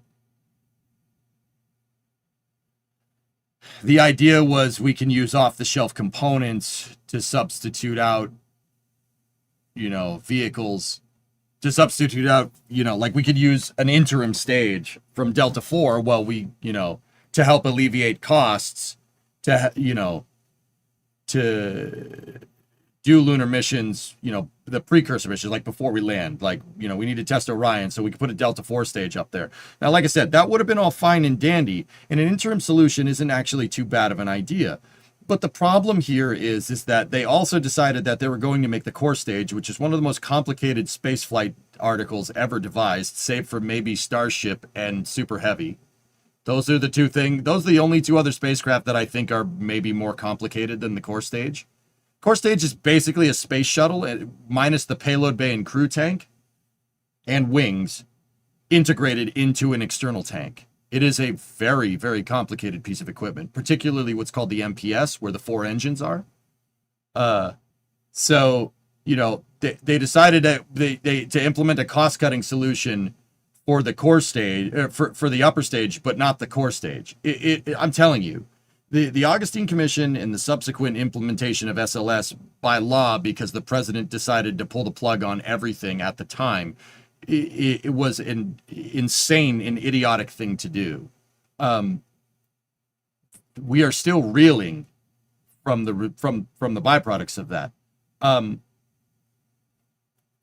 that honestly, 20 years down the road put us in this, well, 15 years down the road put us in the exact position where China could get a foothold on the moon before we get back.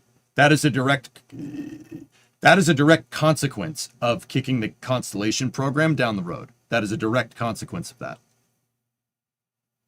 How many years do you think that cancellation put us back? If we had if we had just kept flat funding Constellation, we would probably be on the moon right now.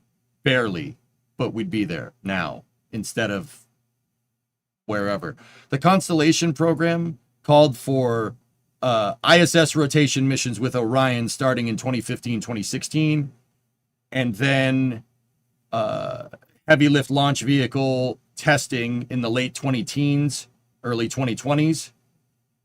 When did Artemis 1 happen? Weird. And it would have, because it had a lander built into the design, we would probably, I bet you we'd be testing Ares 5 at this point. Yeah, we'd probably be testing Ares 5 at this point and getting it ready to go. interesting thing as of note, you would have ran into the same problems with Ares 5 that you ran into with SLS. In fact, I would probably say that Ares 5 is too heavy for the crawlerway. You would need to beef up everything. Ares 5 would have been way heavier than SLS, interestingly enough. But I digress. I would say a mission like Artemis 2 probably would have happened like 3 to 4 years ago. Basically, I don't know. We spent from the 2010 NASA Authorization Act to, let's say, EFT1. We probably wasted about 5 years, I'd say, give or take, at the very least. That's a conservative estimate.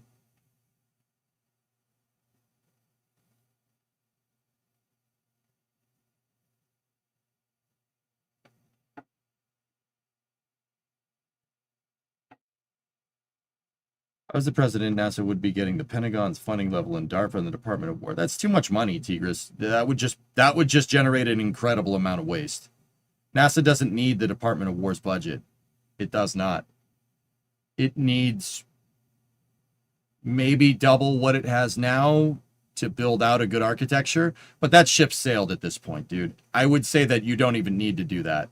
At this point, you need to fund the ancillary stuff correctly. We got a core stage in SRBs and a mobile launcher. That's good enough. It's good. It's fine. It'll work. Okay? Let's build out our exploration architecture on top of the core stage and the 5 segments. That would be fine. I'd be okay with that. I would, once again, I've talked about this. I would refactor SLS into a EOR architecture. I would run SLS with the capability of taking Orion off of SLS and putting it on a commercial variant. I don't care if it's Falcon 9, Falcon Heavy, New Glenn, Vulcan, whatever. In fact, I would probably make it so you could put it on any of those if you really wanted to. And I would use that as a way for NASA to be able to get their get astronauts into low Earth orbit without using a super heavy launch vehicle. Simultaneously, I would work on a low Earth orbit optimized version of SLS that's designed to deliver big cargo like a lander and a transfer stage into LEO. So basically take Ares 5's upper stage, the Earth departure stage, and put it on top of it. Put it on top of SLS with the bigger fairing.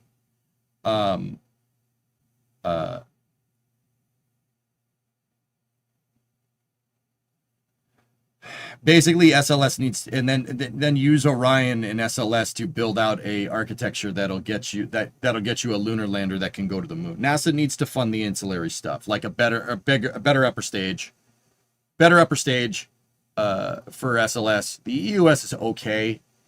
It's a lot of compromise, in my opinion. It's not necessarily suited for good high energy transfers to the moon. But where it's not suited for high energy transfers, it makes up for lower energy transfers to the solar system. So like using it to launch deep space probes, it would probably be a good idea as well. But small stuff. Orion's service module needs a Block 2 variant with way more delta V, regardless of if you're going to Gateway or not.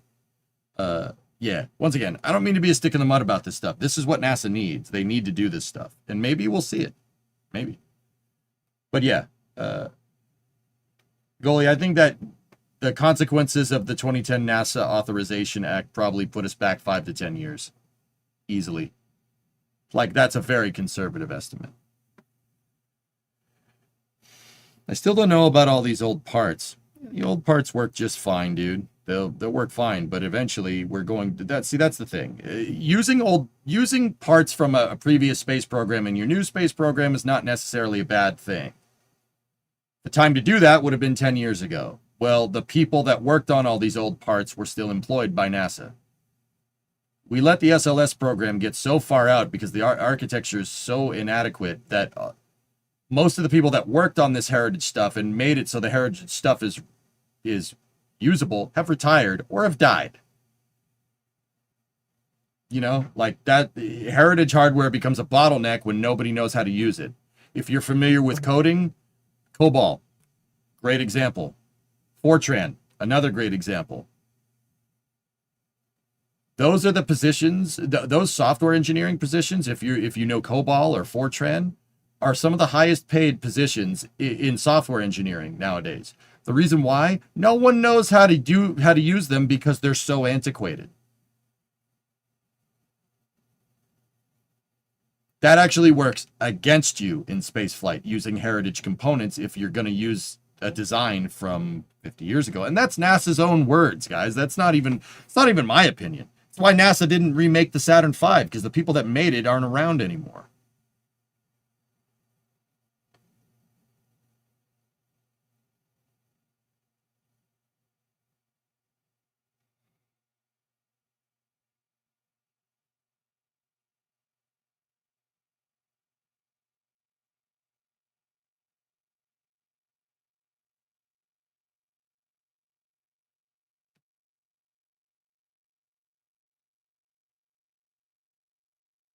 Notice that nobody's announced they're working on workshop modules for building infrastructure for long-term stays on the moon and Mars. Starship HLS is more than enough to have a sustained presence on the moon.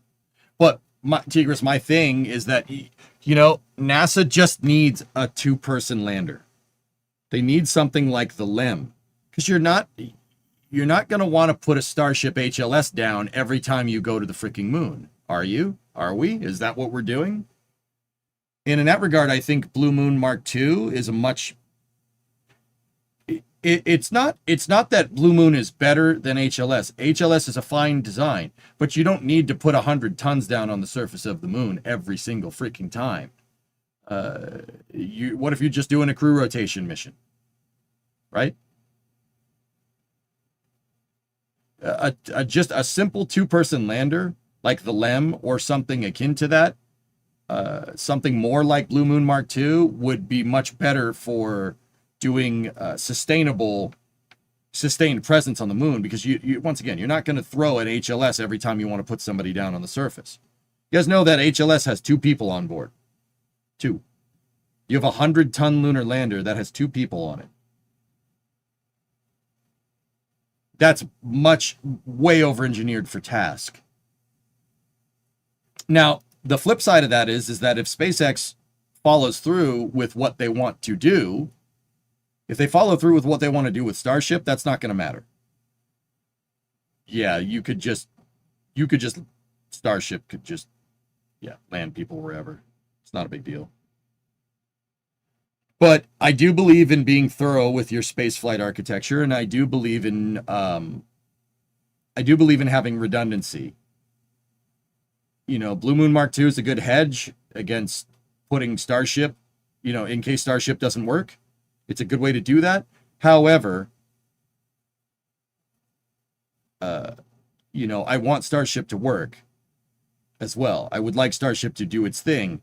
But you're not, like I said, NASA is not always going to need to land a 100-ton lander down on the surface.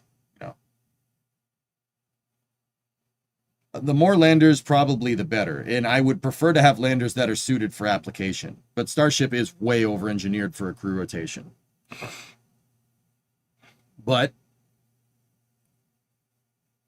the right move for NASA to do right now would be to utilize that 100-ton capability for their rotation. So the flip side of that is that if you're, not just be like, okay, we have this 100-ton capability, let's put 2 people on it. Okay, we're good. High five. No, you would want to design around that capability. You have 100 tons to the surface of the freaking moon. Now, the first landing, you probably don't want to load down that thing just because it's the first time you're going to use it with people, right? But also the second, third, fourth, dude, load it down with modules, rovers, robots, whatever. Load that damn thing down. Maybe have one stay there, land one and have it stay there. And if you do that, what, do you land another HLS to get the people and go up on that one and they leave that there as a base component? Like, you could do that, sure. But, if we're going to sustainably be on the moon and we're going to sustainably build out we're going to sustainably build out lunar operations, you're going to need cranes, you're going to need construction vehicles, you're going to need forklifts, You're going to need bulldozers. You're going to need excavators. You're going to need all this stuff. Starship is very good for that. Not maybe in the interim time, but it's pretty damn good for it. It's just not necessarily the best thing right now. But once again, if SpaceX follows through with the plans that they say that they're going to do, that could be what we end up having, which would be pretty cool.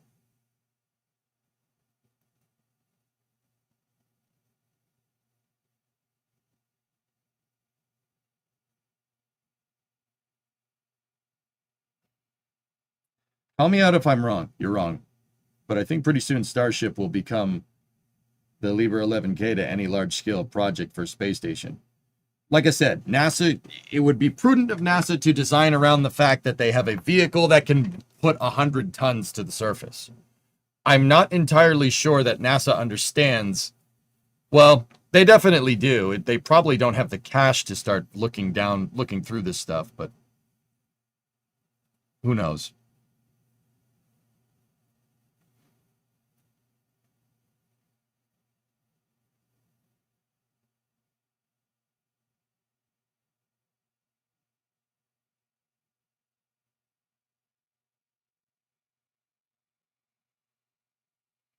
Also because they don't have it. Yeah. I mean, it's over-engineered for application, Rocket Guy. We've talked about this. Like, and I don't think they... Like, it's going to sound weird, but even if Starship does everything, HLS does everything that it needs to, and SpaceX basically can get it to the moon in, like, a week, I'm not sure NASA is designed for that type of throughput.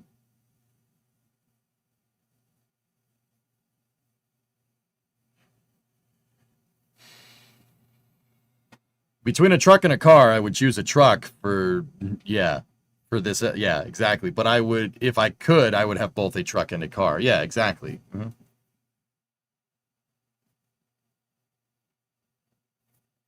Like, Starship would be much better for ISRU stuff.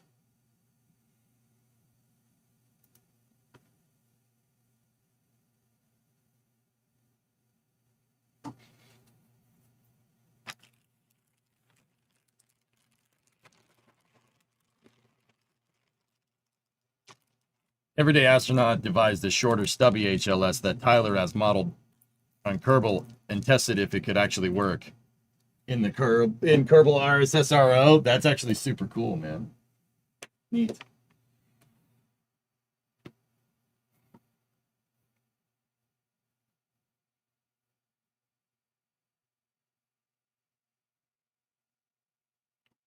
NASA should also focus more on on-orbit assembly.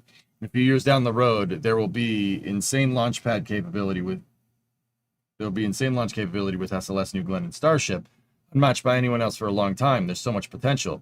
Well, K3, that's the reason why I've been vocal about launching more SLSs, because an expendable vehicle with a 10-meter fairing is, people aren't going to like this.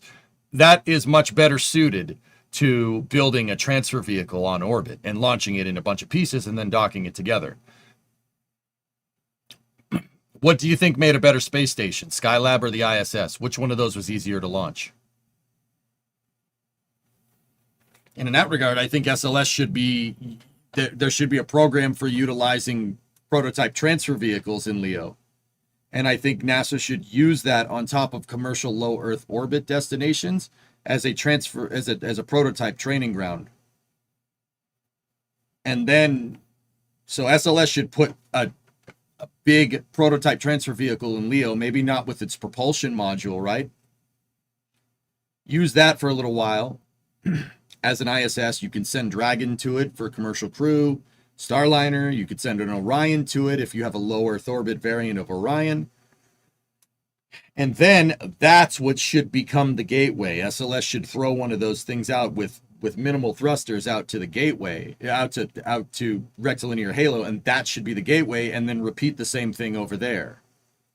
Don't get me wrong, we're not going to refactor our architecture at this point because we chose expediency all of a sudden over sustainability, but yeah. Who is to say that SpaceX won't increase the Starship diameter in the future? I spoiled, they might, but that's irrelevant. You can't design around something that doesn't exist. Why would I go about designing a 12-meter module that maybe SpaceX might make for a version of Starship in the future? That makes no sense.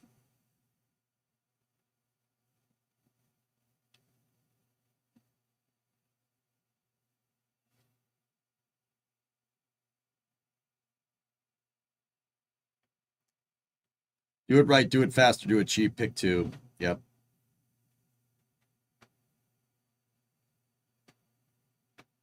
Rocket Guy, I've been with spaceflight. I've been always of the persuasion of do it right, do it fast, and I know that's going to cost you money. But every time we've decided to invest in NASA, it always pays dividends.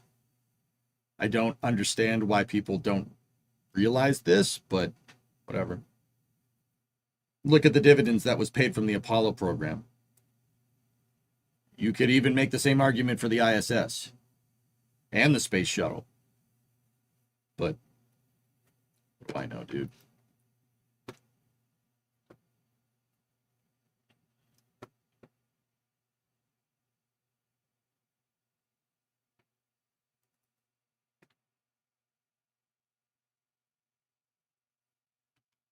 But yeah, man, that's pretty cool.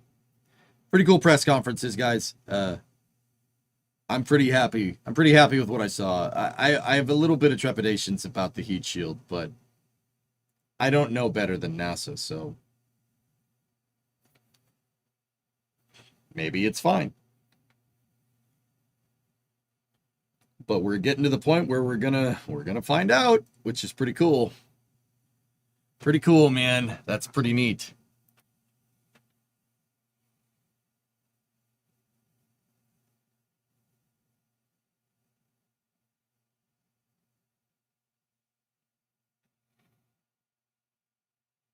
Could an Apollo 13 happen again, or is Orion taking those kind of risks out of the equation? Goalie, what you just asked is, I drove down a highway a week ago. If you drive down and crashed, if you drove down the highway now, are you going to crash too? Well, yeah, there's always a risk of crashing when you drive on a highway, but that's not likely to happen. But you're always going to carry risk with spaceflight, of course. That's why I've been vocal about testing Orion more and not less.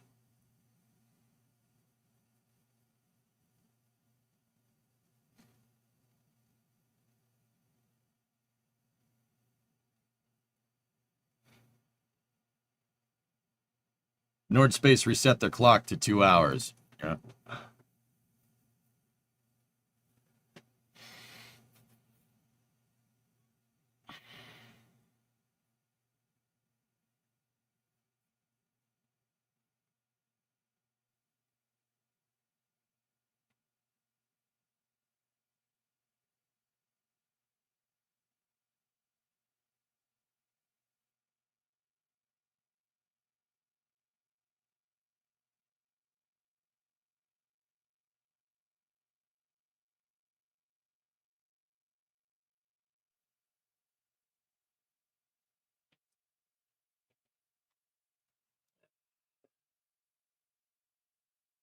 Okay. Press conferences require a lot of mental commitment. But there is another one tomorrow. There's another one tomorrow at 10. That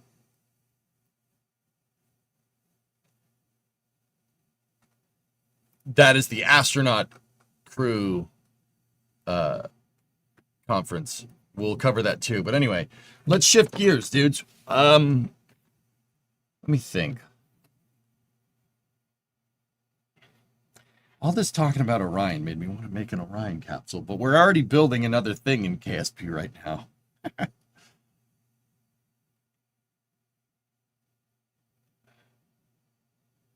What do we have on next space flight, Make? You actually reminded me. The IMAP mission is tomorrow at 7:30. I will be here for it. Oh.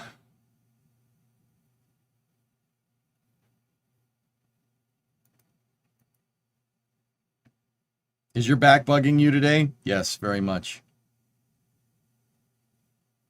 Humidity is coming back for a few days, and it has my knees feeling it. No, my back's bugging me because I heard it. I heard it playing pickleball over the weekend.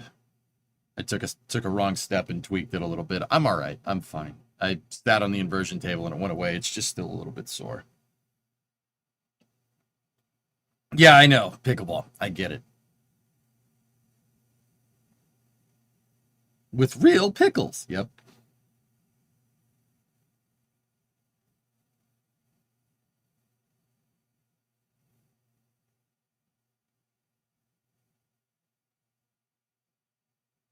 Yeah, I gotta my cross training shoes are on their way out. That's why I rolled my ankle and tweaked my back in the wrong direction. But don't worry, I'm fine. I kept playing. I didn't like fall on it like a ton of bricks like I did the other day. You know?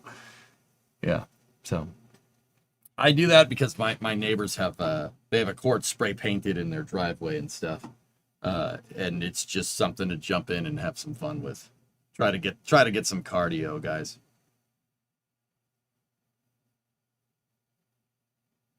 Is using a low Earth orbit station to collect space junk and using them as raw supplies viable? Sure. A lot of technologies you got to prove out to do something like that, Wolf. Got to remember, most satellites aren't in low Earth orbit. They're the satellites that are worth something are in geostationary. If you're going to recycle satellites that way, it would be a good idea to not like.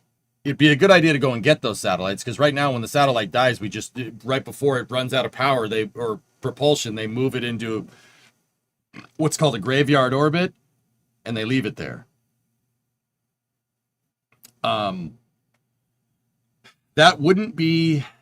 It would be a good idea to go and get them, but going all the way up there and then bringing them back down to Leo is going to require a pretty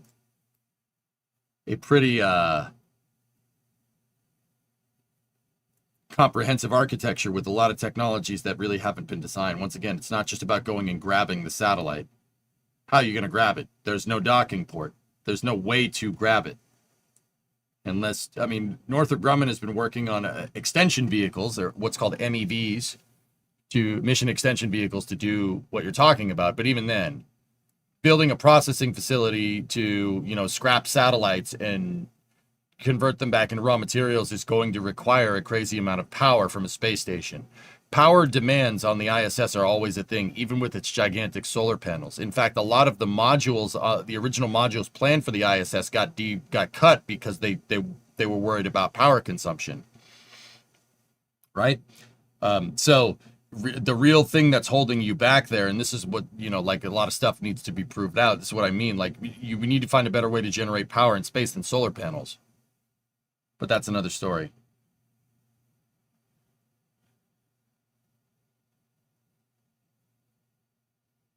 You need to come up with a better reason, like you were fighting a bear. Yeah, okay.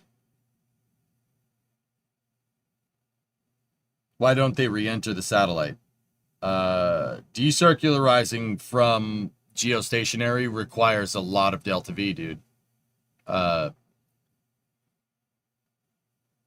I'd say like 2 to 3 kilometers a second. That would be a significant chunk of the satellite's on-orbit life. It's easier to just put it in a graveyard orbit. Good question, though, Wolf. Gazway, beyond the current liquid methane engines, what alternative propulsion technology like nuclear or electric do you think is the most promising for the next generation of spacecraft? Nuclear thermal is probably a good idea.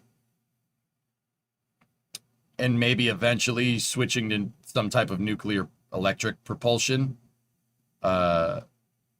Yeah. Nuclear thermal is something that's proven. It works. We tested it in the 60s. It works. It works just fine. It's not the most efficient use of nuclear energy in space, but it'll work. And even a twofold increase in efficiency is enough to really change the way you think about building spaceships. You grab them with a giant claw, of course. Yeah, right. Couldn't the remaining power from the collected satellites be used? Well, the satellites are dead. They're out of power, Wolf. It's basically a big floating chunk of metal. The satellites don't stay powered once they hit end of life. They shut them off.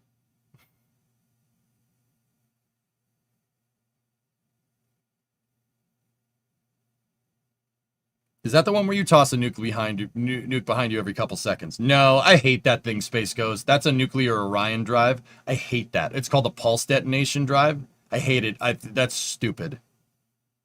That's stupid. There are so many better ways to utilize nuclear power in space.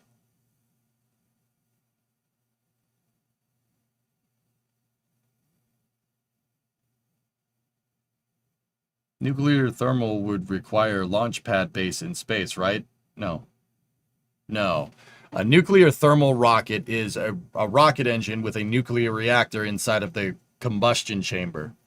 And instead of actually combusting something, what they do is they flow liquid hydrogen over the nuclear reactor when they're moderating a reaction to generate heat. That heat heats up the hydrogen expands, and the nuclear reactor can introduce so much heat into the hydrogen so quickly that if you put this whole mechanism inside of a rocket motor, a de Laval nozzle, so a convergent divergent nozzle, it can shoot it out probably at like twice the speed of a rocket engine right now.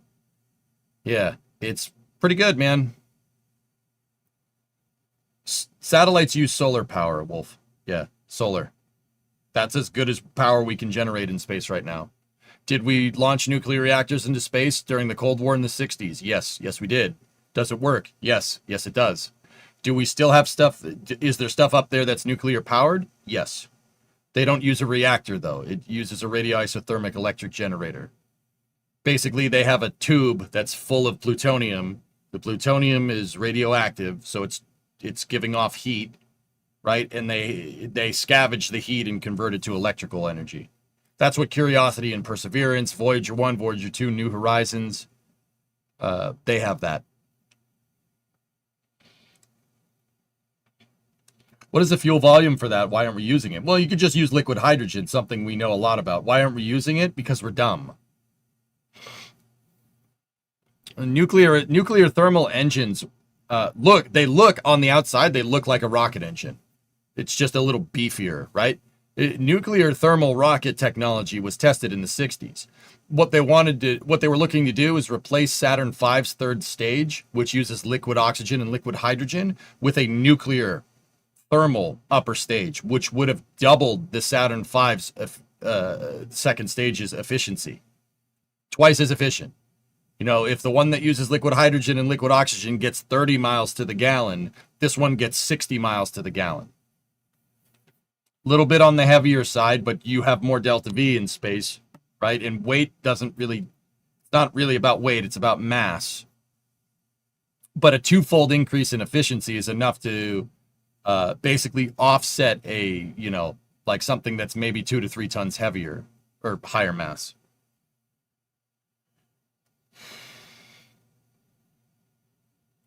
But could you fire it on Earth frequently? Sure, Mikey. Yeah, why not? You're flowing hydrogen over a nuclear reactor. That will create a radioactive isotope of hydrogen, but it'll create a radioactive isotope of hydrogen that has a very, very short half-life and basically decays before it cools down coming out of the nozzle. Yeah, hydrogen does that.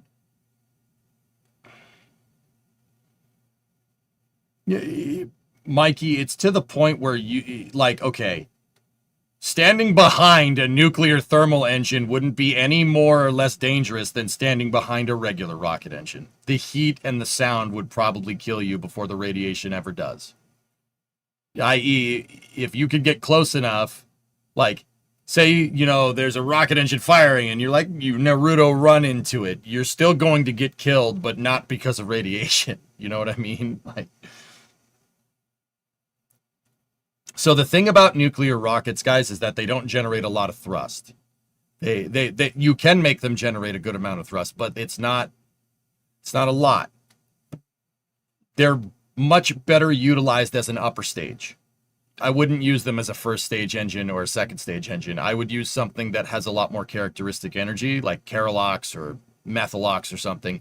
Nuclear stages are good for upper stage. That's good for up there. And up there, there's tons of radiation up there. You don't need to worry about that.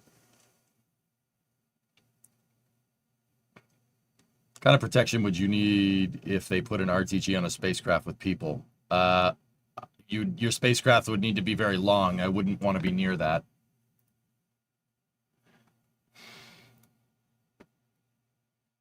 Can't get skin cancer if you don't have skin anymore. Yeah, exactly. The nuclear rockets don't spew radiation. They do, but it's only for a second and it decays into nothing. Like, you could stand in the flame trench of a test stand that tested a nuclear rocket engine maybe like an hour later and you would be fine. Like, you wouldn't be getting any like heightened radiation doses. It's the isotope of hydrogen that it makes is not very stable.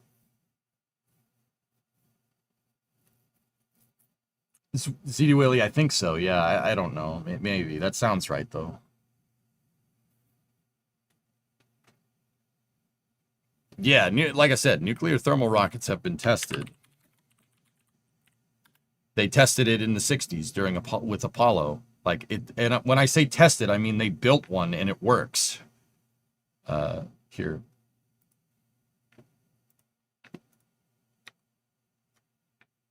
There you go.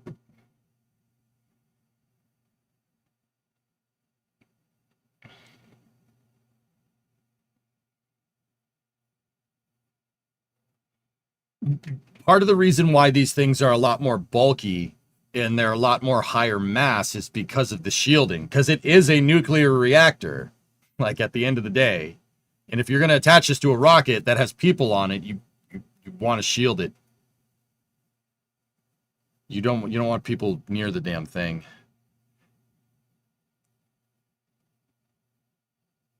Is there an extra radiation risk if there's a RUD?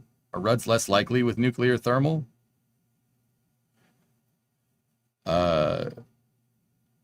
Nuclear engines are, dude, dare I say it, nuclear engines, the plumbing for these things are a lot simpler than a regular rocket engine. It's on par with simplicity of like an RL-10. Yeah. No, Jeff, I don't think so. These things, nuclear engines don't break. I mean, I'd be worried about, I mean, you carry the worry of one melting down, but I mean, this thing is going to, if I was going to put this on a stage, I would want a thermal control loop just in case, because you still have to control the moderate the reaction. It is a nuclear reactor in space after all. You still have to moderate the reaction. So the reactor is always going to generate heat. So you'd need a way to you'd need a way to radiate it. Totally doable. We do it on the ISS all the time. It brings up a good question. I understand The Martian is fiction, but would Watney use the RTG to keep him warm? Or would that have killed them from radiation? You could use it to keep you warm, Geek. Sure. Would you get irradiated? Yes. Absolutely. Would you rather die?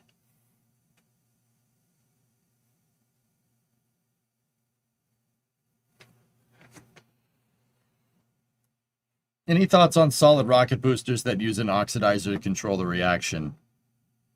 It's good in certain applications. What those applications are, I don't know. Yeah, see, they built out all the test stands. Everything was built out. They did the whole thing. They built out all of it. And then they when we decided we didn't want to do the Apollo program anymore, we got rid of it. All the test stands were built out. Dude, the thing works. It works. It worked just fine. There it is. It is a nuclear reactor inside of a rocket's combustion chamber, except it's not a combustion chamber. It's a heating chamber.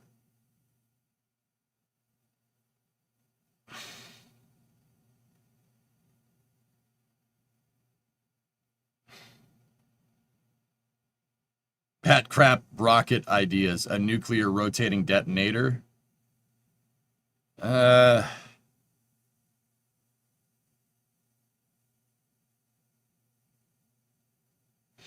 If you were going to do a nuclear rotating detonation engine, it would have to be a staged combustion, right?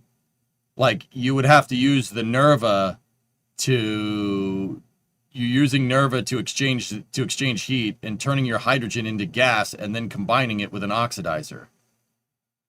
You could do that. I'm not sure why you wouldn't just use the heat from the nozzle instead of a nuclear reactor. But yeah. Yeah, look at what they took from us. Dude, this wasn't like some crazy concept, ZD, either. This is what pisses me off about this. It's not some crazy concept. They built it, and it works. Straight up. This had the Apollo program kept going by the late 70s, they would have had this on the third stage. And they would have been using this to explore Mars. A nuclear powered third stage. What they were going to do is do something like Skylab. So Skylab was an Apollo Applications Program space station. Here, let me get the picture up.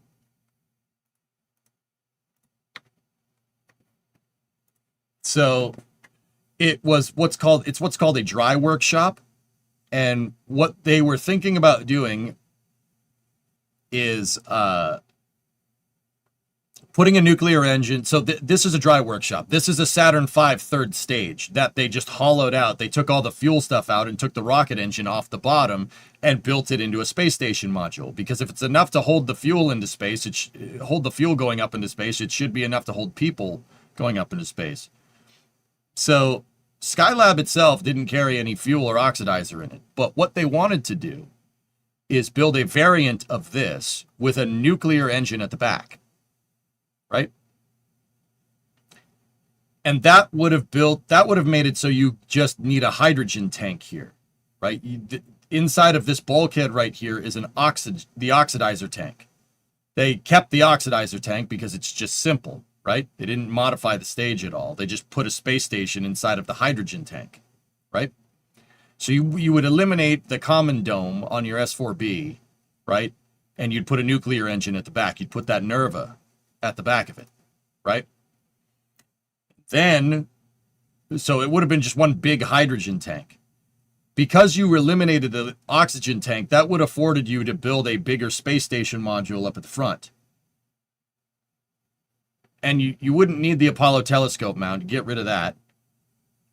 And what they would have done is launch this thing like they were doing an Apollo mission, right? But instead of, the CSM detaching, turning around, plucking the LEM off of the S4B and then going out to the moon, the CSM would just turn around and dock to it, where the lunar excursion module would just be a space station module that's affixed to your third stage. Right? And, your space station module would have probably gone to here, and then the hydrogen tank is back there for the nuclear engine. And then that whole thing acts like a spaceship. And that's what would have pushed the Apollo program to Martian flybys and Venusian flybys in the 70s and the 80s. They had the whole map figured out. They had the whole roadmap figured out. We just didn't do it. It's really, really discouraging, actually. That's really annoying. You know what the crazy thing is, dudes? You could do this with SLS. Sure. Why not? In fact, that's what I'm saying they should do. You should take that EUS, right? And make a variant of the... So this is what's going to fly on SLS post Artemis 4, right? Or post Artemis 3. They want a bigger upper stage, and that's all fine and dandy. That's cool. So what I'm thinking you should do with this thing is build... So this right here is called the Universal Stage Adapter, or USA for short. The Universal Stage Adapter is designed to carry gateway modules, payloads, whatever. So when Orion does go out to the moon, it can pluck something off of this, like Apollo. Like this thing will open up, they'll pluck stuff off of it, and you could put it wherever. What I'm saying is make that into a pressurized volume and put a docking port right here. So Orion separates, it turns around and docks to this, right? And this pressure, maybe just put a space station module like on the front. Deploy the fairing. Orion docks to the dang thing. Deploy some solar panels and use this for a trans-Martian injection and flyby. There you go. Prototype transfer vehicle. Done. You could also take this and use it to build gateway. Not plucking modules off. Make this the gateway. Make the whole thing the gateway. So put your Halo module up here on the front.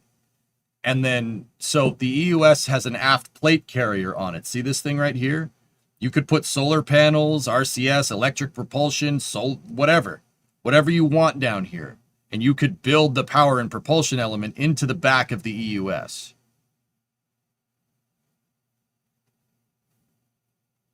Could do it. You could even take the EUS and do a nuclear variant that has no liquid oxygen tank and just a nuclear engine right here. There's so much potential here. You could do a bunch of stuff with this. This would be great. Any news on RDEs? People are testing them. That's kind of cool. That's about it. But yeah, that could be done. Like we should be doing that. Like it's proverbial low-hanging fruit. I don't know why we don't. I mean, I do. I know the answer, but the ultimate monoprop engine. Yeah, a nuclear thermal is technically a monopropellant engine, isn't it?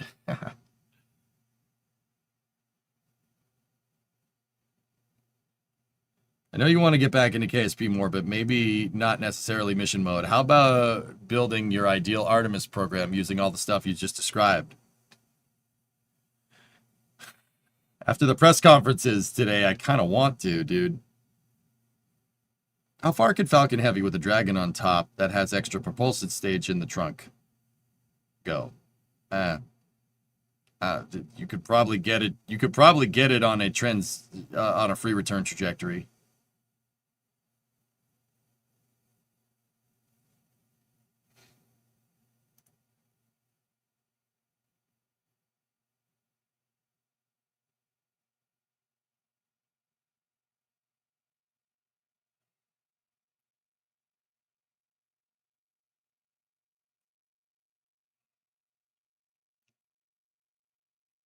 K3, what you just described here.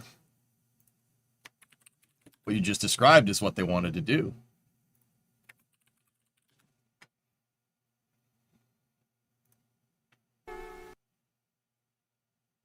Let me show you. There's a video about this if you guys want to see it. It describes what the nuclear rocket engine does, but here. They outline a mission architecture here. Someday, a manned trip to Mars and return may become the mission assignment. Exactly how it would be carried out depends upon a number of factors. But here is one way it might be done with nuclear rocket propulsion, using the technology developed for earlier missions. Using several Saturn V launch vehicles, components of the huge spacecraft would be placed into Earth orbit and assembled. Separate nuclear stages might be provided for each major step of the mission. The first stage might consist of 3 clustered rockets for departure from Earth orbit.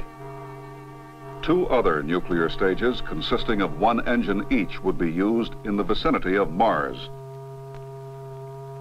The first stage cluster fires to accelerate the spacecraft to the velocity needed to get to Mars in the time that was decided upon, say 200 days. At burnout, the first stage cluster is jettisoned and goes into orbit around the Sun. Mid-course correction is made by chemical rockets.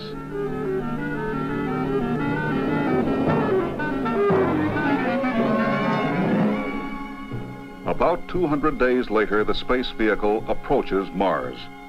There it is slowed down by a single nuclear rocket and enters an orbit around the planet. The used second stage is put into a higher Mars orbit than the space vehicle.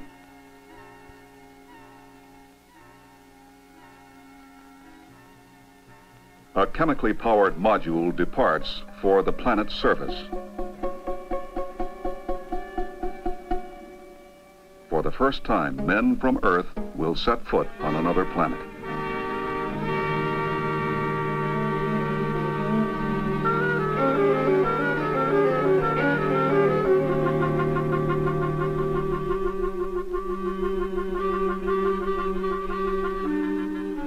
For the return trip, the module is lifted by chemical power back into a Mars orbit, where it docks with the main space vehicle. The men transfer to the main craft and jettison the module, leaving it in an orbit around Mars. A third nuclear rocket accelerates the vehicle for the return trip.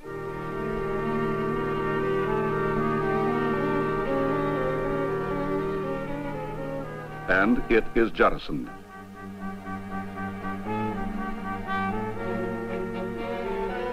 Again, mid-course correction is made chemically.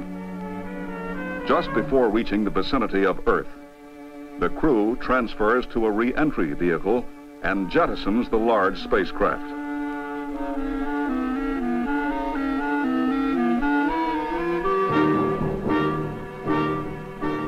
Chemical rockets slow down the vehicle to re-entry speed, and they are jettisoned.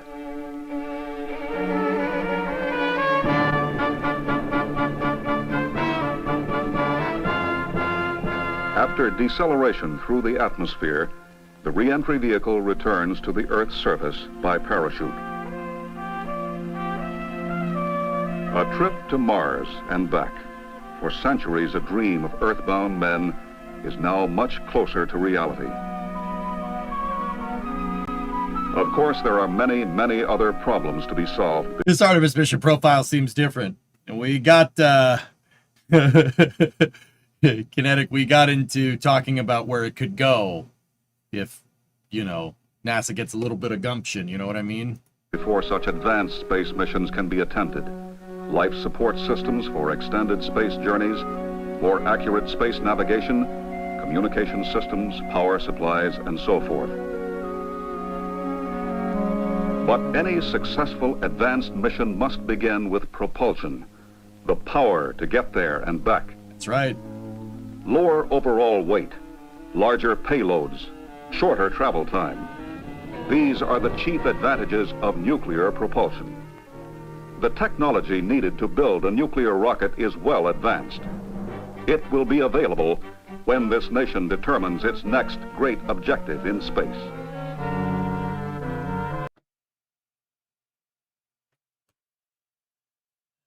So yeah, K3, what you're talking about is doable. Yeah, it's totally doable. That comment didn't age well. I think it did age well. I think that really comes down to the crux of what we're talking about. Listen to what he said one more time. Nuclear rocket is well advanced. It will be available when this nation determines its next great objective in space. We didn't do that for 50 years. We kicked the can down the road. We didn't, but now we are. Our next great objective. This is what I mean. Guys, that's what I'm talking about. You can say whatever you want about the president. I don't really care. All right? There is an objective here. There is a concrete, clear-cut objective that will galvanize NASA and get them working again. Your concrete objective. Return to the moon before the Chinese get there for their first time. You could say whatever you want about space racing, and Lord knows you'd be right. It's not very sustainable. We've done it in the past. That didn't really, historically, that has not gone well. However, it is a goal nonetheless. It is a goal in a shorter term milestone that NASA, that's tangible, that NASA can get behind. And we have the weight of the commercial space programs behind it to make it so it ends up being sustainable. So that's why it's a little bit different. But that's why that statement rings true. You need a goal. We need a concrete goal that's easy to understand that everybody can get behind.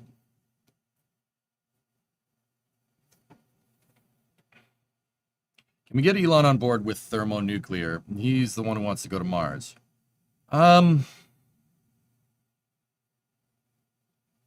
Nuclear power is not really SpaceX's cup of tea, in my opinion, Raiden.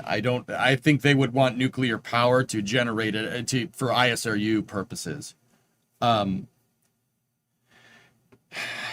SpaceX, one of the reasons why SpaceX uses methane and liquid oxygen and why you're seeing such a shift towards it is because, well, methane is not as efficient as hydrogen when it comes to combustion. Methane is way easier to handle.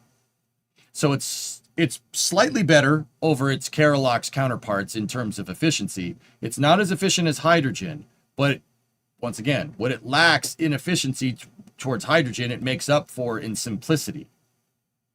Right? SpaceX doesn't want to have to deal with hydrogen. Hydrogen is tricky, it's annoying, and it really makes more sense for something like NASA to pursue that type of propulsion, in my opinion. Actually, screw it. That's not my opinion. That's a fact. So how are hydrogen cars going to work? Well, there's the plight right there, Jackal, because if you want hydrogen cars, you need to store hydrogen gas, right? You need to store hydrogen gas inside of a COPV. That's the only thing that will be able to withstand it. And what happens when it leaks? Because it inevitably will. What happens then?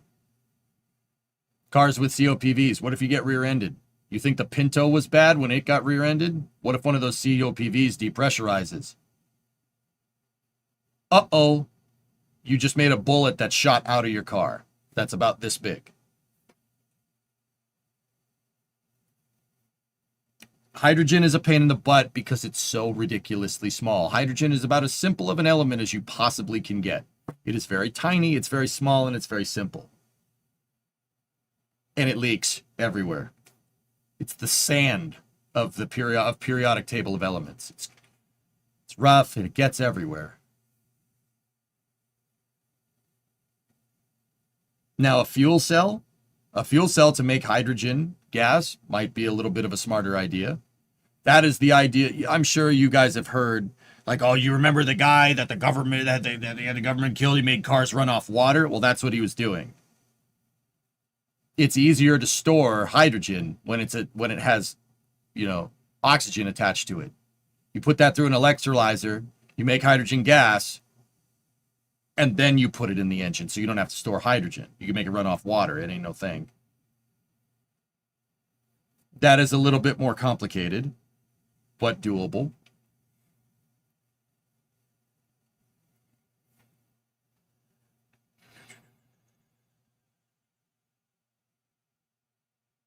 If I recall correctly, that's how Honda was making their hydrogen cars. Yeah, sure. Mm-hmm. And then the byproduct of the combusted hydrogen gas that comes out of that thing, guys, is just it'll condense and it'll combine with oxygen in our atmosphere, and water comes out the tailpipe. But that still means you need power. You need power to get the electrolyzer working, to get the hydrogen engine working. How are you going to do that? Now, that's not to say that cars don't have an electric power source that gets them to turn on and off. Of course they do.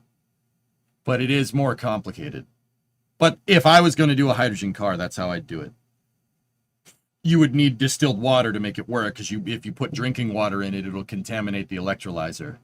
But, yeah, it'll work.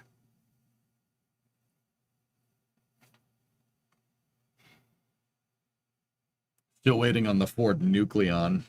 Ah, that'd be sick.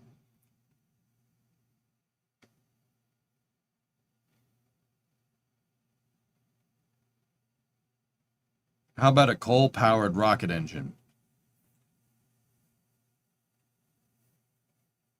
Coal-powered? I mean, you basically just described a solid rocket booster, Chris. What do you think an SRB is?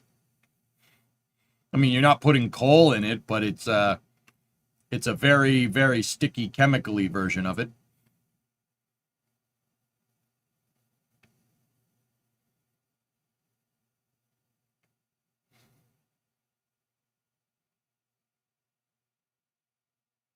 Off topic, but what about My Winter Car? It's not out yet. What about it?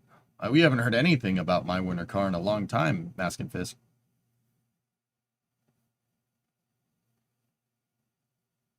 All right, Hurtful, have fun with cities.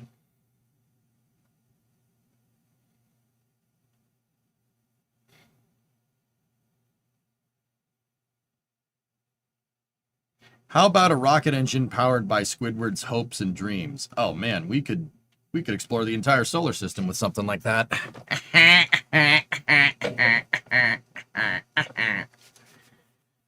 I wonder if a fall from this height would kill me.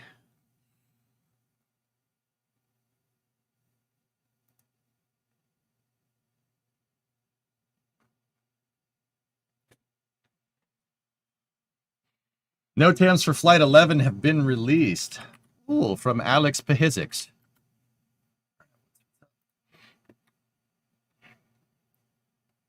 Okay. Notice to mariners for the launch portion of the flight. Looks like SpaceX would be targeting net October 6th with a roughly 1 hour launch window opening at 6:15 p.m. October 6th. Damn, that's not that far away. Yep. Yep. Yep. That was the best Squidward laugh I've heard in a while. Cheers. Keep up the good work. Thanks, Riley. No problem. All right. So, yeah, don't make any plans that week.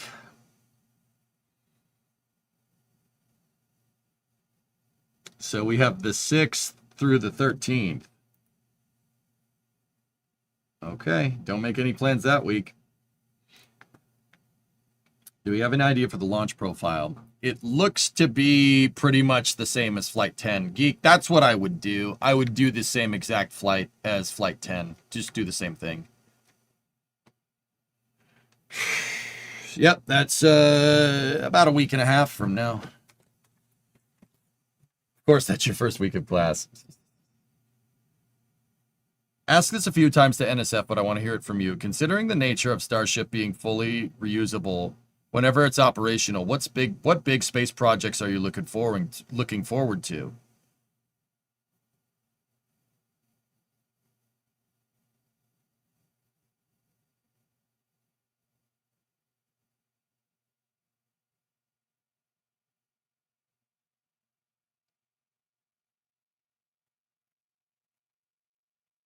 Let me think.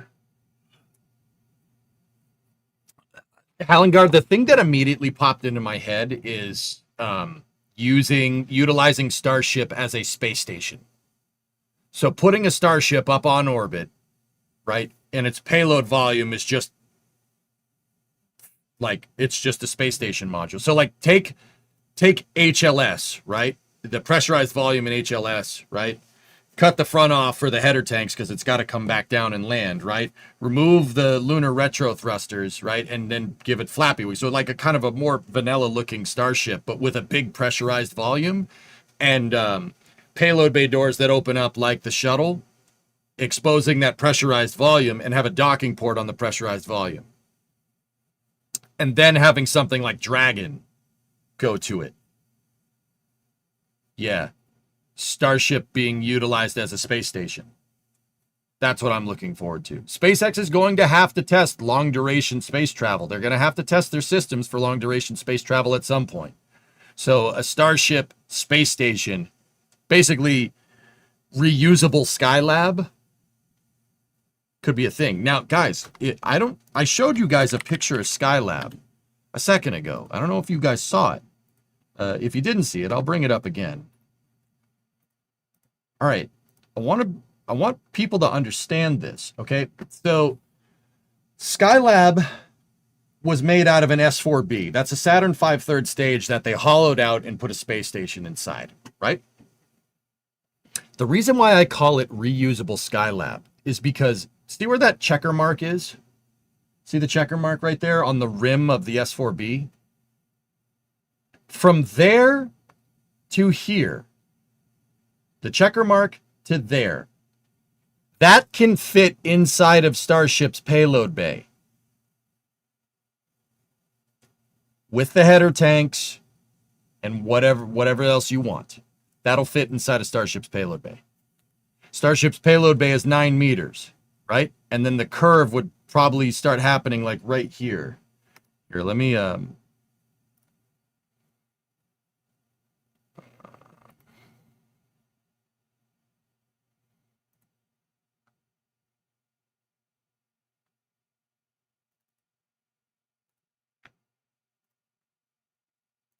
I'll show you. Like, if you want to understand the scale of Starship here, I'll just open up come on. If you want to understand what I'm talking about here, Starship is going to be like,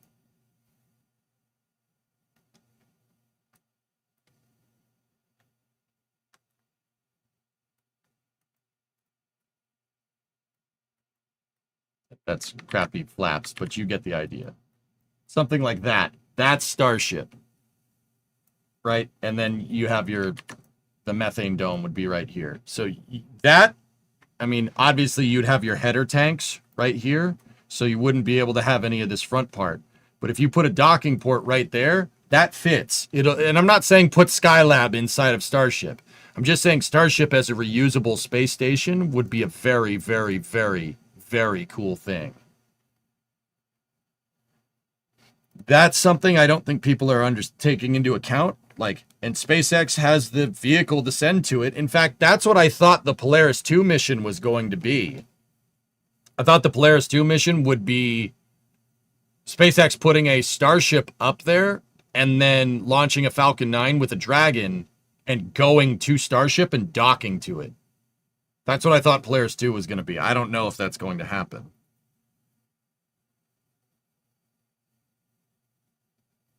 How much volume does the Starship payload bay have right now? It's on the order of 1,000 cubic meters, Brayden. 1,000. It's huge, dude. It's gigantic payload volume. Skylab was 6.6 meters in diameter. You could build the, like I said, the habitable pressurized volume minus the multi-port docking adapter and the telescope mount. This part, the tank part, the part that's painted black and white, from the checkerboard down to the stringers back here, that will fit in Starship's payload bay. That's how big the pressurized volume is. It's huge. That is gigantic. And whatever you put in there, you can get back.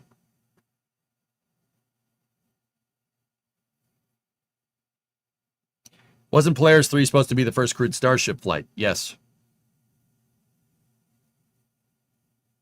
Yeah, there's huge potential here. But Starship doesn't have a way to deploy a payload that large currently. No deploy it, McFunPants. No, keep it in there and put a docking port radially on Starship. Dragon can dock to it. Boom, reusable Skylab. When you're done on Dock Dragon, thing will come back down, does the flip, lands, boom. You have info on how to reuse a space station. Well, not a space station module. How all your life support systems fared during reentry. Be a great way to test out life support systems and long duration stays inside of a Starship before you actually send one to Mars with people on board. And Dragon is the perfect intermediate vehicle to do something like this. Or just dock another Starship to it. Whatever. I mean, you do whatever. Do what you like. Could bigness fit in a Starship? Easily. You could almost fit 2 in there. I really hope they make a Starship with shuttle doors. They will. They will. They absolutely will. Here. They've shown variants, Geek.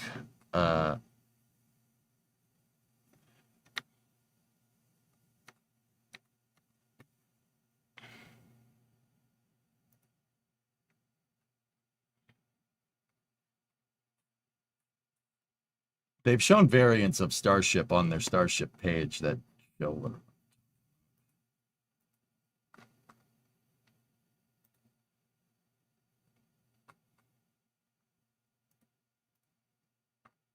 There it is.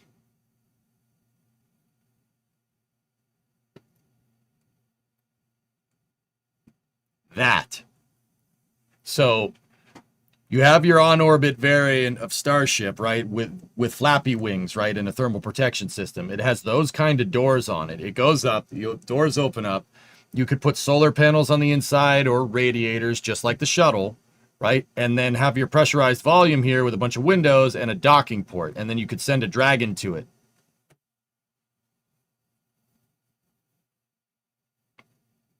Pretty much like the inline docking port in KSP. Yep. The rest of Polaris flights were canceled. I'm not exactly sure what's going on with that here. Let me open up this picture separately. But yeah, there you go. You could do that. Why not?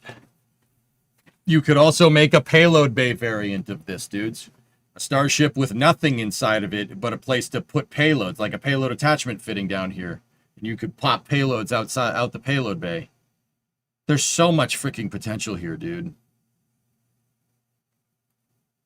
Like, it really is a great design, dude.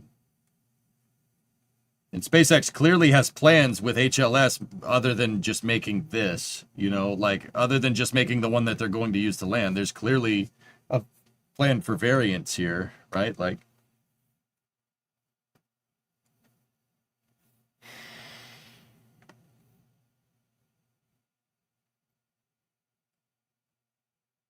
oh, that'd be so sick, dude. We're on the cusp of getting this right. Easy, Kraken, what's up? Like, we're so close to getting it right with Artemis and with Starship. It's so close.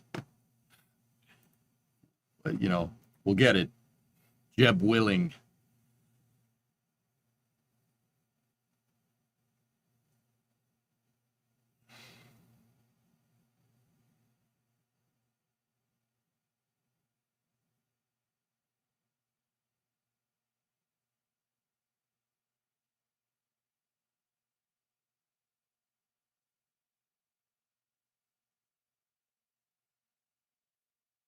Gary, how big could they make the payload bay doors? Even bigger than what's shown here? Maybe neutron style? I would not do neutron. I wouldn't do a chomper fairing vert. Chomper fairings make no sense. They never made any sense with Starship. The reason why they don't make sense is how you're going to put payloads in it if you have one side of the thing able to open. You can't open the bottom. There's a thermal protection system there. And there's your header tank lines. There's a bunch of stuff up there. And your forward wire harness to your forward flap controls. There's a bunch of stuff down there. So you'd have a single chomper fairing. How are you going to get payload in? There's a nose cone in the way. You could try to like tilt it in there and stuff, but why would you do that? If you have outward radial payload bay doors that open up like this, you could just slide the payload in and set it down. Easy peasy. Just like they did with the space shuttle. Get some rest. Yeah, I'm good, man. I'm good. It's been posted already, Noctrolux. We've seen it. Reverse chomper. Why don't you reverse this chomper? Got him. But yeah. Good questions. Good architectural discussion.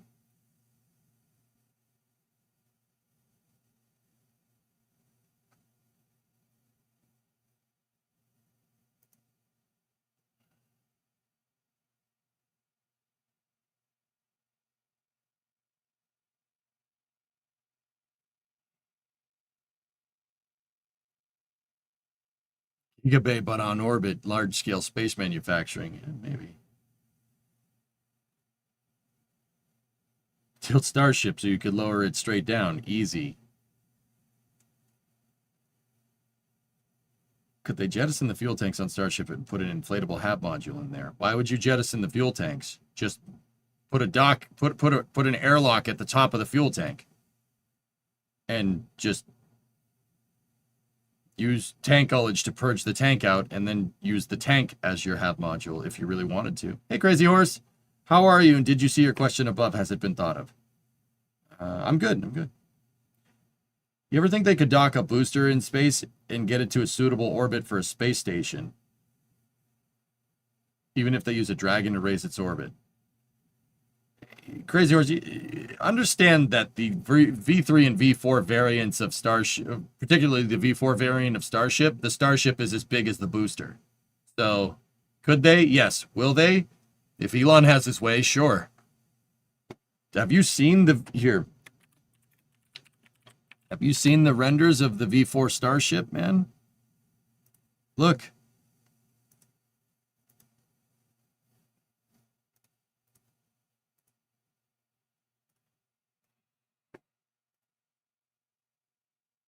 The V4 Starship, the ship is just as big as the booster, man. So, could they do that? Yeah, pretty much. yeah. How about that, huh?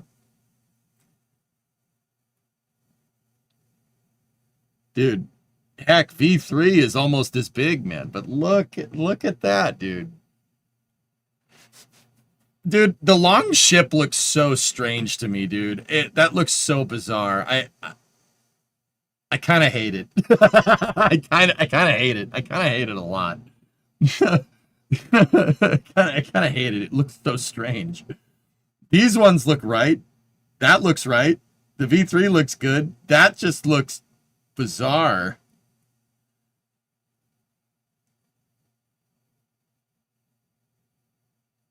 I like stubby HLS better than V4. It just looks strange to me. You know? I'm like, thanks, I hate it. But dude, check out the booster. Check out the booster for V4, man. The booster is freaking huge. But keep in mind, the V4 is going to have different variants, so you're probably going to see the passenger versions of Starship look like this. And I will say, the V3 Starship on a V4 booster, that's going to look pretty good. That's going to look nice. That's probably the tanker variant, if I had to guess. I'm just putting it out there. That booster is freaking monstrous, man. This thing is already 22 stories high. That's like a 25-story building right there. That's crazy.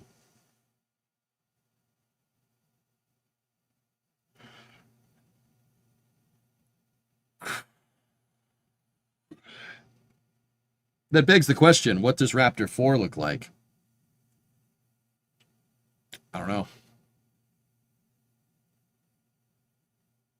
81 freaking meters. So what's that in units that I understand?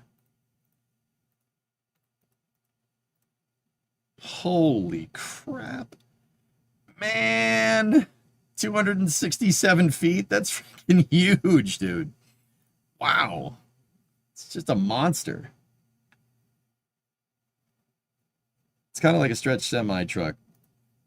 It's a vibe. It's just odd looking. Yeah. Yeah. Good stuff, man. Good stuff.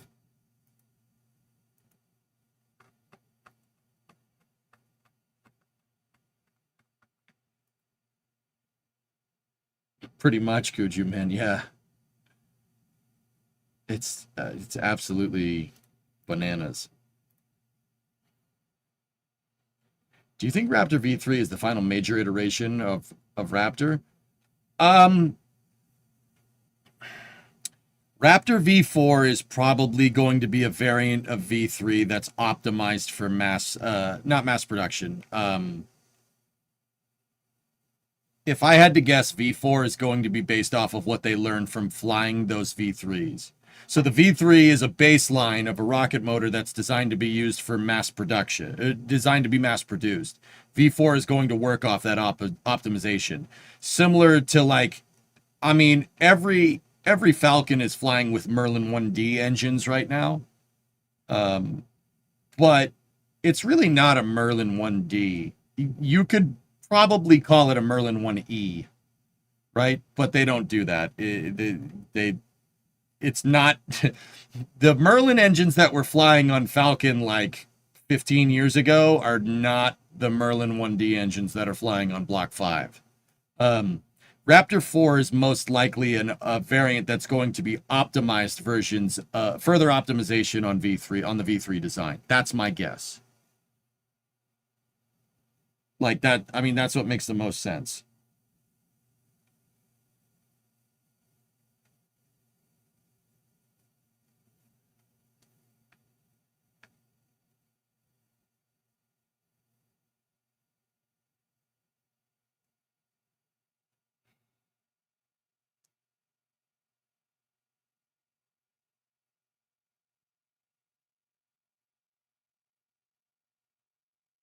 Good questions, guys. Really good. 426 feet altogether. What's the height of the launch pads at the moment? 525 feet. I think. Yeah, or more or less.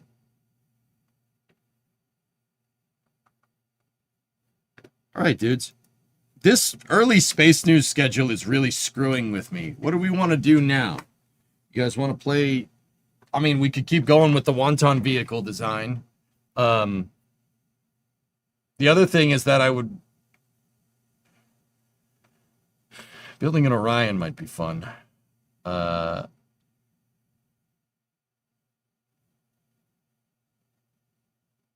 Is OLM2 as high as OLM1? I don't think so. I think it's a little bit lower, Kuro. I think they did that on purpose. That's part of the reason why they put the flame trench in the ground. So they could get more height without changing the tower. All right. We'll work on wonton. I'm going to take a quick break here. Yeah. We'll be back.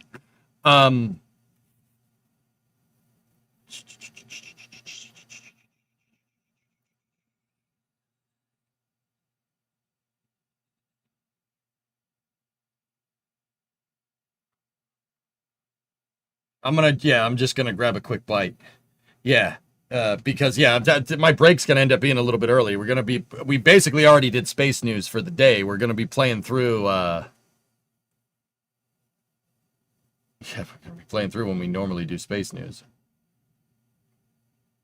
Nord Space Anomaly. I was just looking at that. Hold on one second. Hold on a second. Don't go anywhere. What's going on here? It just popped up. Hold on.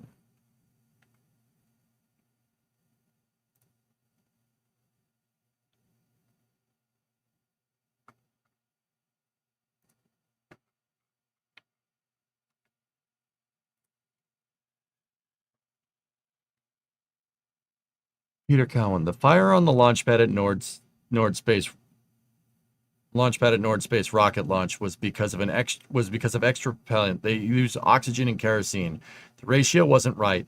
It just burned itself off, and the company says the rocket is safe. That's not how that works at all. All right. Currently evaluating whether they can try again during 3 to 7 p.m. today. Nord Space. It's far more nuanced than that. We didn't add extra propellant and get a ratio wrong. These are measured quantities and precisely tuned and tested, but also sensitive to minor deviations in performance of fluid control systems that affect combustion characteristics. The rocket and pad are secure thanks to our safety systems, and we're gearing up to go again soon.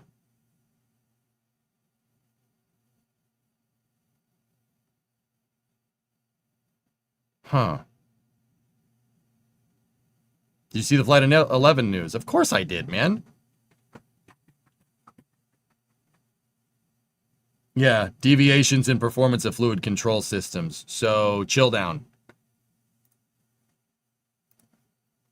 It sounds like they went to thermally condition their plumbing and it didn't work right. But that, once again, that I need to have the data in front of me to really tell you. But and we know, we're not getting that. So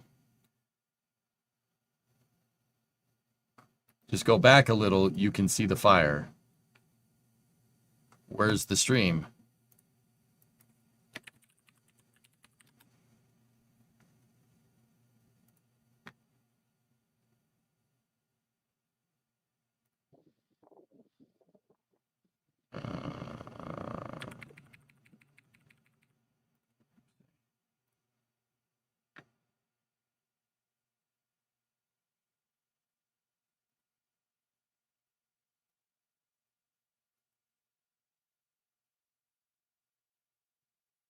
How big is that rocket? Not very big. It's a... Oh. You're left behind. So, at North Space, I hope we keep that spirit alive. We always want to keep pushing. Of course, there are times where you have to, slow down, take a temperature check. But, always, I think it's later, okay.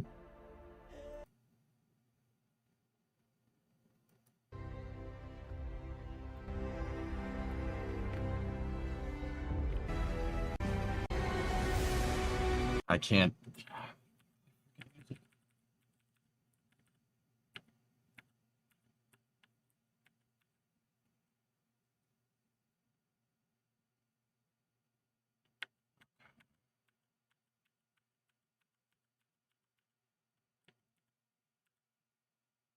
right, let's see what happens here.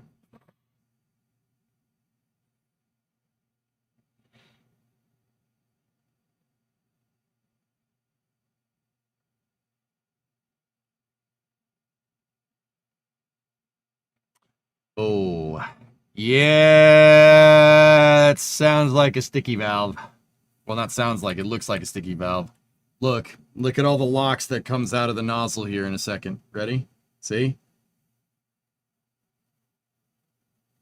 See all the liquid oxygen coming out of that thing? Yeah, that's not great.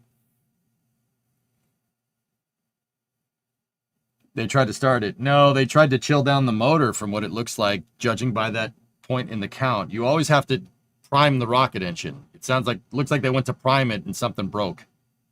Or something got stuck.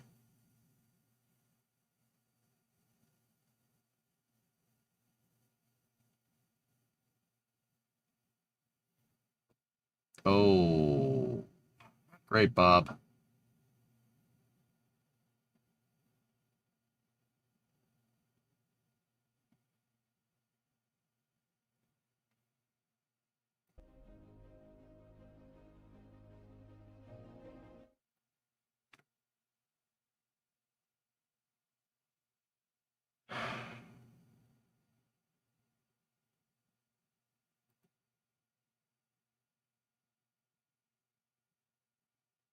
Yep. Yep, that's not great. Yeah, it looks like, I mean, once again, that's just a very preliminary guess. We don't know for sure. I don't have the telemetry in front of me. I don't know the design. That looks like they went to chill down the engine because they're using kerosene and liquid oxygen. When you're using liquid oxygen, you have to cool the engine first. You don't want to flow extremely cold liquid oxygen into a warm engine. Now, keep in mind, warm is relative. Liquid oxygen exists. Oxygen exists as at a liquid at minus 193 C. And if it's 30 C ambient, well, that's probably not 30. It's, let's say 20 C ambient up there in Canada today. We're talking about an over 200 degree difference here. So you have to chill those engines down, right? And it looks like they went to chill it. It looks like a valve got stuck open. That's another problem with, valves are a pain in the butt. They work fine, like, if you're moving water around or something, or coolant or whatever, but when you're moving cryogenics around, valves have the tendency to get stuck.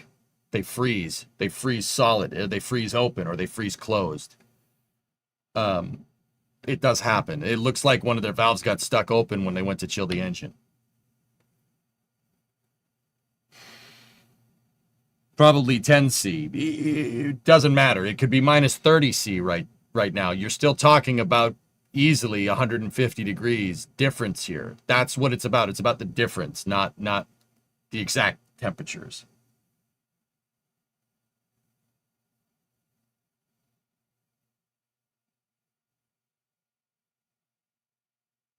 What's the other option besides valves?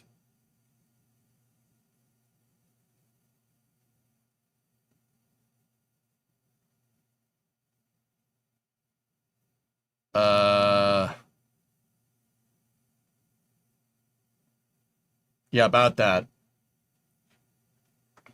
I mean, X-Wing, there are other ways to do it. You could come up with passive fluid management systems that work like a passive valve control system.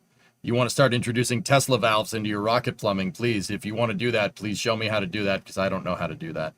With that being said, there really isn't another way. Like,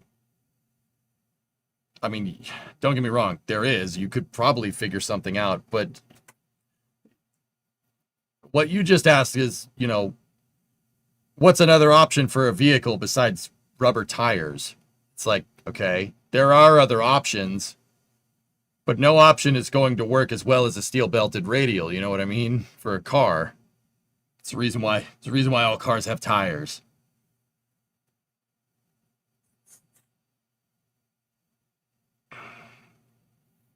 Check their website.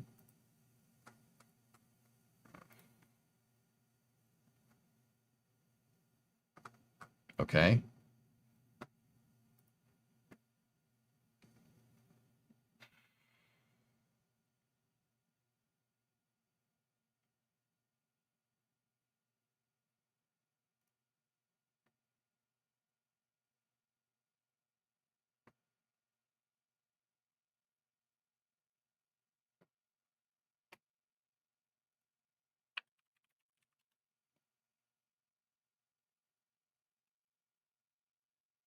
We are in agreement, Hibbit. Gotta beat them. Gotta take some games away. We're not agreeing. We're not in agreement for the same reasons, but also, yeah. Looks like they're gonna try again soon.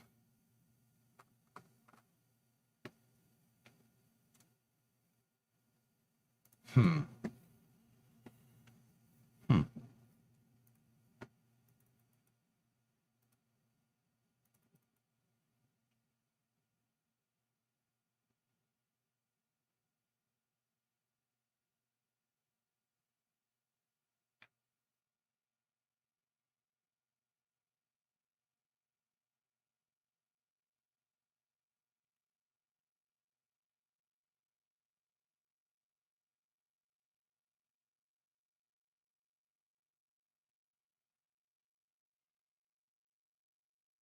Interesting, Enzo. They said the rocket and the pad are healthy. They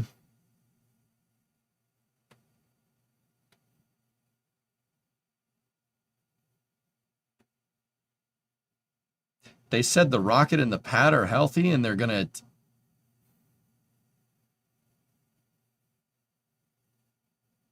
Just joined. Says Artemis good. Artemis 2 seems fine, Ando. Yeah, Artemis 2 mission profile is actually pretty dang good. I have some thoughts about the heat shield, but I don't know any better, so I'm just going to keep quiet. The thoughts on the heat shield aren't necessarily that the current way that they're going to have Artemis 2 re-enter is inadequate. It'll probably work. It'll probably be just fine. It's more about the entire state of the program. You know, we're putting astronauts into an increased risk because we haven't sufficiently ironed out the heat shield design. That goes against the style of testing that NASA is doing. It goes against it completely. But what do I know? They're just doing pad cleanup and a little maintenance at the pad. Guys, I'll tell you what, if my launch pad catches on fire, I am not gonna send it.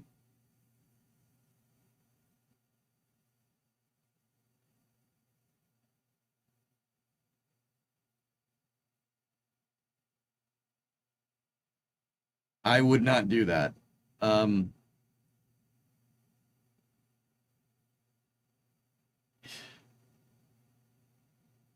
Do you think we're seeing a slow run?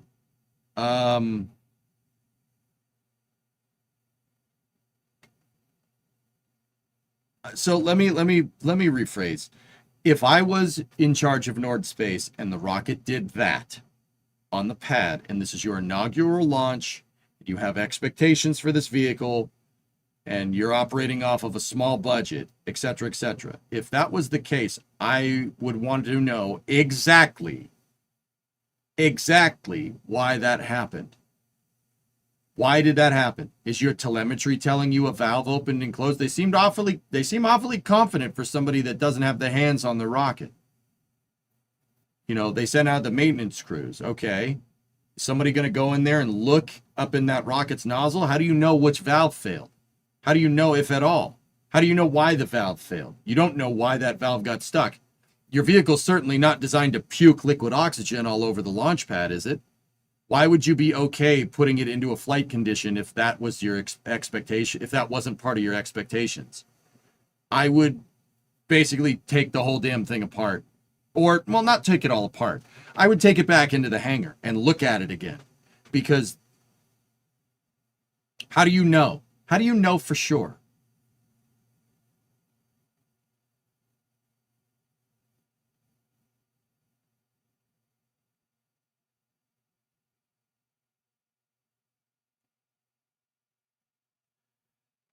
See, Raiden, this is a thing. Like, people confuse SpaceX's rapid prototyping with, oh yeah, let's just send it. And that is true to an extent, but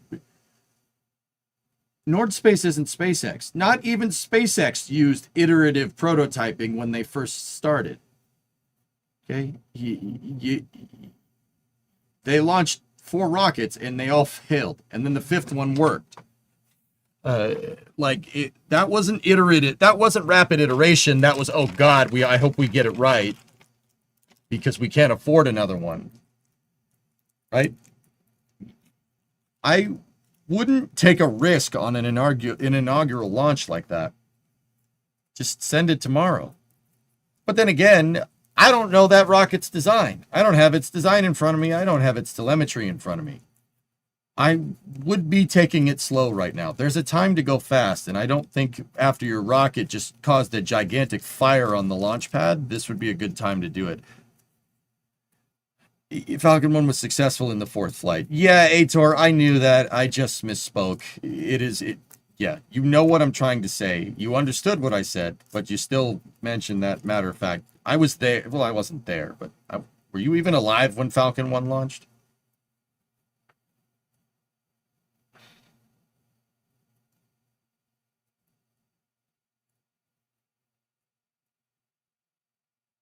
Nord Space also isn't backed by the richest man on the planet. Bingo, K3. That's what I mean. You're not SpaceX. You don't have that blank check.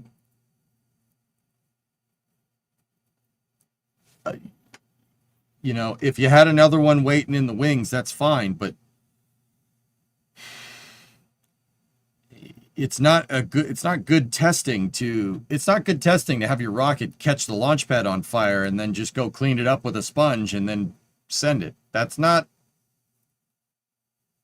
I'm not entirely sure that that's the right way to do that. That's not how I would do it. But then again, I'm not Nord Space, so whatever.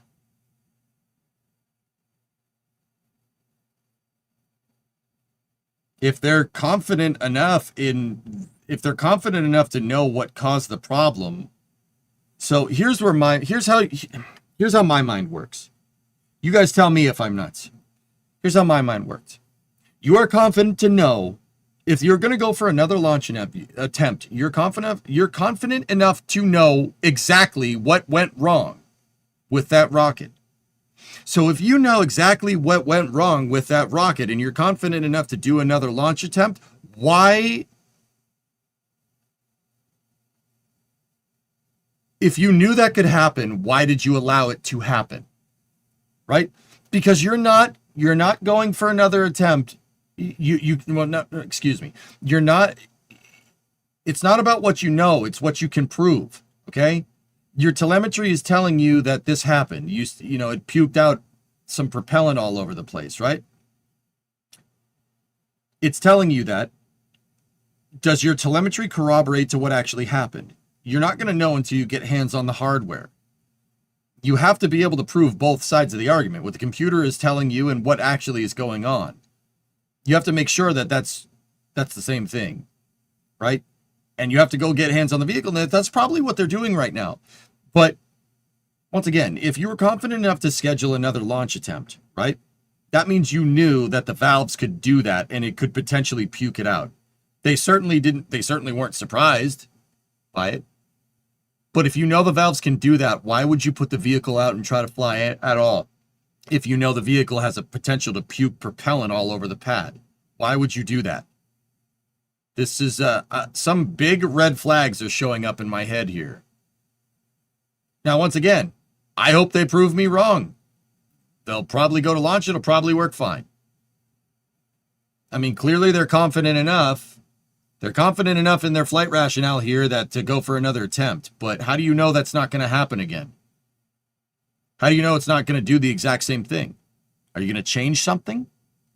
Are you going to change something on the vehicle? Was this a screw up? Did someone mess up? If so, why did they mess up? Like, you got to play these games in your head, like, to get what's called good flight rationale. This is just, how not to blow the vehicle up, 101.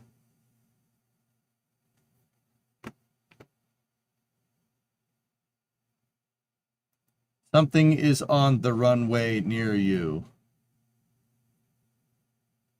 Oh, X-59. Cool. Neat. The X-59 is out with its ADS-B transponder on. Relax, they're playing Kerbal.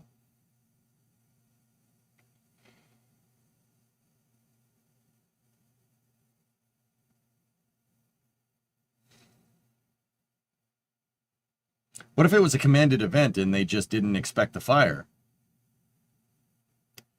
That tells me your testing was insufficient in your launch sequencing, Phil.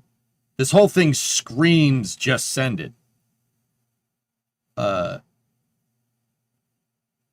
Any chance this is a non-rocket CEO type person? I'm pretty sure Nordspace is a bunch of engineers. I'm fairly confident.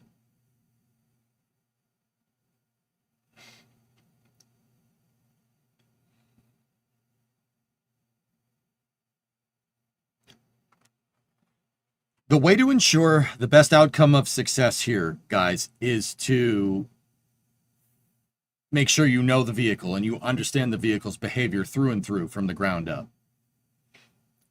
You understand its behavior pursuant to your stakeholder expectations. All right, let me just give you a very basic example. When you light the engine, you want the rocket to go up, right? If you light the engine and the rocket goes sideways, well, it's doing something you don't want, right? It's doing something that you didn't plan on it to do. You know, Tim said pointy end up, flamey end down. That's kind of important. And most rockets have that stakeholder expectation that puts stuff into low Earth orbit, right? Now you got to look at why. Well, it didn't do that. Well, you wanted it to do that and it didn't do that. That means your analysis wasn't good enough because you thought it was going to go that way and it didn't go that way. You see what I'm saying? Now, unless they intended for the vehicle to puke its guts out all over, or puke all of its propellants out all over the pad, that is that same idea. That clearly was unwanted behavior, and it did it anyway. Why? Why did it do that? Is your sequencing good enough? Did a valve get stuck? Why did the valve get stuck? Have you tanked this vehicle before? If you have, did that happen? If it didn't happen, well, what's the difference? Did you change something? See what I'm saying? There's a lot of that. A fire on the pad is no joke, man. That's not great. What did they say it was? Now I want to look at their response again. What did they say? It's far more nuanced than that. We didn't add extra propellant to get a ratio wrong. These are measured quantities and precisely tuned and tested, but also sensitive to minor deviations in the performance of fluid control systems that affect combustion characteristics. That tells me valves. The rocket and the pad are secure thanks to our safety systems, and we're gearing up to go again soon.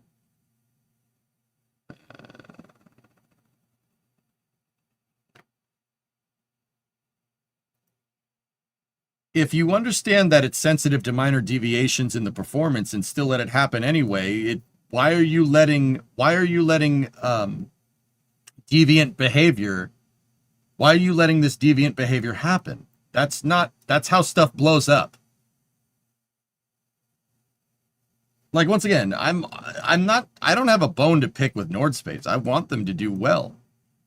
I'm trying to be constructive. Like, I'm not like, well, they suck. I wouldn't launch that thing. Not today. Just wait till tomorrow. It'll be fine. You can wait a day. I mean, Canada's always on fire. They are used to it. Spicy. Spicy.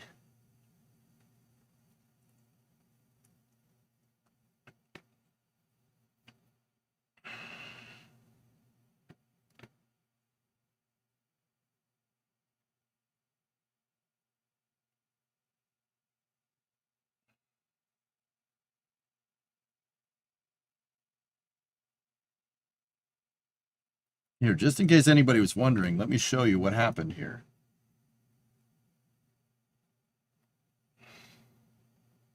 So you're getting a lot of LOX ullage vent right there, indicating a pressure drop. You have a pressure drop in your LOX here. Why were the tanks pressurized so high? Why open the vent and keep it open?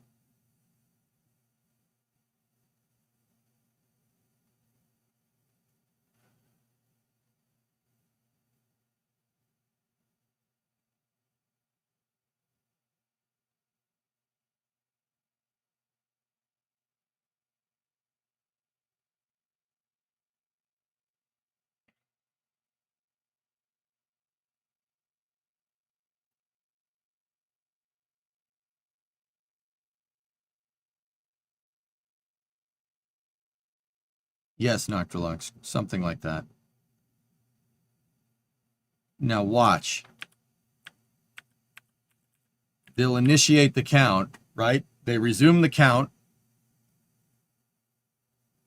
Look, Lox is just draining out of that nozzle.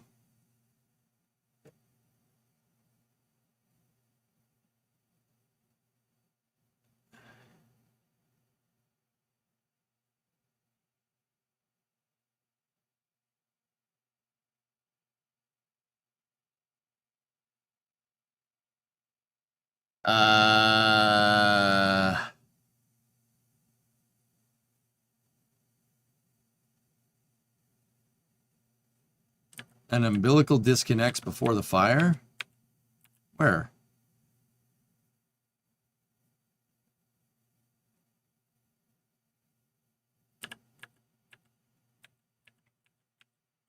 Oh, yeah. Up there.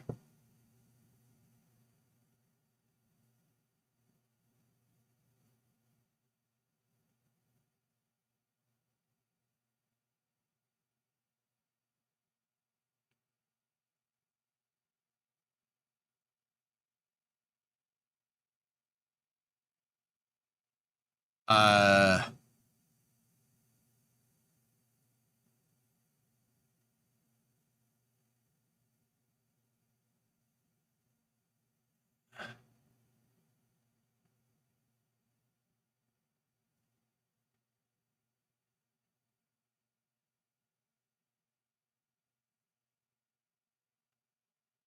Are you sure that is Lox? It looks like an atomized mixture, Xerax, because it clearly burned off, but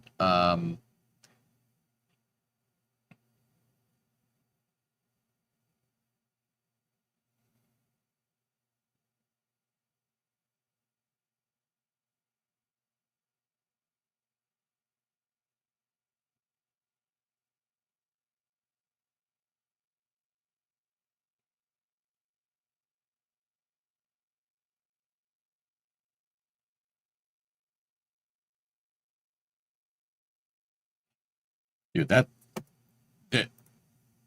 I you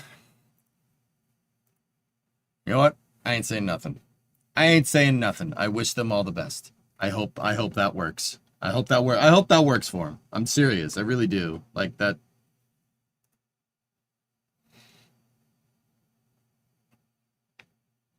What happened? I don't know. Something is weird with their fluid control system. Something went wrong with their fluid control systems during terminal count. And they said, yeah, it's no big deal. We'll launch again in a second. Their stream is still up, and they're going to try to launch again in like 30 minutes.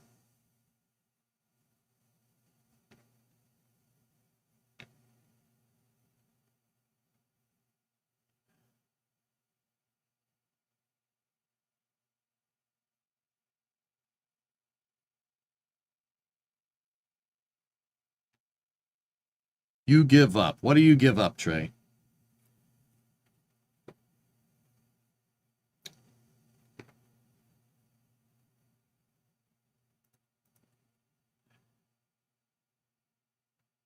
That is fine. It's concrete. Only a few kilograms of kerosene sprayed onto it and it was burned off. Standard occurrence for rocket tests with fire suppression mechanisms in place.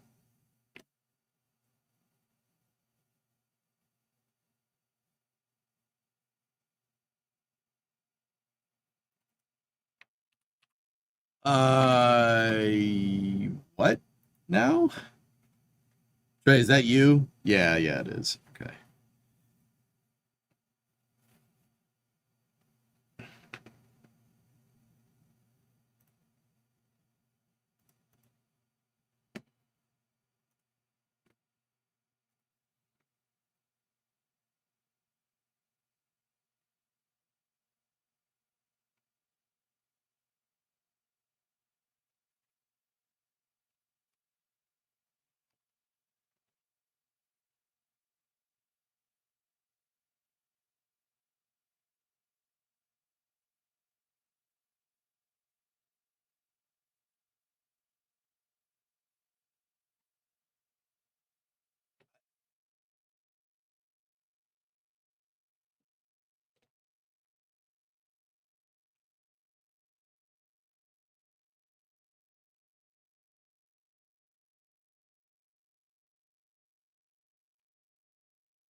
So where I'm getting confused is they say that that's standard occurrence in in the reply to you, Trey, and then literally the thing that you replied to says it's not, says that it's not. It's clearly not standard occurrence because you scrubbed the launch.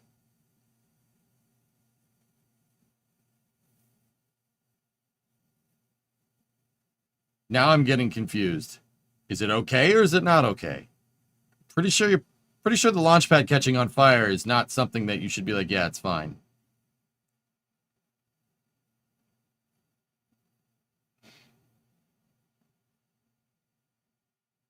I think the leak is standard, not the fire. But they said standard occurrence for rocket tests.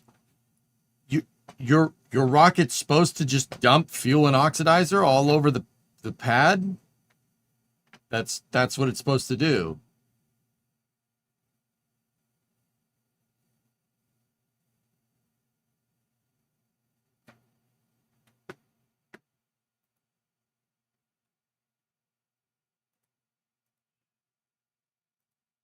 I got the links, Creeper. Thank you. When does this happen for Starship tests? Well, the last time it happened for Starship tests, Booster 7 almost blew up on the launch pad.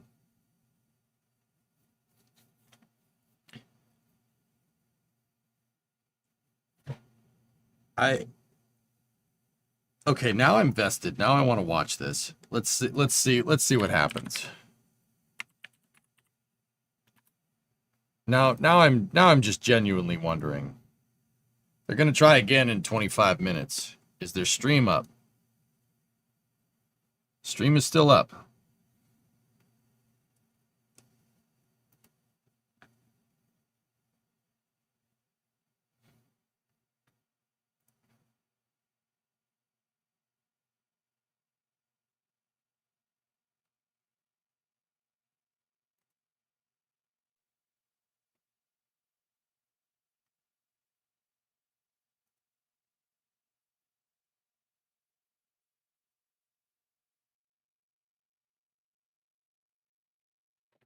Like I said, I am unfamiliar with the design of this vehicle, to be 100% honest with you guys. I'm just... Clearly what happened was enough for you to not try to launch it. Is it... So, like, now I'm just genuinely wondering, like, is it supposed to do that? Like, is it supposed to just puke out propellant everywhere? The way they talked about it before, it made it seem like that's not what they want. So why did they postpone the launch?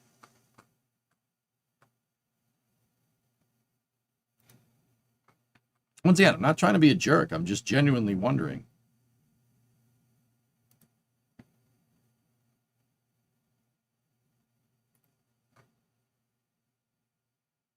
It's also a 2-hour window, so it could go longer. Still be it.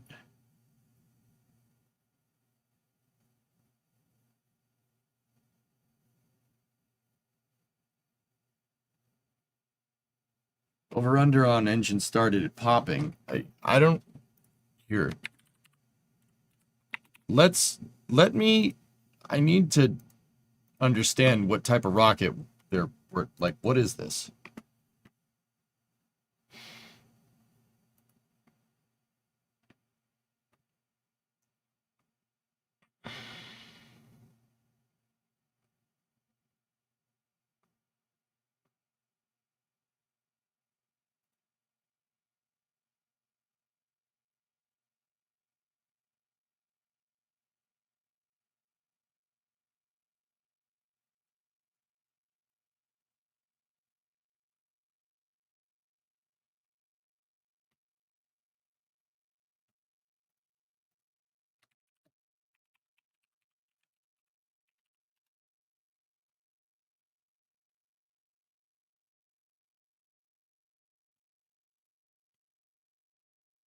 I didn't see any...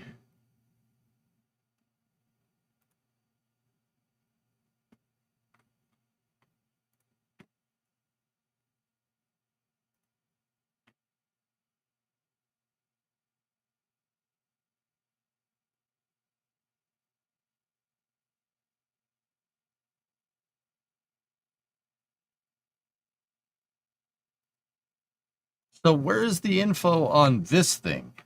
This is the rocket that they're building right there. Where's the info on this thing? What the heck?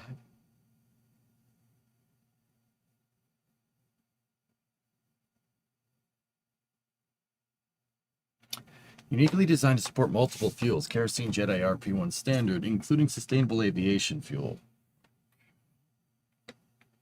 Is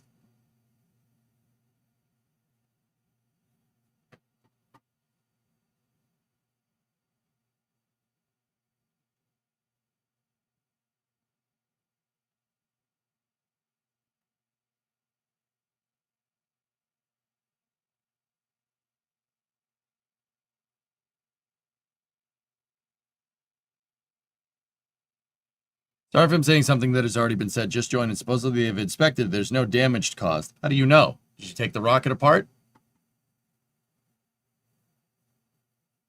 Like, that's what I'm wondering, David. Did they take it apart? Like, how do you know? How do you know that there's no damage? And then they said the pad catching on fire was, oh yeah, that happens. It's like, you sure? You sure about that?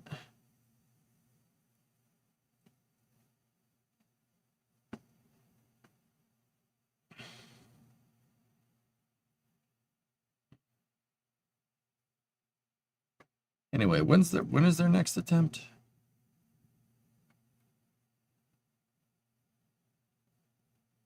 "20 minutes.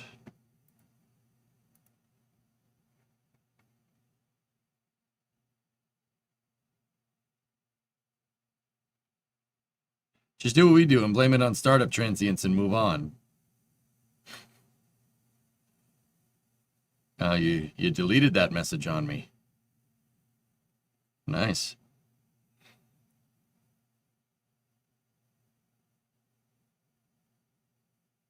Why does Nord Space already have more planned vehicles than a standard plate of hot wings? Yeah, I don't know.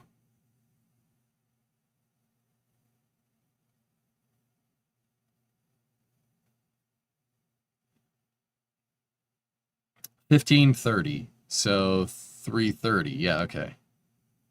You aren't supposed to see that, sir. I'm quick on the draw, man.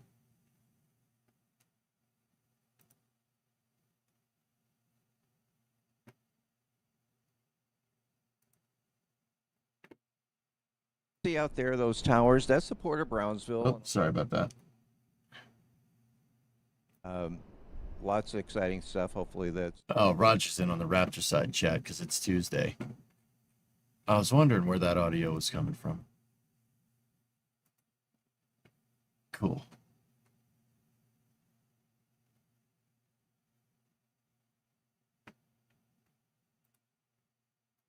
It's called a low energy static fire. Oh, yeah?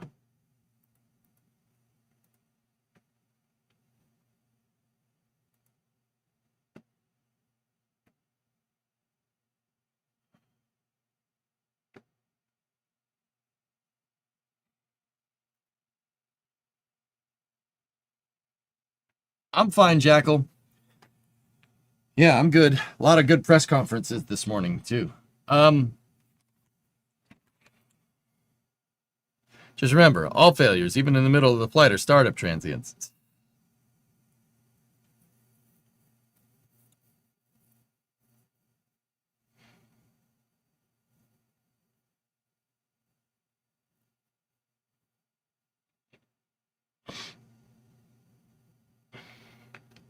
All right, I'm putting the music on, guys. I'm gonna go to the bathroom and go grab a quick bite to eat.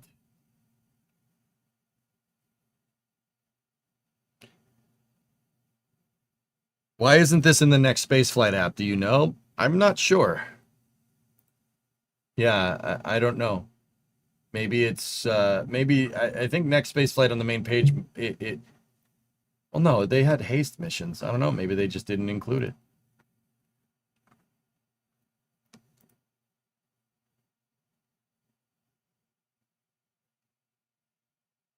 Nord Space's founding principles are for Canada to have independent launch capability.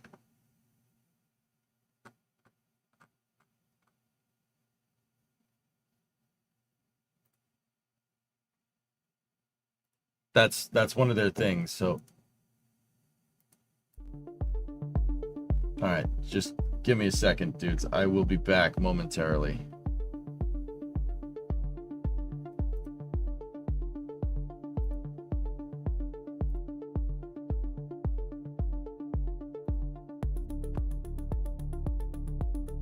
Oh, we don't want the replay thing. We need... We'll be back.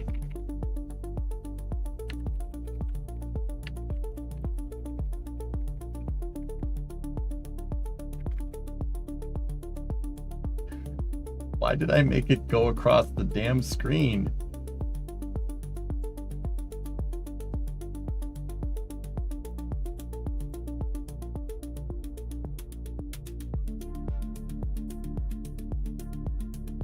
I will be back in a second.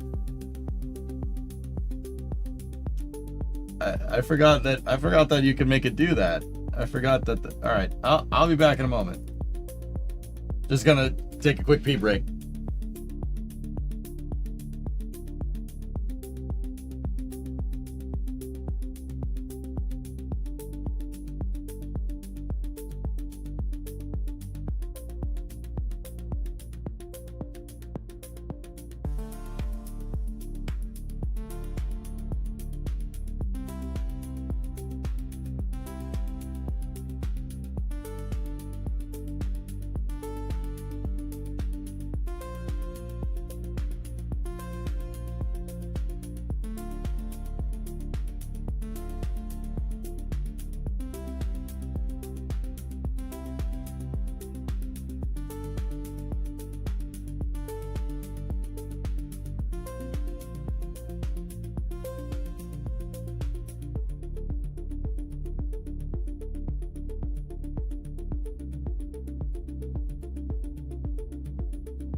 Boom! With the bits.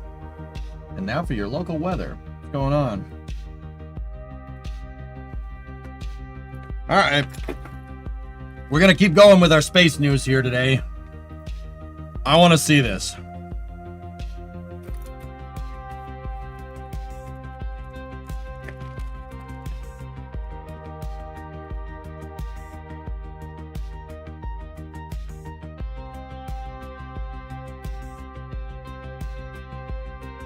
Let's see what this thing can do.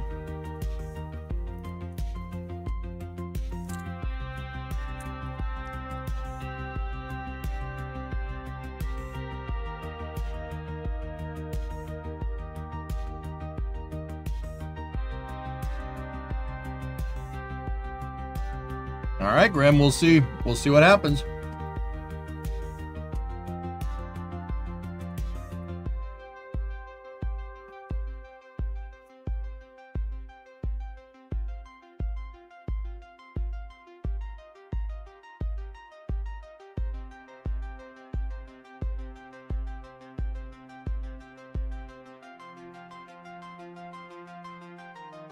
Well, David, I mean, maybe that's intended. I don't.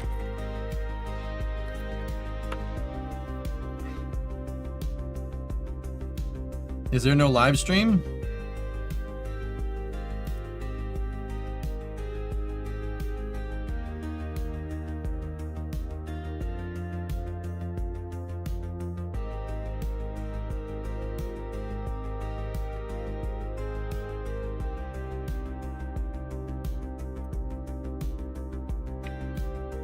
Yeah, it's live, but there's no feed.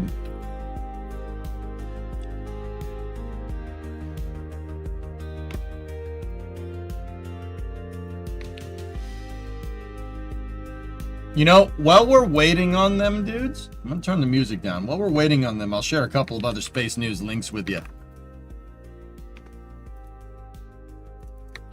So the first big news that we got today is that we have the notice to mariners for Starship Flight 11 starting on the 6th, going to the 13th. Afternoon launch. Around 6 p.m. Central Time every day. So yeah, another Starship flight coming soon. This tells me that the Ship 38 static fire was fine, which is great.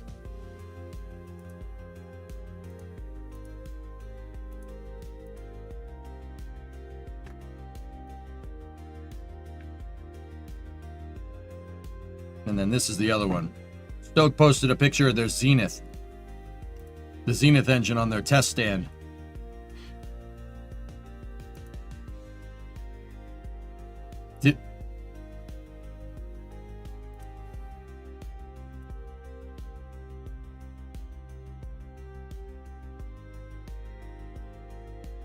Right.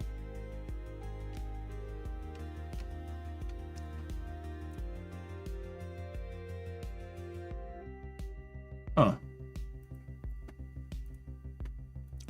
So I don't know if you guys saw it, but Stoke the other day posted pictures of their launch pad. The launch pad down at the Cape. This is Complex 14, guys. This is the launch complex that John Glenn took off from. Yeah. Pad's looking good, man. 1 minute for Nord Space. Okay.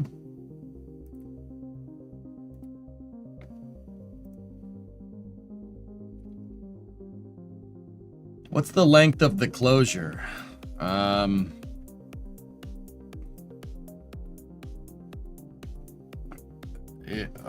2 hours. I hope so, Joe. I hope they did. But yeah, Stoke's doing some work. Good stuff.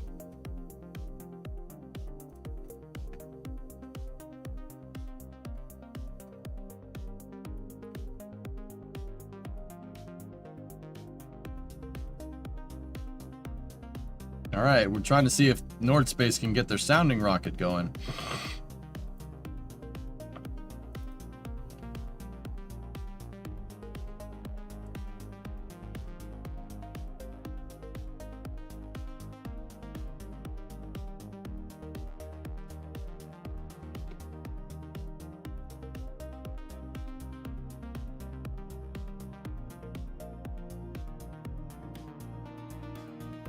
I don't see nothing.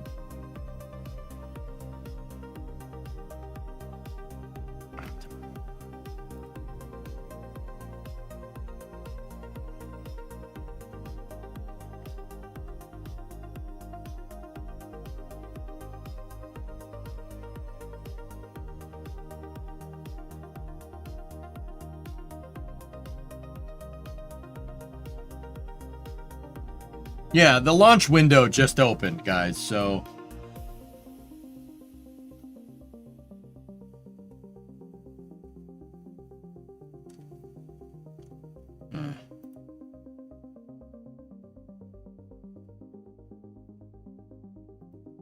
Yeah.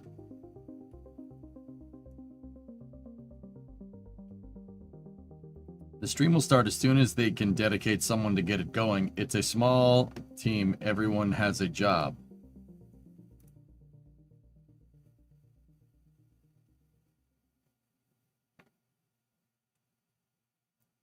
Have you seen the ESA vid? No.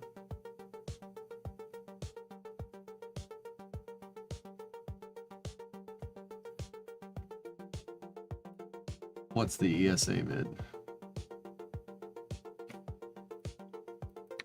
Europe's future transportation ecosystem. What is this about?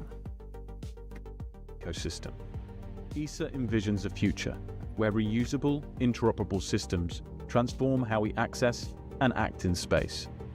With industry, FLPP is shaping Europe's future space transportation ecosystem, an interoperable and modular way to travel to, in, and back from space.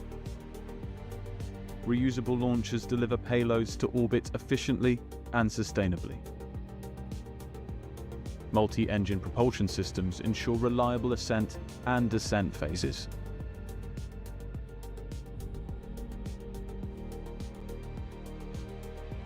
First stages return to Earth, landing securely on platforms to prepare for their next flight. Reusable components, an essential step towards sustainable space transportation, support the longevity of the ecosystem. Lightweight upper stages I would like to transport see that. payloads to parking orbits, where they wait to be transported to their destination.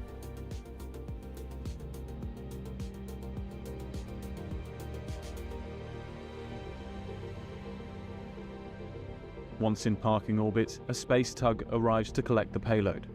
Space tugs are spacecraft designed to transfer payloads from one orbit to another. ESA is working with industry to develop advanced docking technologies that enable secure payload transfers. Space tugs transport their payloads in space up to their intended orbit. At the center of the ecosystem is Odyssey, an orbital propellant depot where spacecraft can refill to extend their operational lifetimes.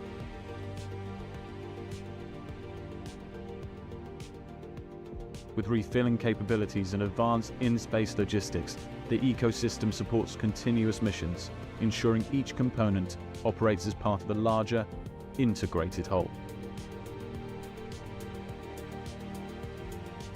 FLPP partners with industry to create an ecosystem where different companies can easily connect to the system to meet their mission's needs. ESA is enabling Europe's future in space, a unified, interoperable ecosystem that connects every mission, every payload, every destination. This is not just the future of space transportation. This is how Europe takes the lead.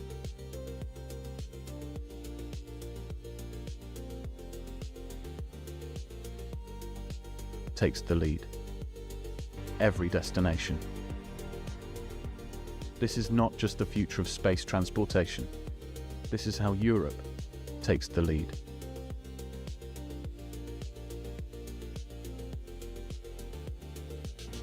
This is not just the future of space transportation.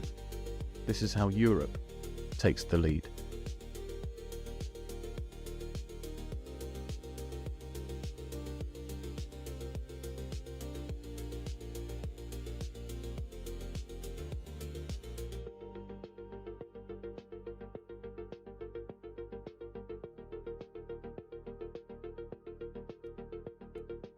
Good luck.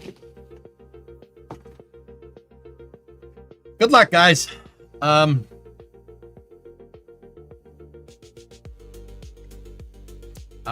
I wish you all the best. Nordspace says on their live stream that we are ready to fly. Pad and rocket are all secured and cleaned up.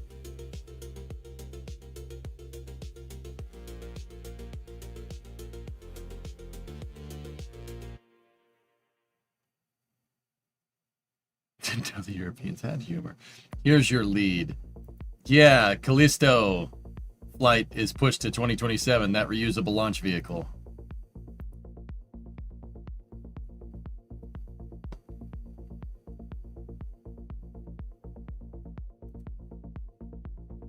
What's that, W?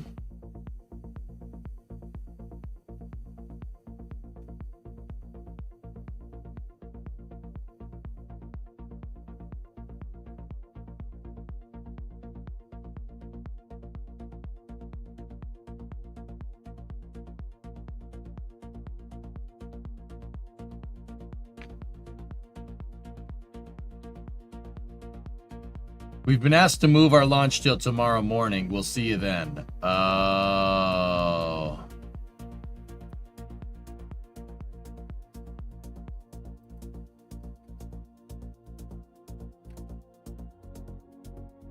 They've been asked to move the launch till tomorrow. Okay.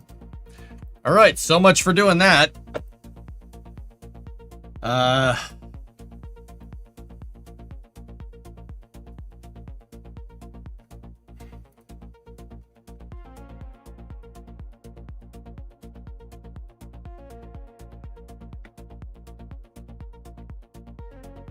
Fun games. I don't know.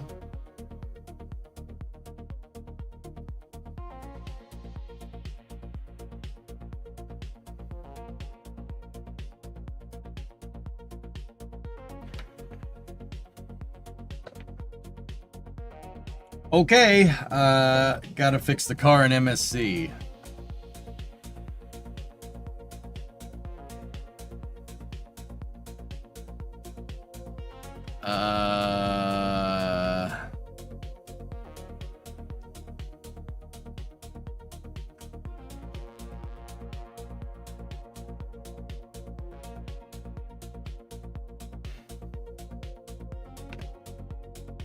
I think you need to enable streamer mode in BF6. What? Battlefield 6 will include 14 licensed songs. Awake by Godsmack. Okay. Drowning Pool. Bodies. Yep. Break Stuff by Limp Bizkit. Okay. Can't Stop by Red Hot Chili Peppers. Domination by Pantera. Got Each Other by the Interrupters featuring Rancid. I heard that. Master of War from Bob Dylan. Nothing But a G Thing by Dr. Dre and Snoop Dogg. Pain by Chalk.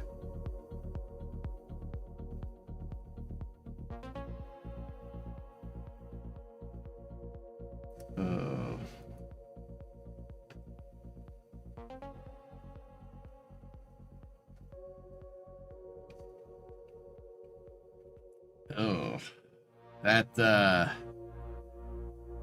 that's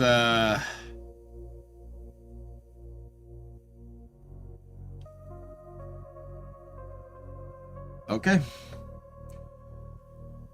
Okay.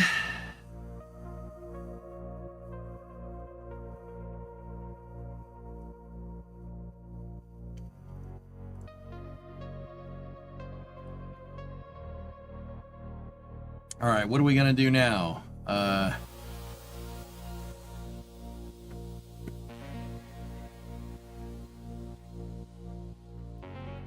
You can enable streamer mode. It stops the songs from playing in vehicles. Cool. Proof of source, I don't ever trust these XXX game news. That's from Battlefield Bulletin. Drowning Pool. What frickin' year is it, dude? Does this look like a Dale 3 on Raptor 3 serial number 3?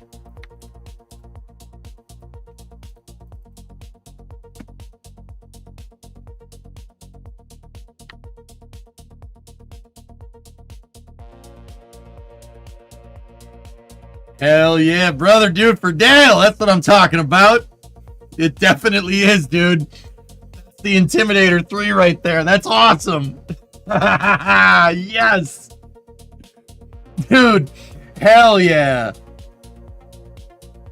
That's freaking sweet, man. Raptor 3, serial number 3. Do it for Dale. No, wait, no. Praise Dale, brother. That's pretty awesome. It is, dude. That's the Intimidator 3, man. Somebody at McGregor put that on an engine, Jackal. Look, they're moving it around. I don't think that's pretty good, dude. That's pretty cool. Hell yeah. That's what I'm talking about. That's good stuff, man.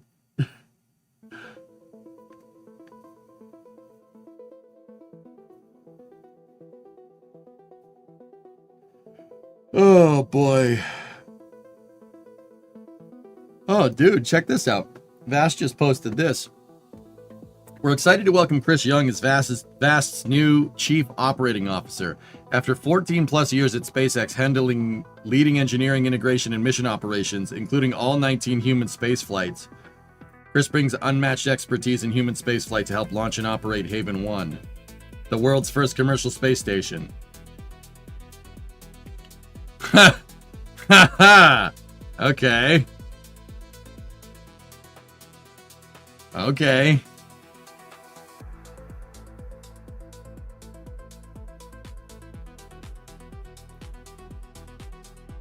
Yeah, right, Dan? It's pretty sick, man.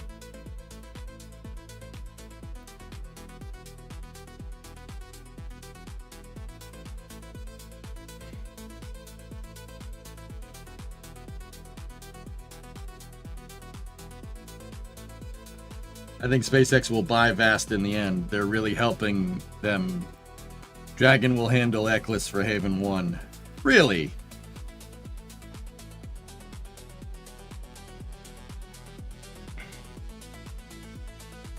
Interesting.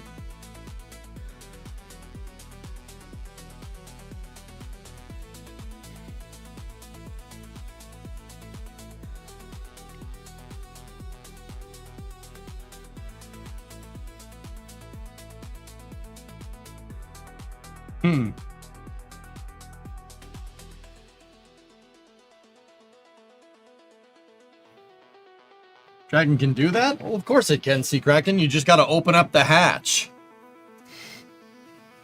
Yeah. Open the hatch. You think that engine will fly? Raptor 3 serial number 3? God, I hope so, man.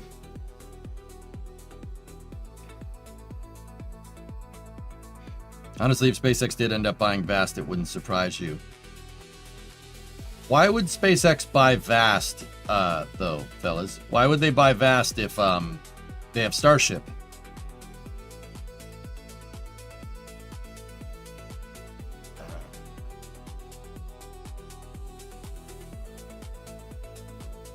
Yeah, but pressure volume is so much larger, making circulation harder, at least in your head. So, that's fair. Sea Kraken, you and I both know it's not this simple, but it is this simple. Dragon's environmental control and life support system clearly has umbilicals that you can attach to the suits, right? Right? So, what's stopping them from taking one of those suit umbilicals, right? You know, modifying it in a little bit, right? And then plugging that into the Haven 1 HVAC systems.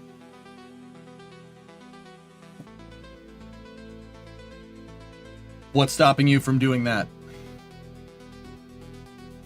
Because yeah, if Dragon just plugs in and they open up the hatch, right? Yeah, of course you're going to have some weird problems, right? you're going to have problems circulating the air. You need to have circulation. So your passive circulation goes through the hatch from the module, from Haven into Dragon's environmental control systems, and then it pumps it back to the other end through one of the suit umbilicals or something similar to that. So you have to run a hose from the hatch. You have to run a hose from Dragon's Eclipse up and plug it into an umbilical on the inside of Vast when you open up the hatch, and that gets the air flowing. Shouldn't be too hard, right?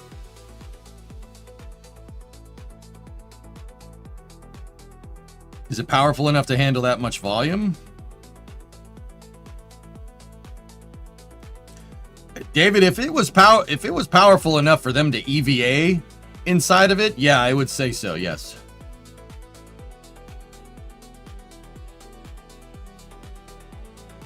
Does anyone know what Starship will use for an abort system? No, there is no abort system chilling for Starship. The abort system is making sure the engines are reliable enough to never have a problem.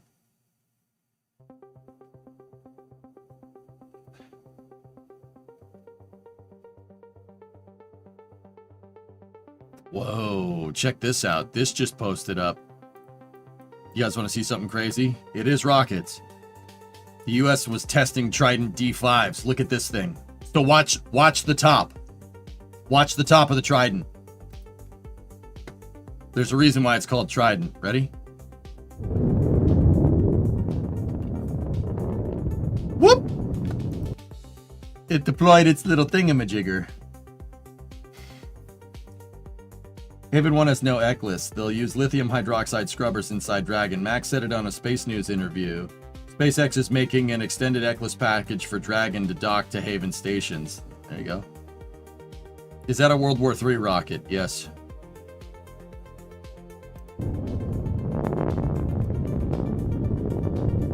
Oh, hello.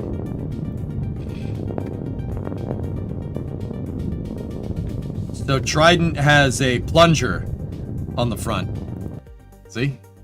There's a little plunger. No, that...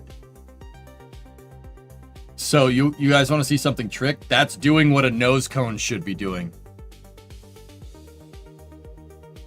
When you can't make the nose cone pointy enough, add a thingamabobber to the top. The thingamabobber will work. Is that reusable? No. No, it's not. It's not an antenna. It's an aerodynamic element with basically a flat plate of metal at the top, fellas. And what it does is it pierces the air like a nose cone. It's a nose cone without the nose cone. Because the way the air shoots off of this, it shoots off of it tangentially, right? And it actually gets sucked down the side. That is doing the exact thing as a pointed nose cone. It's doing the exact same thing. Now, I know what people are going to say. Why didn't they just put it? Why did they do that? Why not just put a pointed nose cone in? It has to fit in a submarine, dudes. So you needed to make a nose cone without making a nose cone.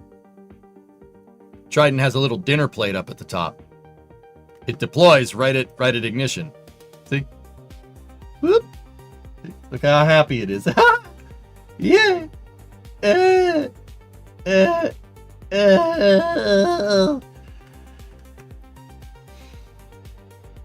Pretty cool. Be honest, it's a Dalek. No, it's Bender.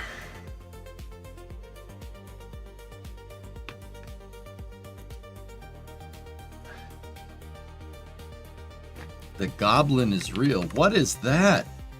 What's that?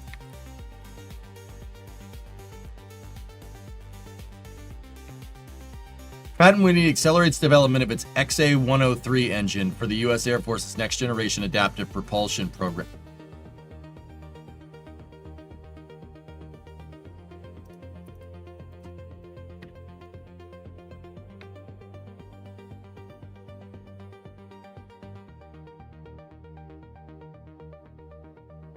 Knowing the Navy, that probe is so classified, we're going to say it's just a dinner plate. It looks exactly like a dinner plate.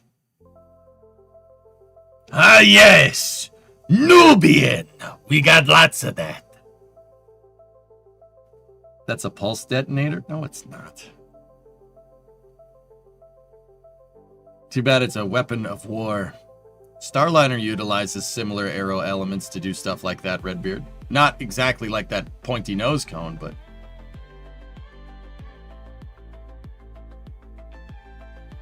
Why such a weird nozzle?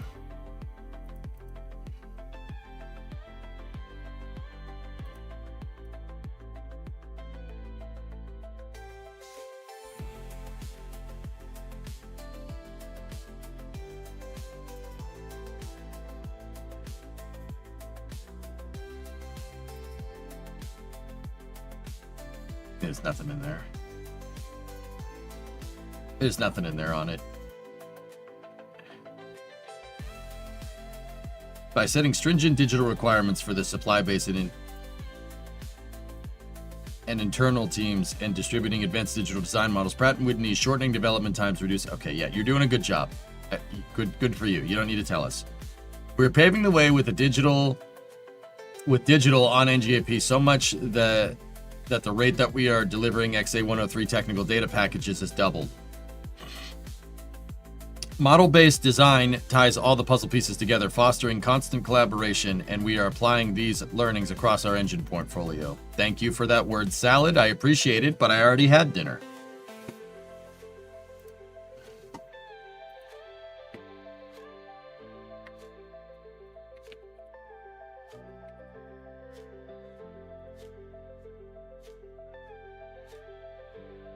Pratt & Whitney XA103 is an American adaptive cycle engine demonstrator being developed by Pratt & Whitney. It is competing with the General Electric XA102 as the power plant for the U.S. Air Force's 6th generation fighter program, the NGAD.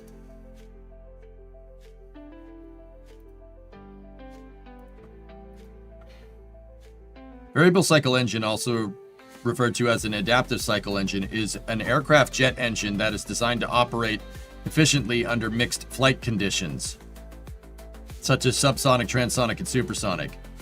An advanced technology engine is a turbine that allows different turbines to...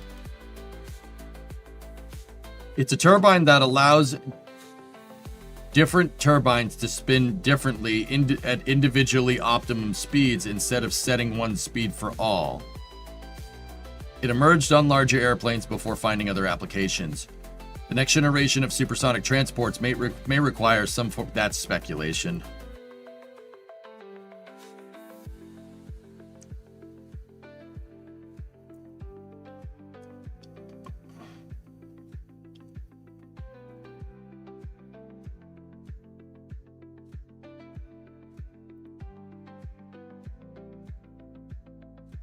I hate those types of posts, Jackal.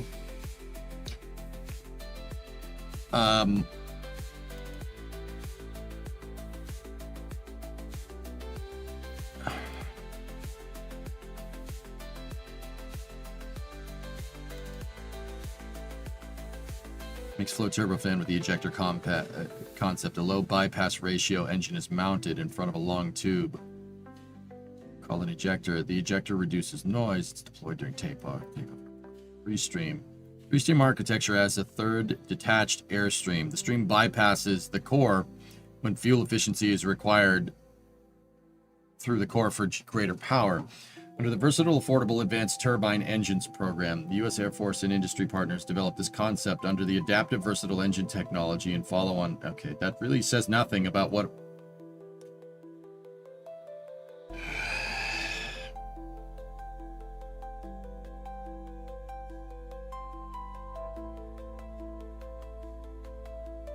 Please watch this video. It's from Ray Ray.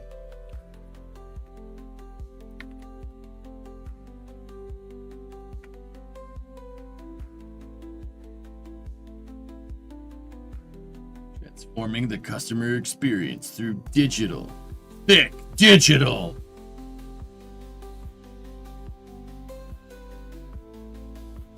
Yeah, I got you, Redbeard.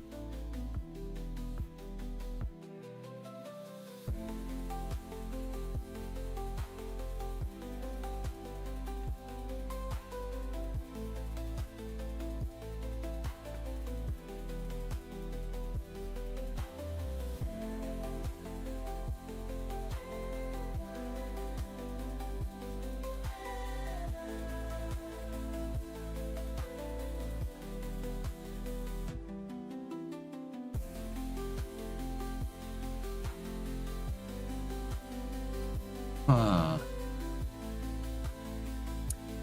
Is it... So it's 3-stream.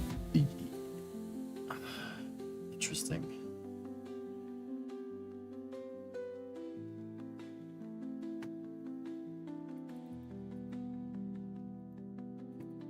It would be 3-stream. 3-stream architecture adds a third directable airstream. The stream bypasses the core and fuel efficiencies required for greater power. Well, it says the XA101 is there. Not the 102. Geared turbofan, yeah. Turbo electric.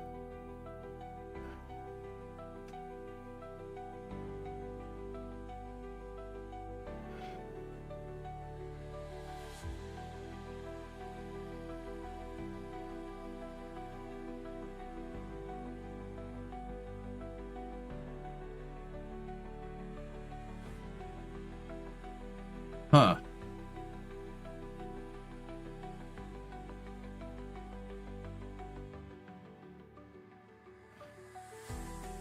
Interesting.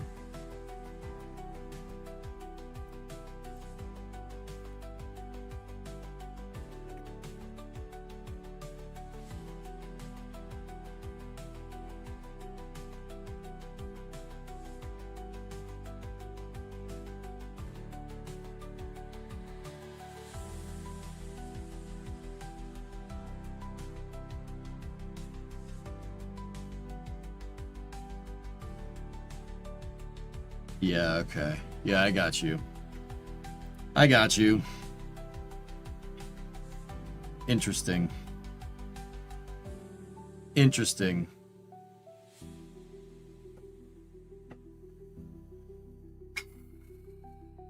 Okay. Cool. That's neat, Baron. Very cool. I'm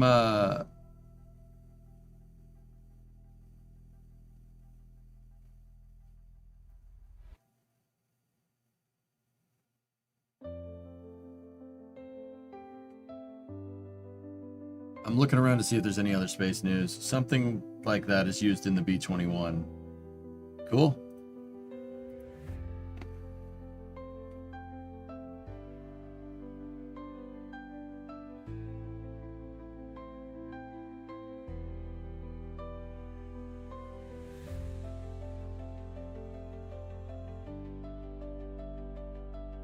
All right, dudes. We gonna play games or what? It's 4 o'clock. Let's shall we play Kerbal and keep working on Wonton? Or I mean, I played Cities yesterday.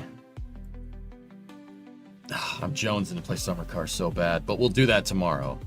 We'll do it tomorrow.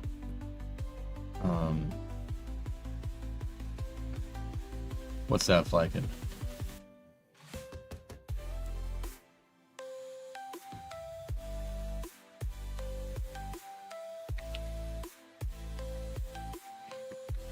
You don't think we're supposed to see that? That's just Energia M. Been there for a long time, dude.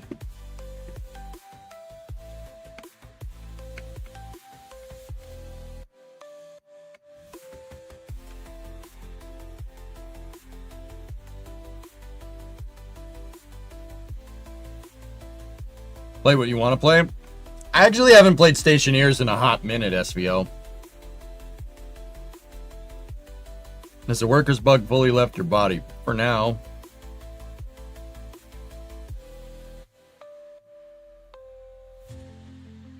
Name the top 3 best rockets. Space Shuttle, the Space Shuttle, and the Saturn V.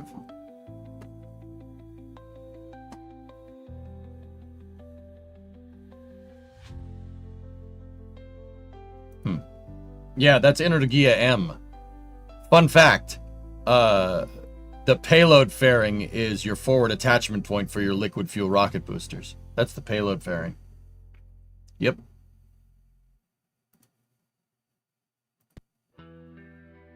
You need to see this. I've seen this video. I've seen it before. I saw it yesterday. It's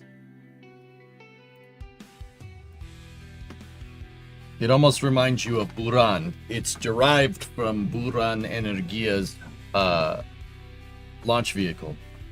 That was a medium duty. It's Energia medium as opposed to Energia large. So the prime one, it was a medium duty launch vehicle utilizing Energia architecture.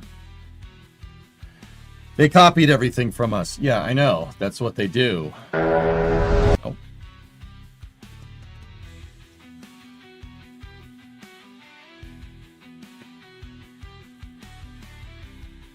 Gee, that's such an interesting plane design, you know, putting a radar on the top and having four horizontal or 4 vertical stabilizers. Gee, I wonder where they got the idea for that.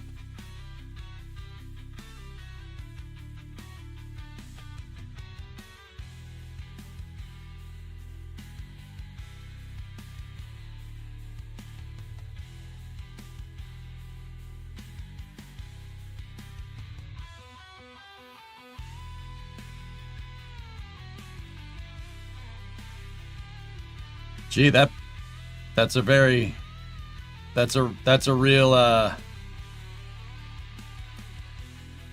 it's a really unique design.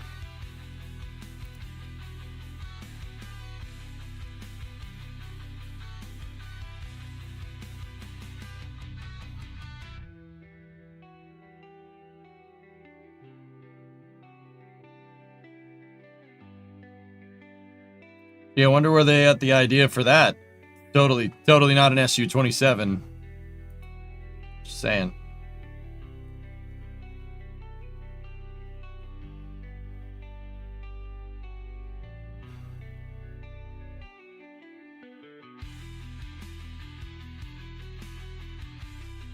Interdasting. It's like if you prompted AI to do a carrier montage footage.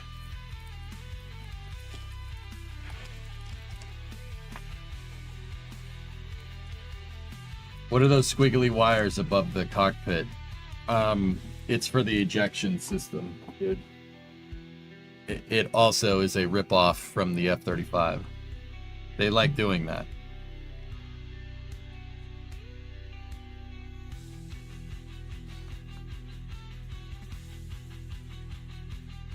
It is what it is, man. We allow them to do it, so. That's unfair, Lev. That's an AWACS, I think. Well, of course, but whatever that thing is a blatant ripoff of an E2. It's a Hawkeye.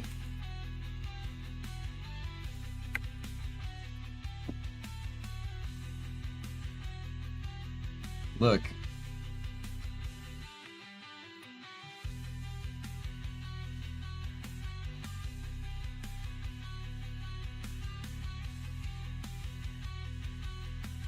I haven't heard nothing about New Glenn Strickler.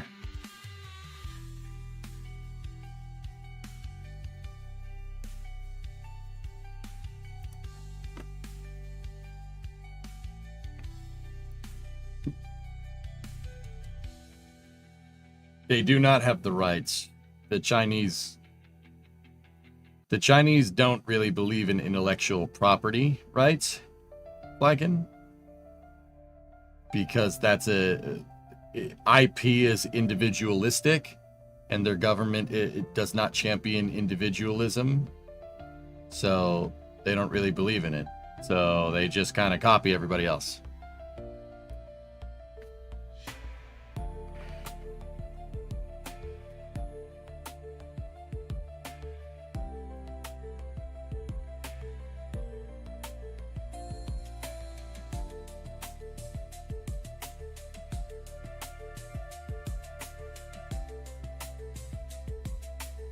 Something like that, dude.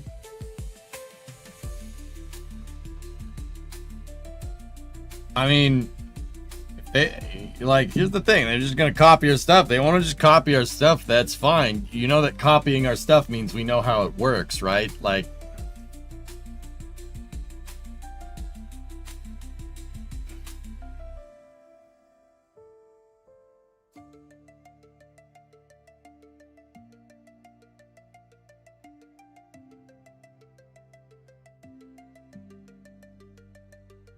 I'm just putting it out there. Yeah, we know about the Tupolev TU4. Anyway, I don't know, dudes. Dude, we gamed it out last week. I'm like kind of just in a space news mood, but I don't know. I don't know what I feel like playing, dude.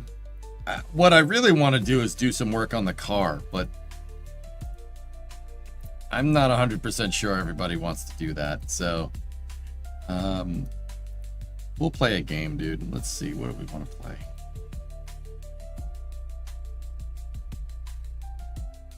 Nord Space got delayed till tomorrow. I know. Split the difference and do MSC?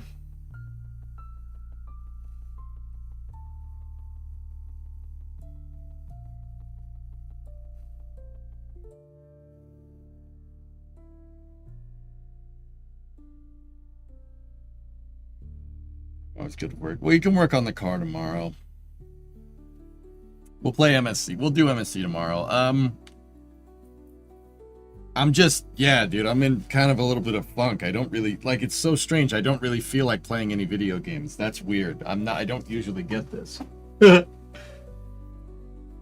It's not summer anymore. I thought you said MSC till the 22nd.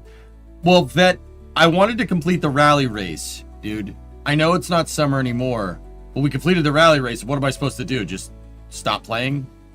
Right? Like, we will continue with attempt number 4, the attempt number 4 playthrough, until the character dies, and then we won't start again until next year. You know what I'm saying?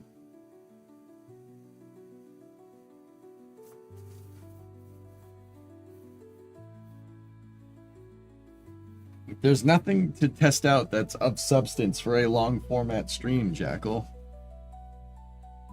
All right.